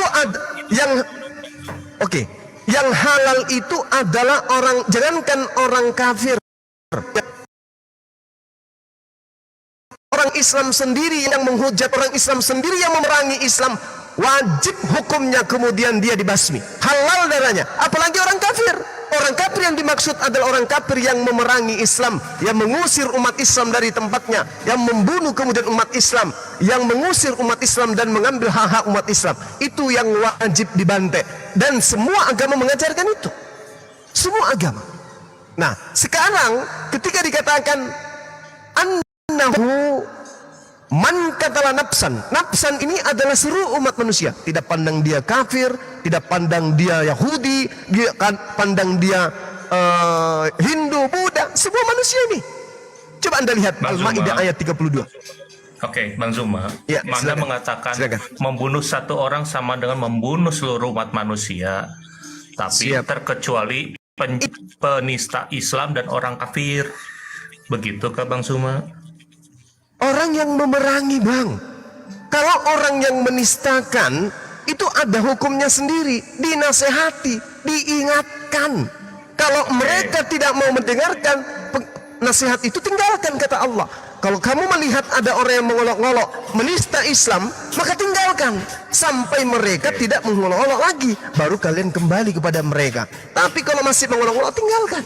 Nah, yang dimaksud di sini adalah yang memerangi, yang menyerang dengan fisik, itu yang dimaksud.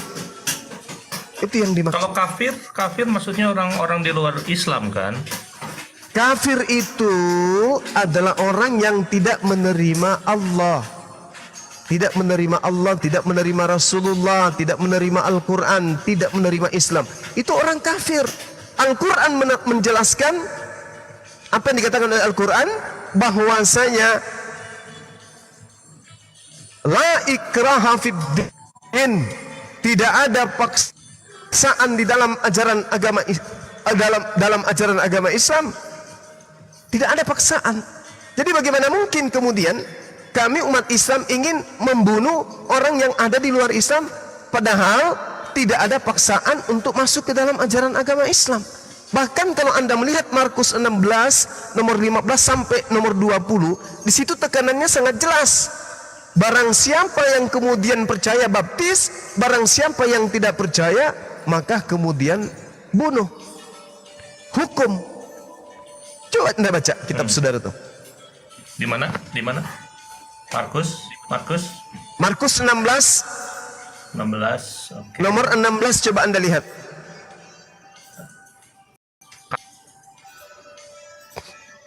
Siapa yang percaya dan dibaptis akan diselamatkan, tapi siapa yang tidak percaya akan dihukum. Akan dia apa orang yang percaya? Dibaptis akan diselamatkan. Terus kalau tidak percaya? Dihukum. Dihukum. Di Islam ada nggak data seperti itu? Di Islam bilang kalau tidak masuk Islam ya akan masuk neraka kan? Iya, berarti itu kan urusan Tuhan. Nah di sini dia dihukum dia. Sedangkan Al-Quran menarasikan begini. Tolong dengarkan saya. Wa in ahadum minal musyrikin astajara fa'ajirhu hatta yasma'a kalam Allah summa ablighu ma'mana dzalika bi annahum qaumul la ya'lamun. Jika di antara kaum musyrikin, orang-orang musyrik ini artinya orang yang di luar Islam, orang yang ada di luar dari orang-orang muslim, ada yang meminta perlindungan kamu. Ini dalam keadaan perang. Jika di antara musuhmu ada yang meminta perlindungan kepadamu, maka lindungilah agar dia dapat mendengarkan firman Allah. Bukan hanya sekedar lindungi, kata Allah, tapi summa ablighu ma'mana. Apa kata Allah? Setelah kamu melindungi mereka, kemudian antarkanlah mereka ke tempat yang aman baginya. Coba, dalam perang ini, dalam konteks perang, ada orang kafir berperang lalu menyerah.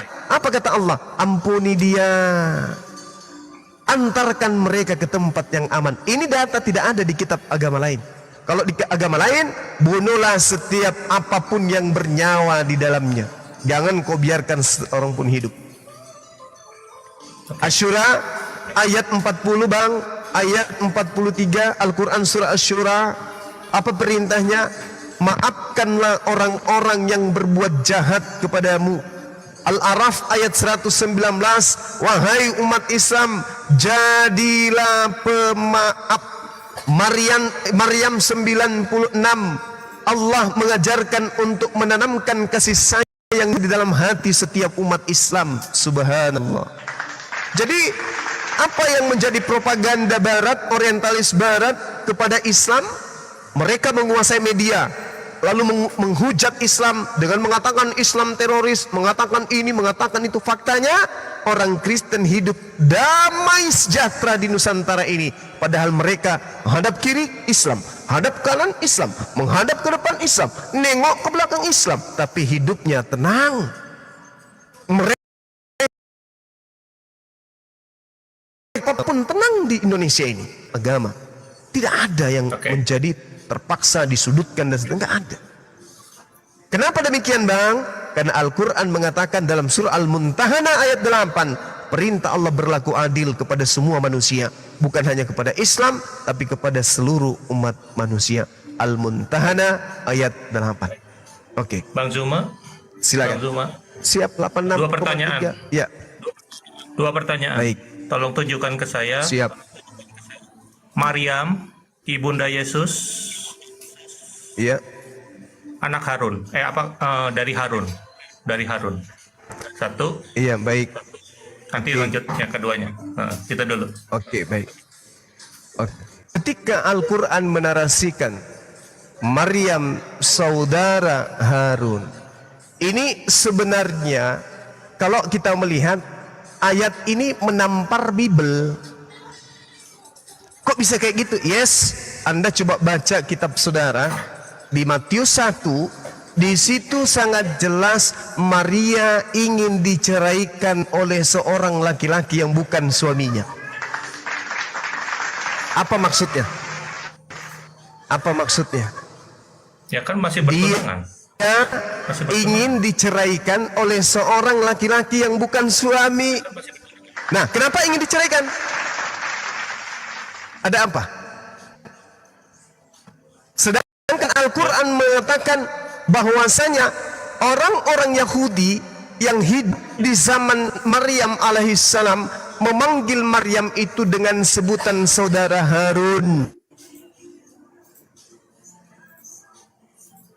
Halo? Bang Zuma? Putus ya, Bang? Ya, tunggu sebentar. Jaringan.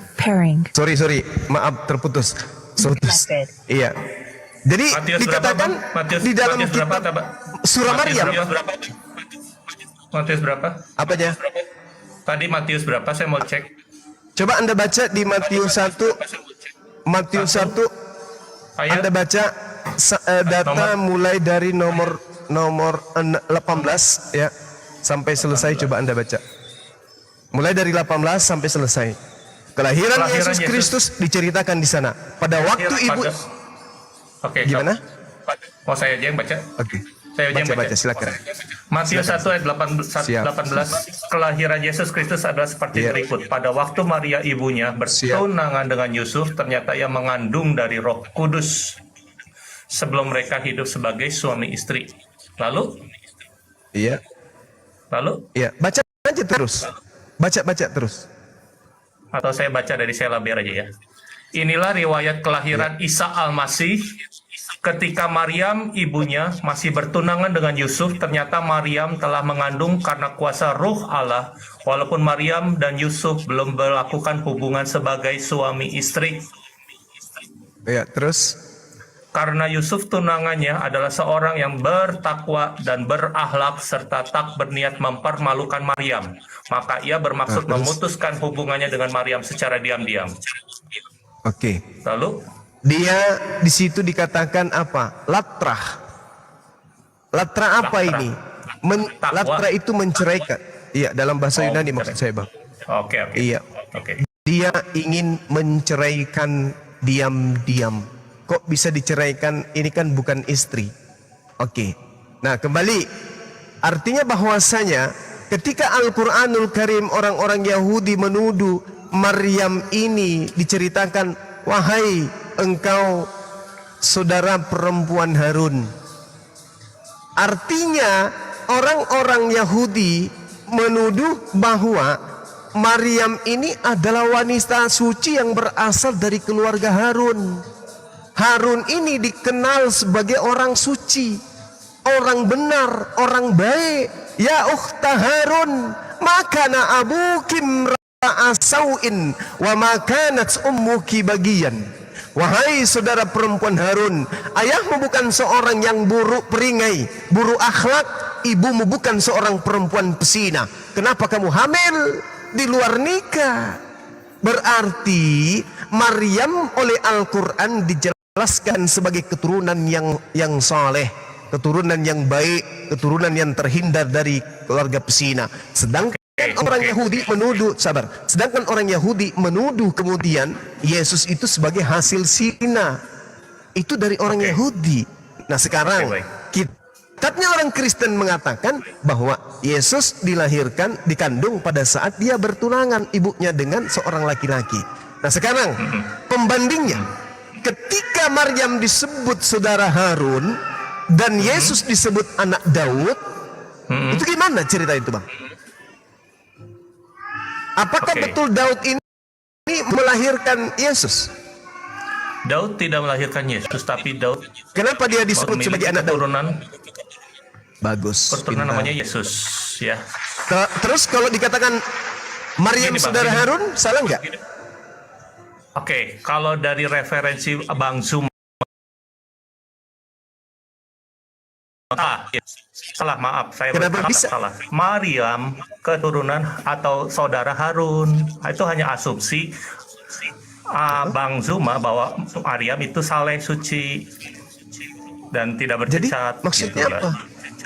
Maksudnya apa ini, Bang?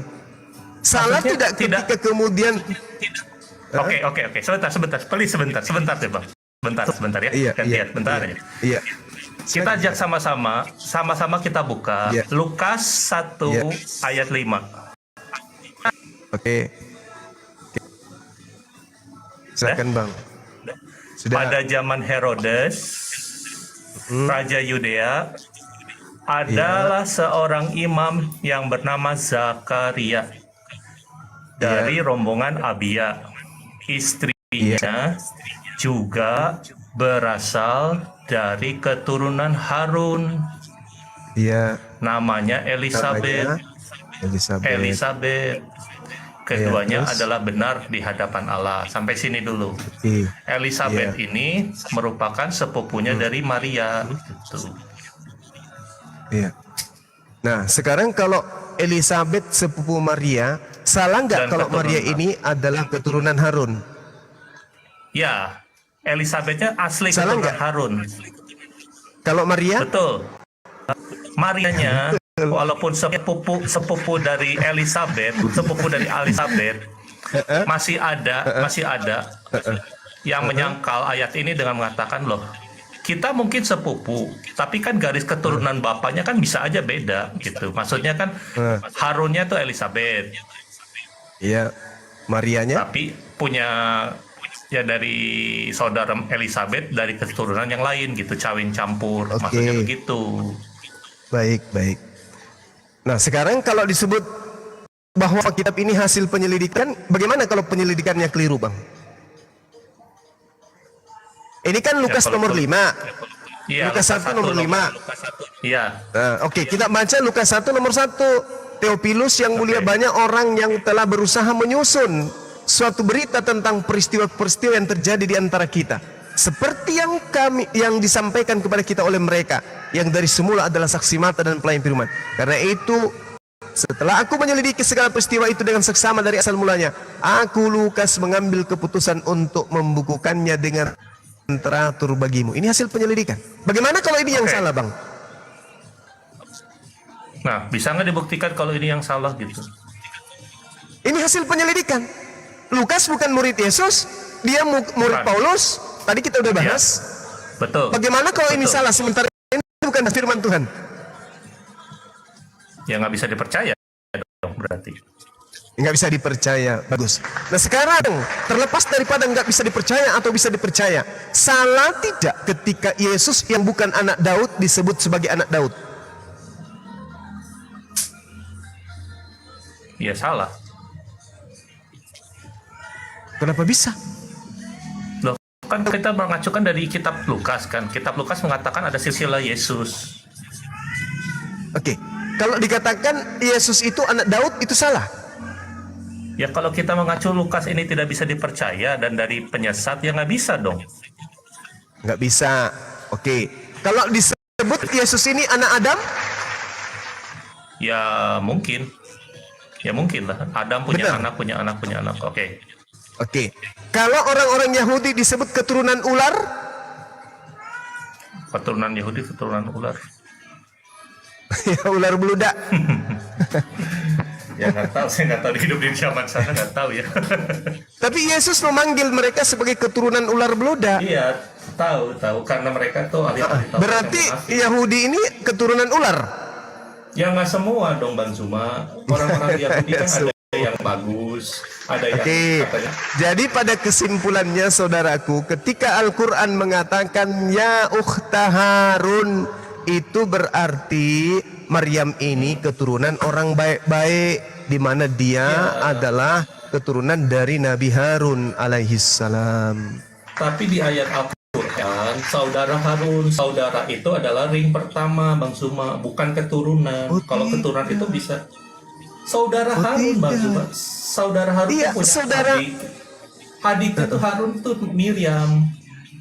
Itu rentang waktunya Iya, berapa ribu tahun. memang gitu. kebetulan aja Harun punya adik namanya Miriam. Dan Anda harus tahu kalau dalam bahasa Aramaik Maria itu dipanggil apa? Gak tahu. Miriam? Miriam juga. Miriam juga. Oke. Bukan Maria. Itu Oke. Maria itu bahasa Oke. Yunani. Miriam dalam Berarti saya bahasa mau tekanin, Aramaik. Oke, saya mau tegasin bahwa saudara Harun tidak melahirkan Yesus kan? Karena selama ini yang bergulir saudara Harun itu yang melahirkan Yesus kan, itu edan banget, jauh banget gitu, rentang waktunya tuh jauh gitu. Iya, jauh, Paham nggak? betul. Iya, jadi kan ini salah, bukan di Al-Quran mestinya saudara Harun dong, keturunan Harun. Anda dong. pernah mendengarkan nama Bang Yosep? Anda pernah mendengarkan nama Kahar Musakar? Nggak pernah. Nggak pernah. Pernah. Kalau saya ada di Jawa, orang kenal saya saudara Sultan Hasanuddin, itu salah atau tidak? Keturunan Hasanuddin ya mungkin benar. Kita kan nggak tahu. Saudara laki-lakinya Sultan Hasanuddin. Ketika Bang Suma masuk ke Pulau Jawa, orang menyambut saya, mari kita sambut saudara laki-laki dari Sultan Hasanuddin. Itu menandakan bahwa saya punya darah dari keturunan Sultan Hasanuddin. Orang kenal. Bagi Bani Israel, Harun itu adalah seorang tokoh ternama, orang suci, orang mulia yang mendampingi Nabi Musa alaihissalam. Jadi ketika ada orang benar pada mata mereka yang keturunan daripada orang-orang yang mulia di antara mereka, maka mereka disebut sebagai saudara orang tersebut. Maryam disebut saudara Harun, membuktikan bahwa Maryam itu adalah orang yang suci, orang yang baik-baik, berasal dari keturunan yang baik-baik. Makanya dalilnya jelas, wahai saudara perempuan Harun, ayahmu bukan seorang yang buruk akhlak, buruk perbuatan, buruk akidah, dan ibumu bukan seorang perempuan pesina. Kenapa kamu bersina? Kenapa kamu melahirkan seorang anak dari hasil zina?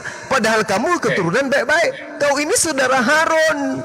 Wahai Bang Suma, kenapa kau jadi pengecut? Kenapa kau jadi penakut? Sementara kau itu punya saudara bernama Sultan Hasanuddin, orang yang gagah berani mengusir penjajah, pahlawan dari tanah Makassar, yang sangat luar biasa. Paham. Itu maksudnya, Bang. Baik, paham Bang, paham. Makasih Bang. Oke. Lalu kalau begitu Yesus atau Isa Al-Masih keturunan Harun? Yes, betul. Bukan Karena keturunan ibunya Daud. juga adalah saudara Harun. Bukan keturunan Daud. Begitu Bang. Lah, mereka Daud ini dari mana? Dari Yusuf. Yusuf ini dari mana? Ya dari Daud. Keturunan Daud bla bla bla bla bla sampai Yusuf. Oke, Anda membacanya di mana? Matius 1 sama di Lukas, itu kan silsilah Oke, Isa Al-Masih itu ada di penelitian situ. siapa? Itu firman Tuhan, tulisan silsilah dari apa itu? Dukcapil. Ya nggak tahu, dari ilham roh kali. Mari kita lihat kesalahan silsilah ya. Baik, baik. Di Matius. Oke, Matius 1 nomor 11. Salah nggak saya ya? Iya, Matius 1 nomor 11. Coba boleh bacakan saya, Bang? Sebentar. 11. Oke. Iya. PB atau apa? Terserah. Biar aja. Yosia mempunyai anak, Yekonya dan saudara-saudaranya pada masa Bani Israel dibuang ke Babel. Terus, Yekonya punya anak Sealtiel setelah pembuangan ke Babel. Sealtiel punya anak Zerubabel, ya. Iya. Terus, Oke. Zerubabel punya anak Abihud mempunyai anak Eliakim. Eliakim punya anak Azor. Azor punya anak Sadok. Sadok punya anak Akim. Akim punya anak Eliud. Eliud anak Eleazar. Eleazar Matan. Matan Yakub.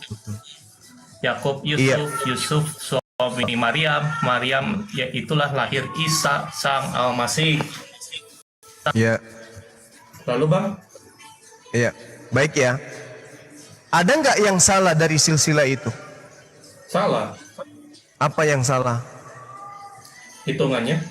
Saya udah pernah hitung ini 13. 13. Kenapa? Saya pernah hitung silsilah ini 13. Iya, bukan bukan. itu maksud saya. Bukan itu maksud saya. Oke, gimana Bang? Iya. Jadi kalau kita melihat di dalam Matius 1 nomor 11 ini, mohon maaf ya Bang ya. Di situ dikatakan Yosia memperanakkan Yekonya. Ini benar atau tak salah ini? Salah atau benar? Salah atau benarnya harus ada pembanding. Pembandingnya di Lukas masuk Bang gitu. Pembanding. Bukan. Oh, bukan. Yosia. Maksudnya saya nggak tahu. Apa yang Anda pahami ketika dituliskan Yosia memperanakkan Yekonya? Ya Yosia punya anak namanya Yekonya. Oke, baik. Lalu? Jadi Yosia punya anak bernama Yekonya. Boleh kita geser sedikit Bang? Kemana? Ke 1 Tawarik 3:16 mungkin? Oke, 1 Tawarik 3. Iya.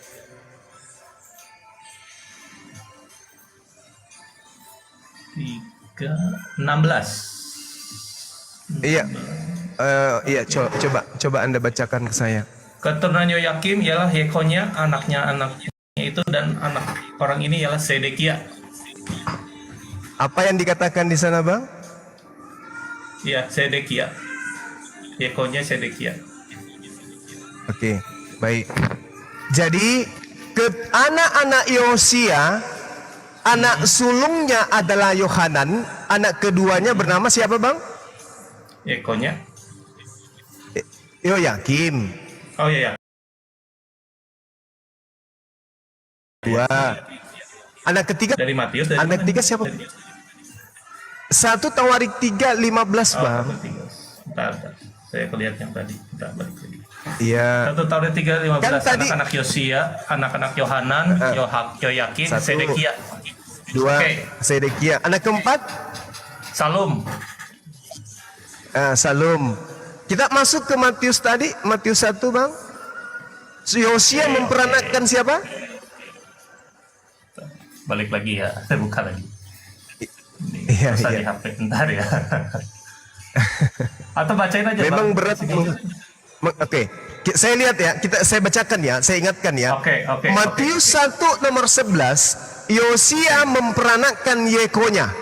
Yekonya diperanakkan oleh Yosia. Di dalam 1 Tawarik 3:15, anak-anak Yosia adalah Yohanan, Yoyakim, Zedekia, Salum. Mana Yekonya di situ Bang? Nggak ada. Loh, kenapa Matius mengatakan Yosia memperanakkan Yekonya? Salah ketik kali.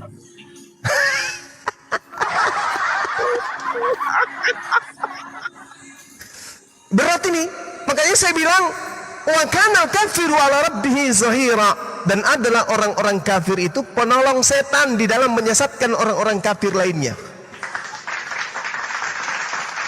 Kita uji ya. Ini data Bung ya. Kita tidak mengada-ngada. Semoga Anda baca Bible yang benar. 1 Tawarik 3 nomor 15, anak-anak Yosia, yang pertama yang sulung Yohanan, yang kedua adalah Yoyakim, yang ketiga adalah Zekedia, dan yang keempat adalah Salum. Tidak ada Yekonya di sana. Nah, sekarang permasalahannya adalah di dalam Matius 1 nomor 13, Yosia memperanakkan Yekonya. Ini ilmu jurus dari mana yang digunakan oleh pengarang Matius ini? Inilah yang saya katakan Bang, pengarang-pengarang kitab saudara itu bukan menuliskan berdasarkan firman Tuhan. Muncul pertanyaan saya Bang Joseph, kenapa pengarang Matius melangkahi Yoyakim? Harusnya Yosia memperanakkan Yoyakim. Betul atau tidak? Betul. Betul. Kenapa pengarang Matius tidak menuliskan di silsilah Yesus ini di Matius 11, Matius 1 tidak menuliskan Yoyakim? Kenapa? Ya mungkin hilaf. Bukan hilaf Bang. Oh, bukan. Dia ingin Apa? menyesatkan manusia Bang. Oke. Mau bukti? Mau bukti Bang? Oke. Mau bukti Bang? Saya kasih bukti. Silsilah dulu ini. Iya, ini kan sudah penyesatan ini. Matius 11. Satu lagi. Matius. Bentar. Matius 1. Bang. Iya. silsilahnya kan ada satu lagi di Lukas 3 ayat 23. Sabar dulu. Mas, Oke. mengenai silsilah, oke. Kita udah paham. Ini dulu, Yosia memperanakan Yekonya adalah sebuah kesalahan fatal. Betul? Oke. Nah, sekarang muncul masalah baru. Apa? Kenapa pengarang Matius menghilangkan nama Yoyakim di situ? Yang harusnya Yosia memperanakan Yoyakim memperanakan Yekonya. Kenapa Yoyakim dihapuskan di sini? Tidak dituliskan, Bang. Kenapa? Yosia anak sulungnya ialah Yohanan, anak kedua adalah Yoyakim, anak ketiga adalah Sedekia, anak keempat adalah Salum. Keturunannya Yoyakim adalah Yekonya. Oke. Kenapa dia tidak tuliskan Yoyakim di sini? Kenapa? Kenapa, Bang? Mau tahu alasannya? Ya, boleh. Kenapa, Bang? Di dalam Yeremia 36 nomor 30 berbunyi begini. Sebab itu beginilah firman Tuhan tentang Yoyakim, Raja Yehuda.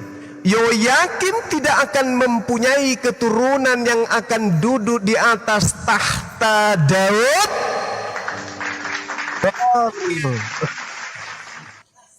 Yoyakim. Yeremia berapa, Bang? Yeremia berapa? Saya mau lihat. 36 nomor 30. 36 Yes. 30. Oke. Yes. Tidak akan ada lagi keturunan Yoyakim yang akan duduk di atas tahta Daud. Paham sampai sini, Bang? Paham. Kenapa Yoyakim dihapuskan namanya di Matius 1 nomor 11? Karena Yesus adalah keturunan Yakim. Berarti Yesus tidak akan duduk di atas tahta Daud. Masya Allah. Tepuk tangan untuk kita semua.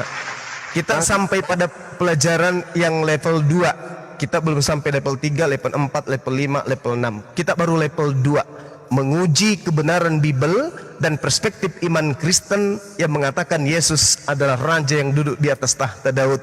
Ternyata pengarang Matius, kamu menghilangkan identitas Yoyakim di sini sebagai kakeknya Yesus karena kamu ingin menjual Yesus sebagai raja yang akan duduk di atas tahta Daud. Pantas saja ketika ditanya kapan-kapannya Yesus duduk menjadi raja di tahta Daud. Yesus ketika datang kerajaan Daud sudah nggak ada.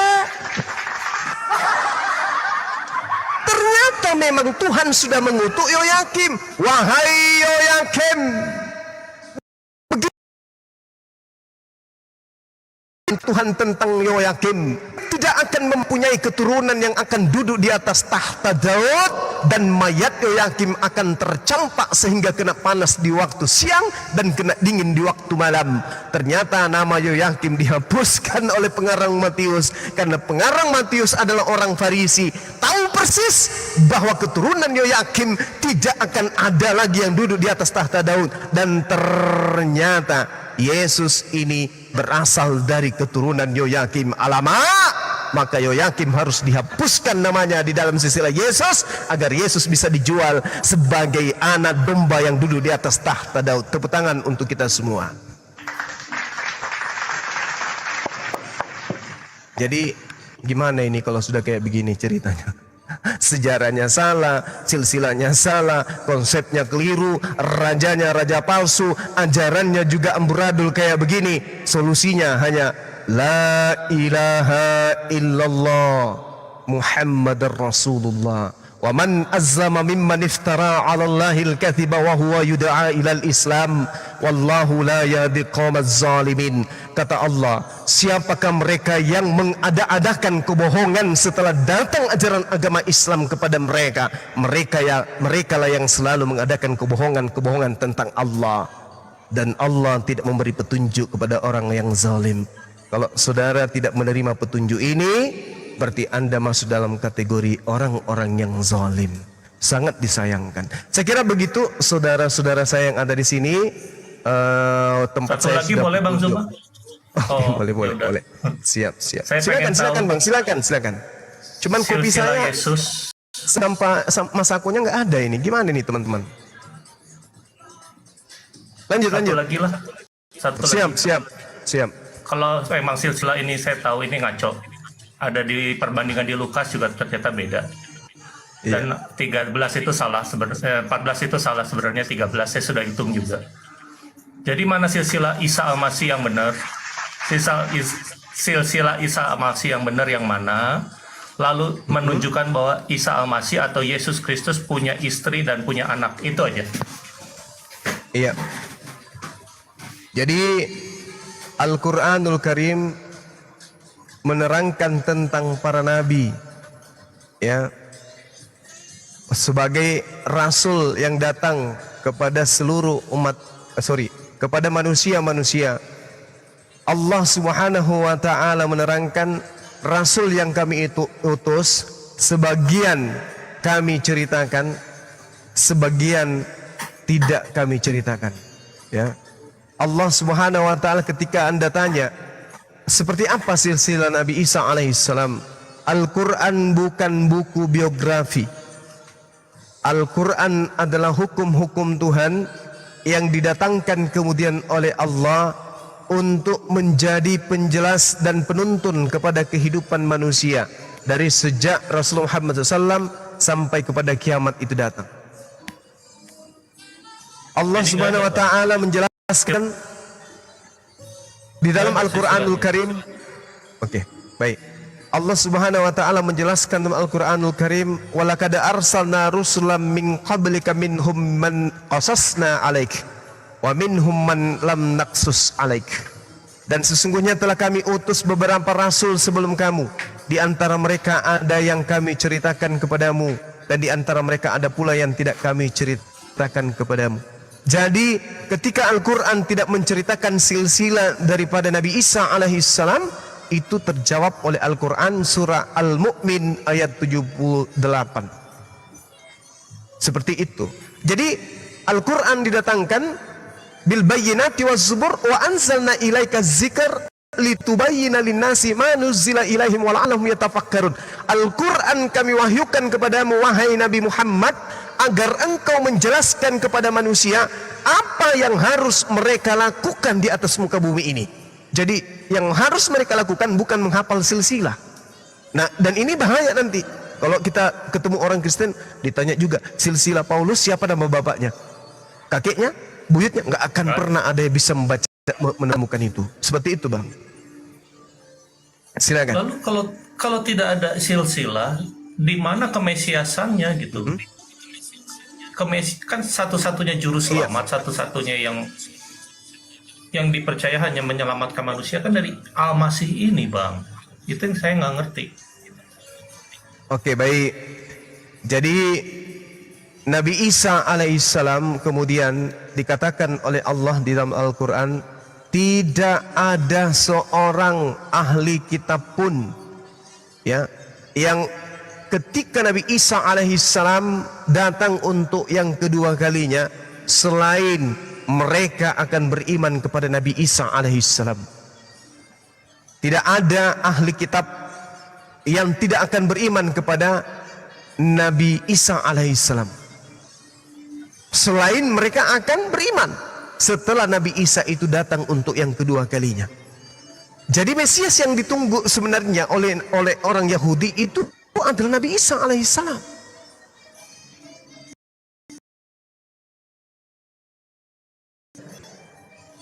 Tetaplah. Dalilnya di mana kalau Isa Al-Masih dari Islam itu adalah Mesias dari Yahudi gitu, Bang? Al-Quranul Karim, ada yang ingat dalam surah An-Nisa ayat 159, ayat 159, Allah Subhanahu wa taala menjelaskan, wa min ahlal kitab illa la yu'minanna bihi qablal mauti wa yaumal qiyamati yakunu alaihim syahida. Tidak ada seorang pun di antara ahli kitab, baik Yahudi maupun Nasrani, kecuali beriman kepada Nabi Isa menjelang kematiannya. Pada hari kiamat Nabi Isa akan menjadi saksi terhadap mereka. Ini yang diterangkan oleh Al-Quran. Berarti Nabi Isa ini adalah Al-Masih. Makanya dikatakan wa isqalallahu ya Isa banu Maryam a anta qulta linnas. Ini dikatakan disebutkan oleh Allah sebagai Isa Al-Masih. Nah, apa yang dimaksud dengan pernyataan Allah kepada Bani Israel bahwa semua Bani Israel akan mengimani dia sebagai utusan Allah, sebagai Mesias yang mereka tunggu? Kenapa? Karena ketika datang yang kedua kalinya, Nabi Isa alaihissalam akan menjadi hakim di tengah-tengah mereka. Yohanes 12:48. Mudah-mudahan saya tidak salah ingat. Di situ dikatakan, barang siapa yang menolak aku, dia sudah ada hakimnya, yaitu firman yang aku katakan, yang pernah aku katakan kepada mereka. Firman itulah kelak yang akan menjadi hakimnya di akhir zaman.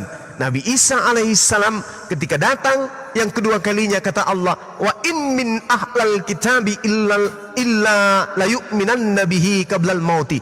Ketika datang yang kedua kalinya, maka kemudian Isa mengajarkan dirinya hanya sebagai utusan dan mengingatkan kepada Bani Israel tentang perkataan-perkataan Nabi Isa ketika datang untuk pertama kalinya. Apa pembuktiannya?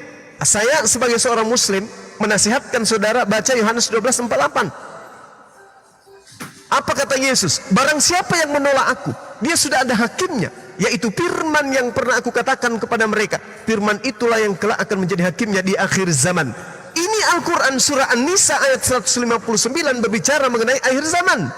Pada zaman akhir zaman, Bani Israel semuanya akan beriman kepada Nabi Isa.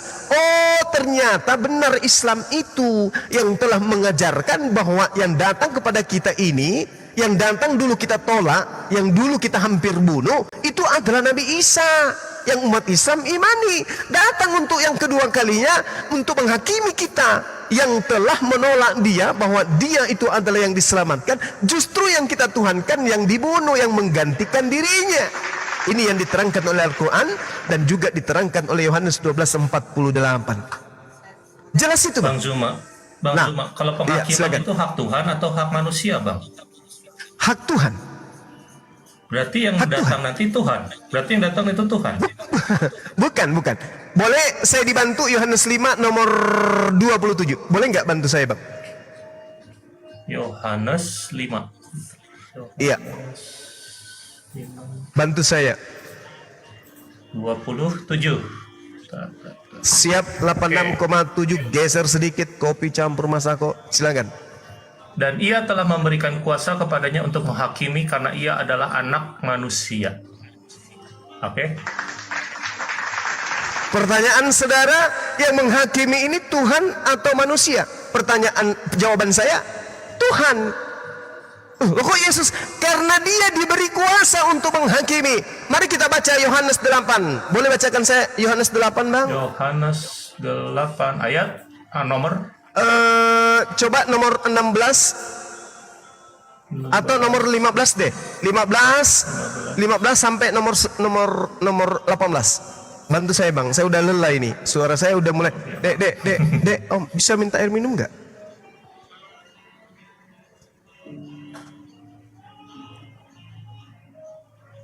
Boleh bacakan, Bang? Oke, Yohanes 8 ayat 15. Kamu menghakimi menurut ukuran manusia, aku tidak menghakimi seorang pun. Ayat 16. Nomor 16-nya?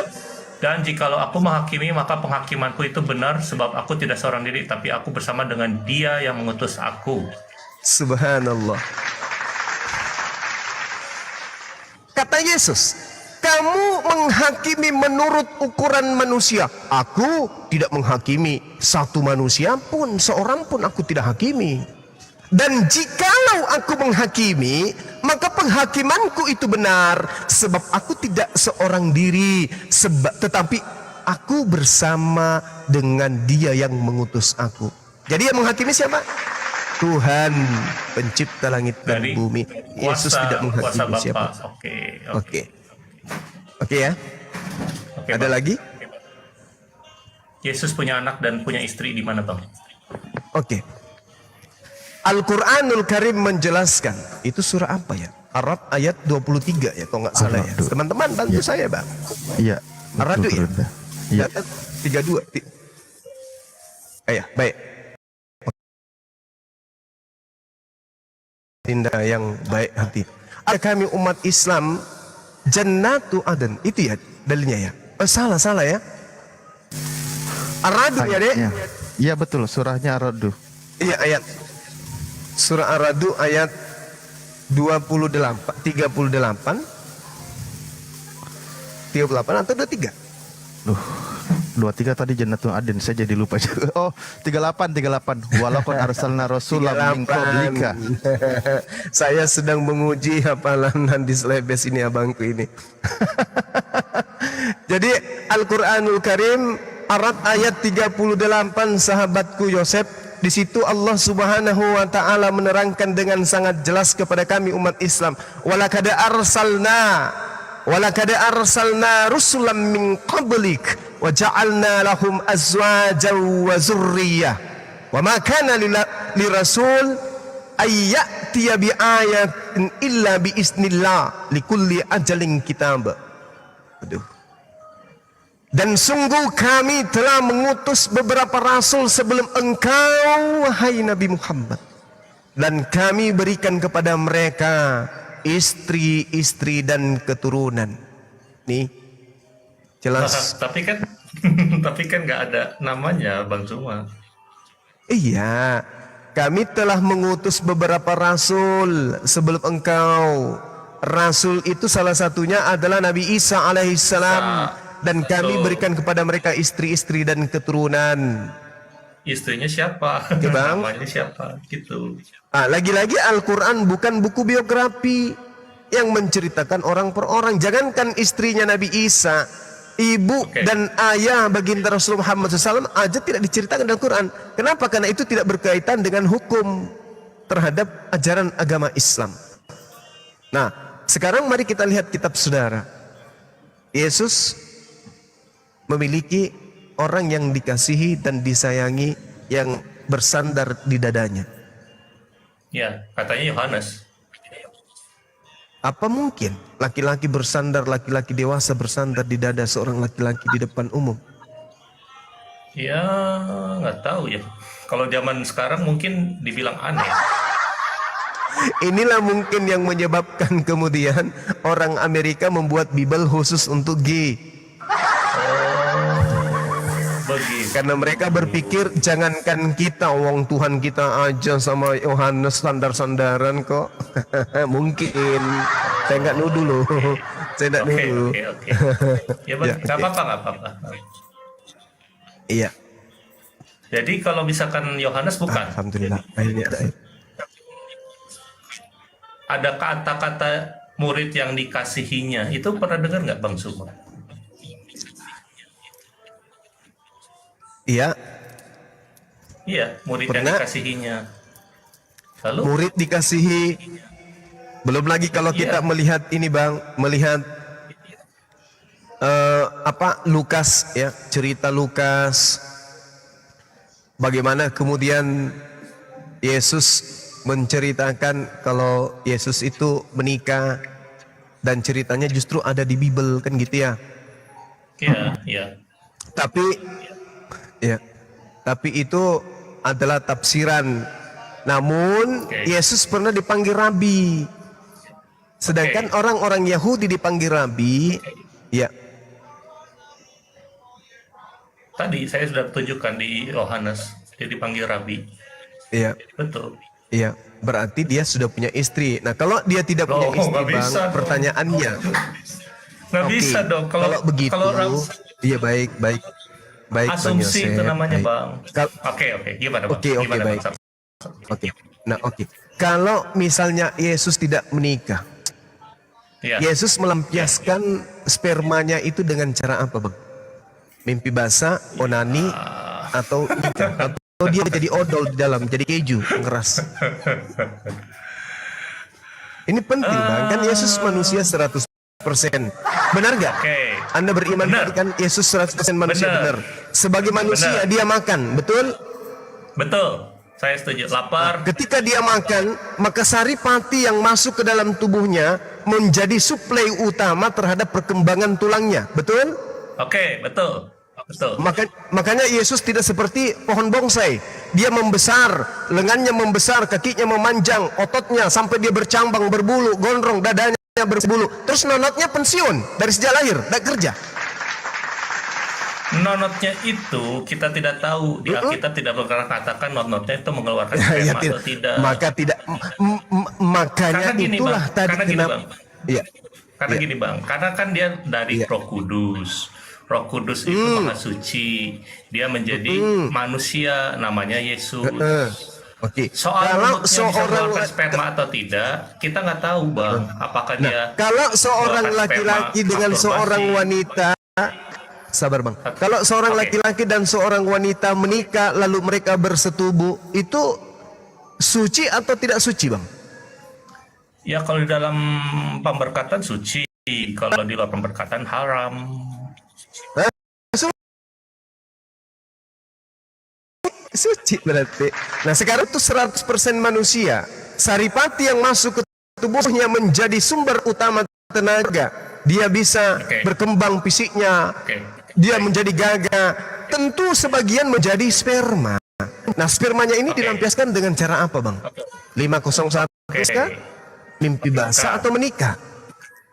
Jadi tidak ditulis secara spesifik apakah Yesus masturbasi, apakah Yesus mimpi basah, apakah Yesus menikah, gitu, untuk melampiaskan hasrat seksualnya. lalu gitu, Bang. kalau itu, baik saudaraku. Kalau itu yang menjadi alasan, tapi kalau itu yang menjadi alasan, apa alasan bapak-bapak gereja pada awal mula menolak kitab-kitab yang menceritakan Yesus menikah? Apa alasannya? Lalu mengatakan kitab-kitab itu sebagai kitab palsu. Iya, bisa tolong Apokripa dan buktikan seterusnya. penulisnya siapa, dan itu kitab-kitab itu adalah sahih dan valid, bukan hadis-hadis palsu yang menyatakan Yesus menikah, punya anak. Begitu, Bang. Oke, baik.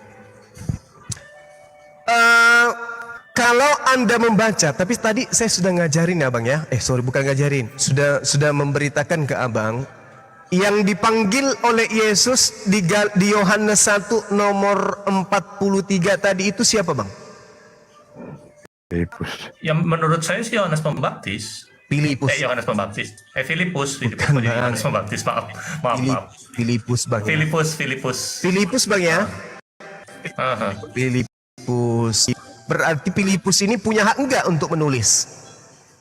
Punya dong. Kan dia dipanggil. Betul. Punya. Betul. Terus kenapa Injil Filipus ditolak oleh gereja? Karena kalau menurut pandangan saya, pandangan saya pribadi nih, entah salah atau benar, silakan koreksi. Filipus ini berbeda dengan Filipus yang kitab apokrifa gitu. Alasannya?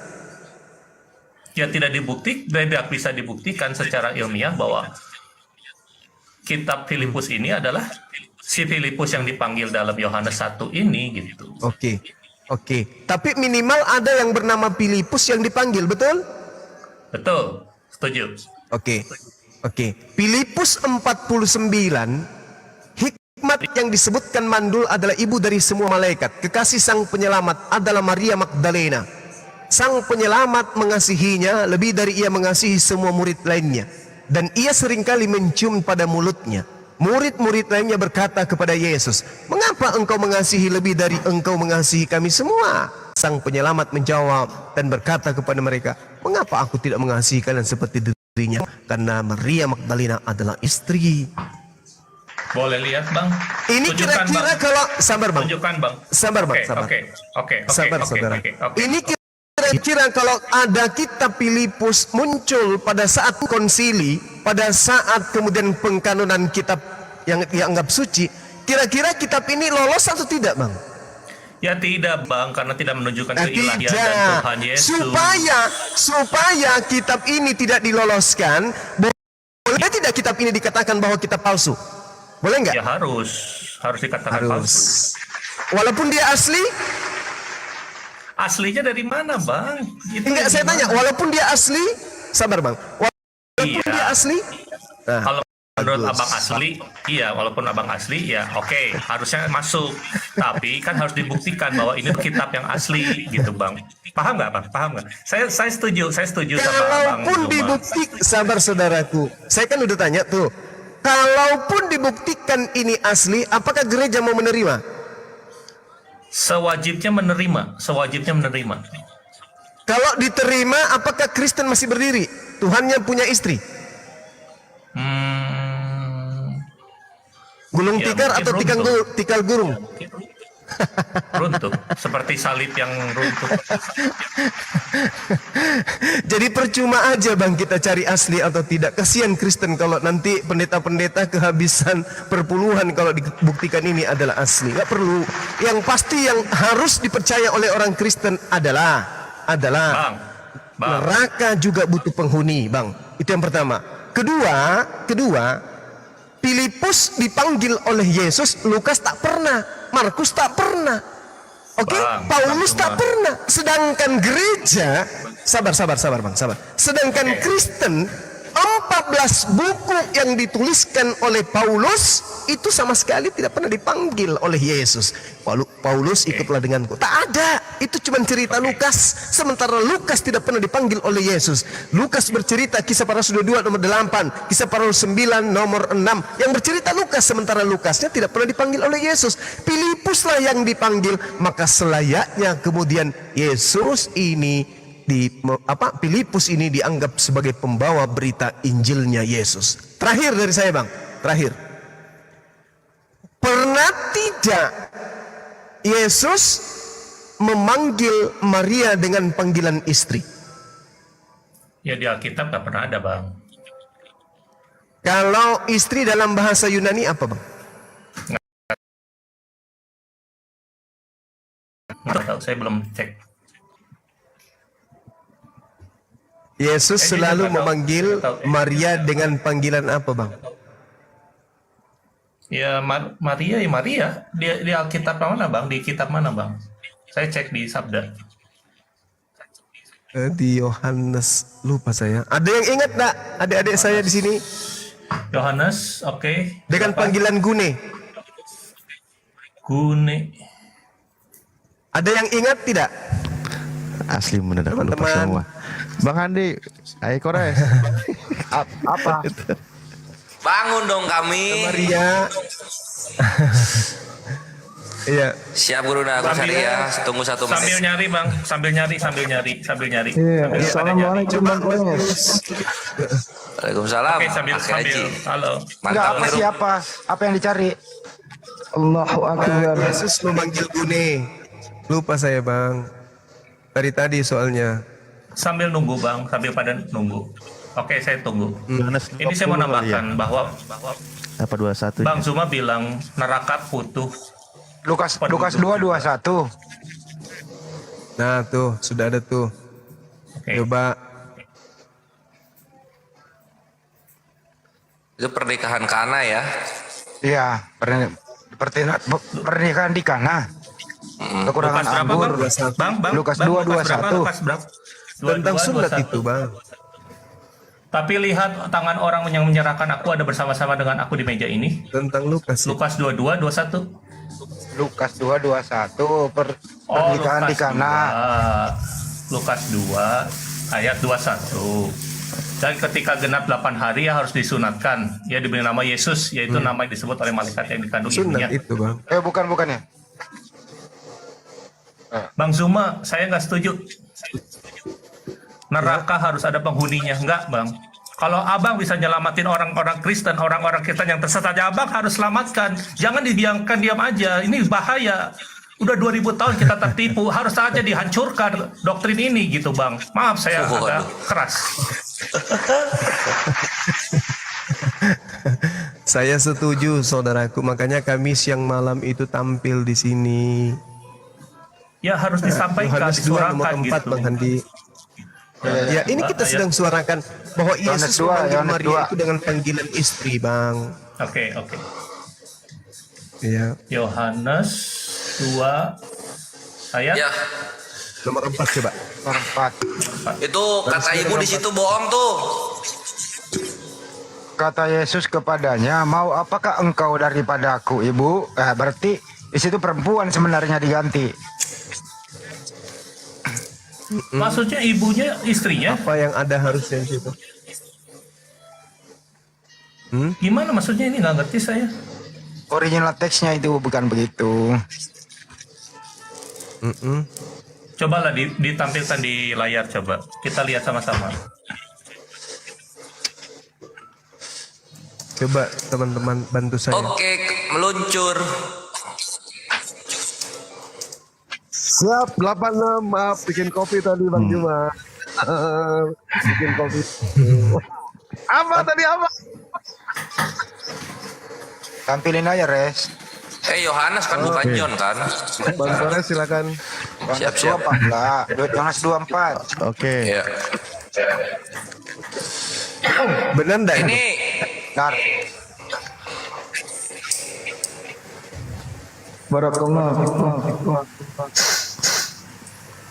Oi, HP tua, nyala. Ya, Ustaz Alif ya, apa Bang Kores? Oh, udah Ustaz Alif ya? Ya udahlah. Ustaz Alif aja gas. Bang Alif. Iya. Bang Alif, Ya. silakan. Ustaz, Itu udah nongol tuh. Yang mana aja terserah. mana aja lah, Ambil moderator gerak semua. cepat. Di sini kan maksudnya. maka kata Yesus kepadanya, hai perempuan. Nah, terjemahan lain menggunakan perempuan, ada yang lain kata ibu.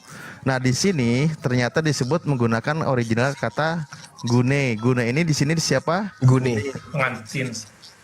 Istri atau Pengantin. mempelai. Iya. Mempelai, pengantin. Tapi bang, maaf nih bang, Iya. masa istri Yesus ibunya sendiri bang, kan gila bang. Mustahil bagi Tuhan. Bukan begitu. Ini kan ayatnya Yesus berkata kepada ibunya, saudaraku, ibunya saatku belum saudara. tiba. Masa istrinya ini disebut ibunya, kan gila. Saudara Joseph, dengarkan saya.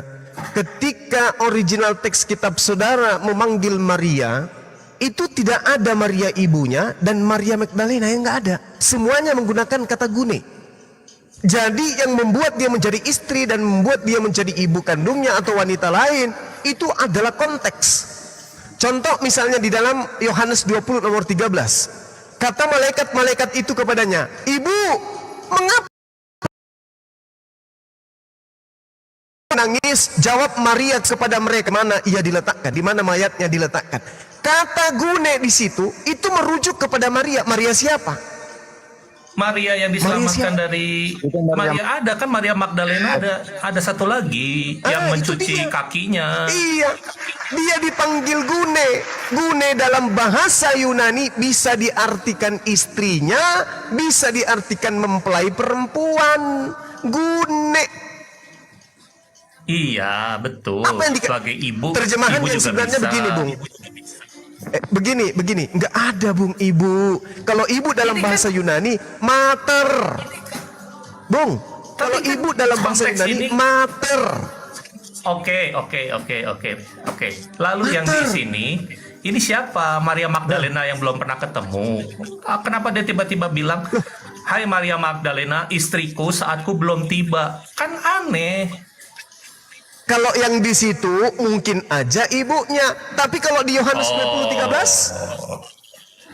Nah, itu makanya saya katakan tadi, tidak bisa kita menentukan dia istrinya atau wanita lain atau ibunya. Kenapa? Yesus selalu dituliskan dalam Bible memanggil gune. Gune itu istri, mempelai, perempuan, dan seterusnya. kalau dari panggilan berarti kita bilang aja "Hi woman". Kalau ini kan dari bahasa Inggrisnya kan "Hi woman" kan, KJV-nya. Berarti kalau Yesus memanggil hai woman, kalau Yesus Hi memanggil woman. hai woman, berarti dia menyalahi aturan Tuhan. Hormatilah ibumu. Loh, Masa dia bukan hanya manggil wahai menyalahi. perempuan? Iya, bukan hanya menyalahi, dia juga tidak mengakui ibunya. Hai, Nah, apa itu dia, Yesus ada yang memanggil ibumu, memanggil engkau, ada yang memanggil Malin engkau. kundang, Bang. Malin kundang. Siapa nih, yang Bang. siapa ibuku, Berarti- siapa saudaraku? berarti Yesus Mereka adalah yang durhaka melakukan atau anak- kehendak Bapakku di Yesus surga. benar nggak? It- Oke, baik. Oke. Itu ayatnya ada, Berarti Bang. dia adalah anak durhaka, betul? Berarti dia anak durhaka, Bang. Ya, kalau misalkan ngomong gini ya, kalau durhaka itu gimana sih? Maksudnya durhaka itu kita menghina ibu kita. Anda mengatakan tidak, tadi, iya, Anda tadi iya. mengakui Yesus tidak mengakui ibunya. Itu Iya. durhaka atau tidak? Ya kalau dalam konteks misalkan kita secara awam durhaka, saya akuin itu durhaka. Tapi ayat ini ditulis dalam konteks dia tuh waktu itu sedang mengajar, waktu itu dipanggil sama ibunya, sudahlah berhenti, jangan kegilaan seperti ini gitu, untuk menghentikan kehendak Allah, memberitakan Injil. Saat itu coba diberhentikan oleh ibunya. Yesus berhenti, kamu hal seperti ini ya. Kamu dipanggil tuh sama ibu kamu tuh. Yesus tanya, siapa ibuku, siapa saudaraku? Ini, nih yang duduk di sebelah saya, di kaki saya, mendengarkan saya bersabda, inilah ibuku, inilah saudara-saudaraku. Begitu Bang Zuma, silahkan. Oke, berarti Yesus itu terindikasi anak durhaka. Nah, sekarang gini, kata malaikat-malaikat itu kepadanya, Gune, mengapa engkau menangis? Kan gitu ya. Nah, sekarang di sini disebut Maria ini sebagai Gune juga. Sedangkan malaikat yang dimaksud di sini adalah Yesus sendiri yang menyerupai malaikat yang tadinya adalah mayat yang hidup kembali, dibangkitkan. Itu jelas. Yohanes berapa, Bang? Yohanes berapa, Jadi Bang? kalau saudara Yohanes berapa, Bang? 20:13 coba. 23. Saya cek. 20:13. Yohanes 23, nggak ada Yohanes 23, 21 maksimal. 20 nomor 13. 20 nomor 13. 20 nomor 13. 2013. Oke. Kata malaikat-malaikat itu pada ibu, mengapa engkau menangis? Jawab Maria kepada mereka, Tuhanku telah diambil orang dan aku tidak tahu di mana ia diletakkan. Oke. Dilihat di Marianya. Iya, Maria dipanggil Gune kan? Oke. Nah, yang tadi itu kita sudah sampai kepada titik kesimpulan bahwasanya ketika kita Filipus ini benar-benar Injil yang asli, maka apakah akan diloloskan oleh gereja-gereja pada saat pengkanonan kitab? Ternyata tidak. Jadi percuma aja.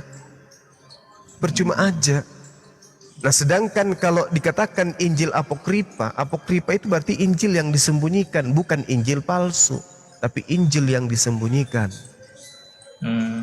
Kan gitu ya.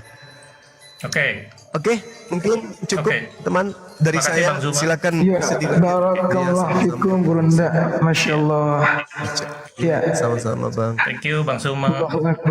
Ini perdana nih Bunda. Masya Allah, viewernya luar biasa. Masya Allah. Masya Allah. Semoga Allah memberikan hidayah kepada saudara kita. Amin. Amin. Allahumma amin.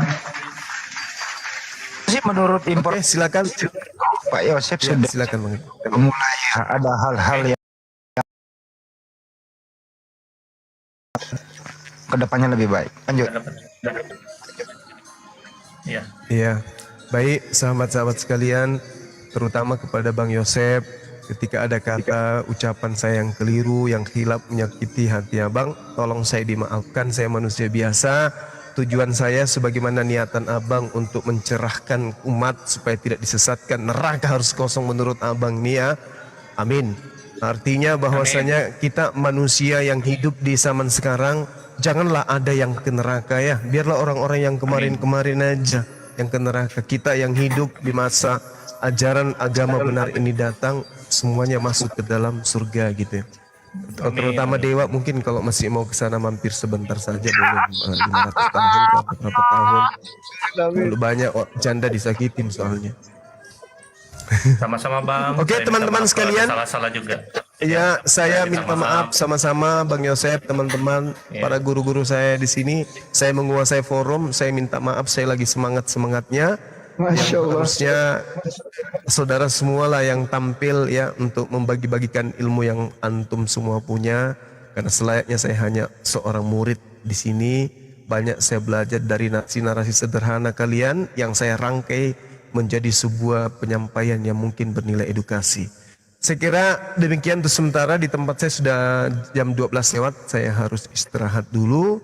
Terima kasih atas kesempatannya. Laskar Api yang ada di bawah tetap semangat. Begitu juga yang ada di channel Zulkifli Mabas dan channel-channel yang berafiliasi dengan Komal yang kita cinta ini. Semoga kita semua mendapatkan rahmat, kesehatan dunia akhirat. Akhir kalam, akhiri subhanakallahumma bihamdi. Asyhadu an la ilaha illa anta astaghfiruka wa atubu ilaik. Salam tauhid, salam satu Tuhan, Allahu Akbar. Jayalah Islam.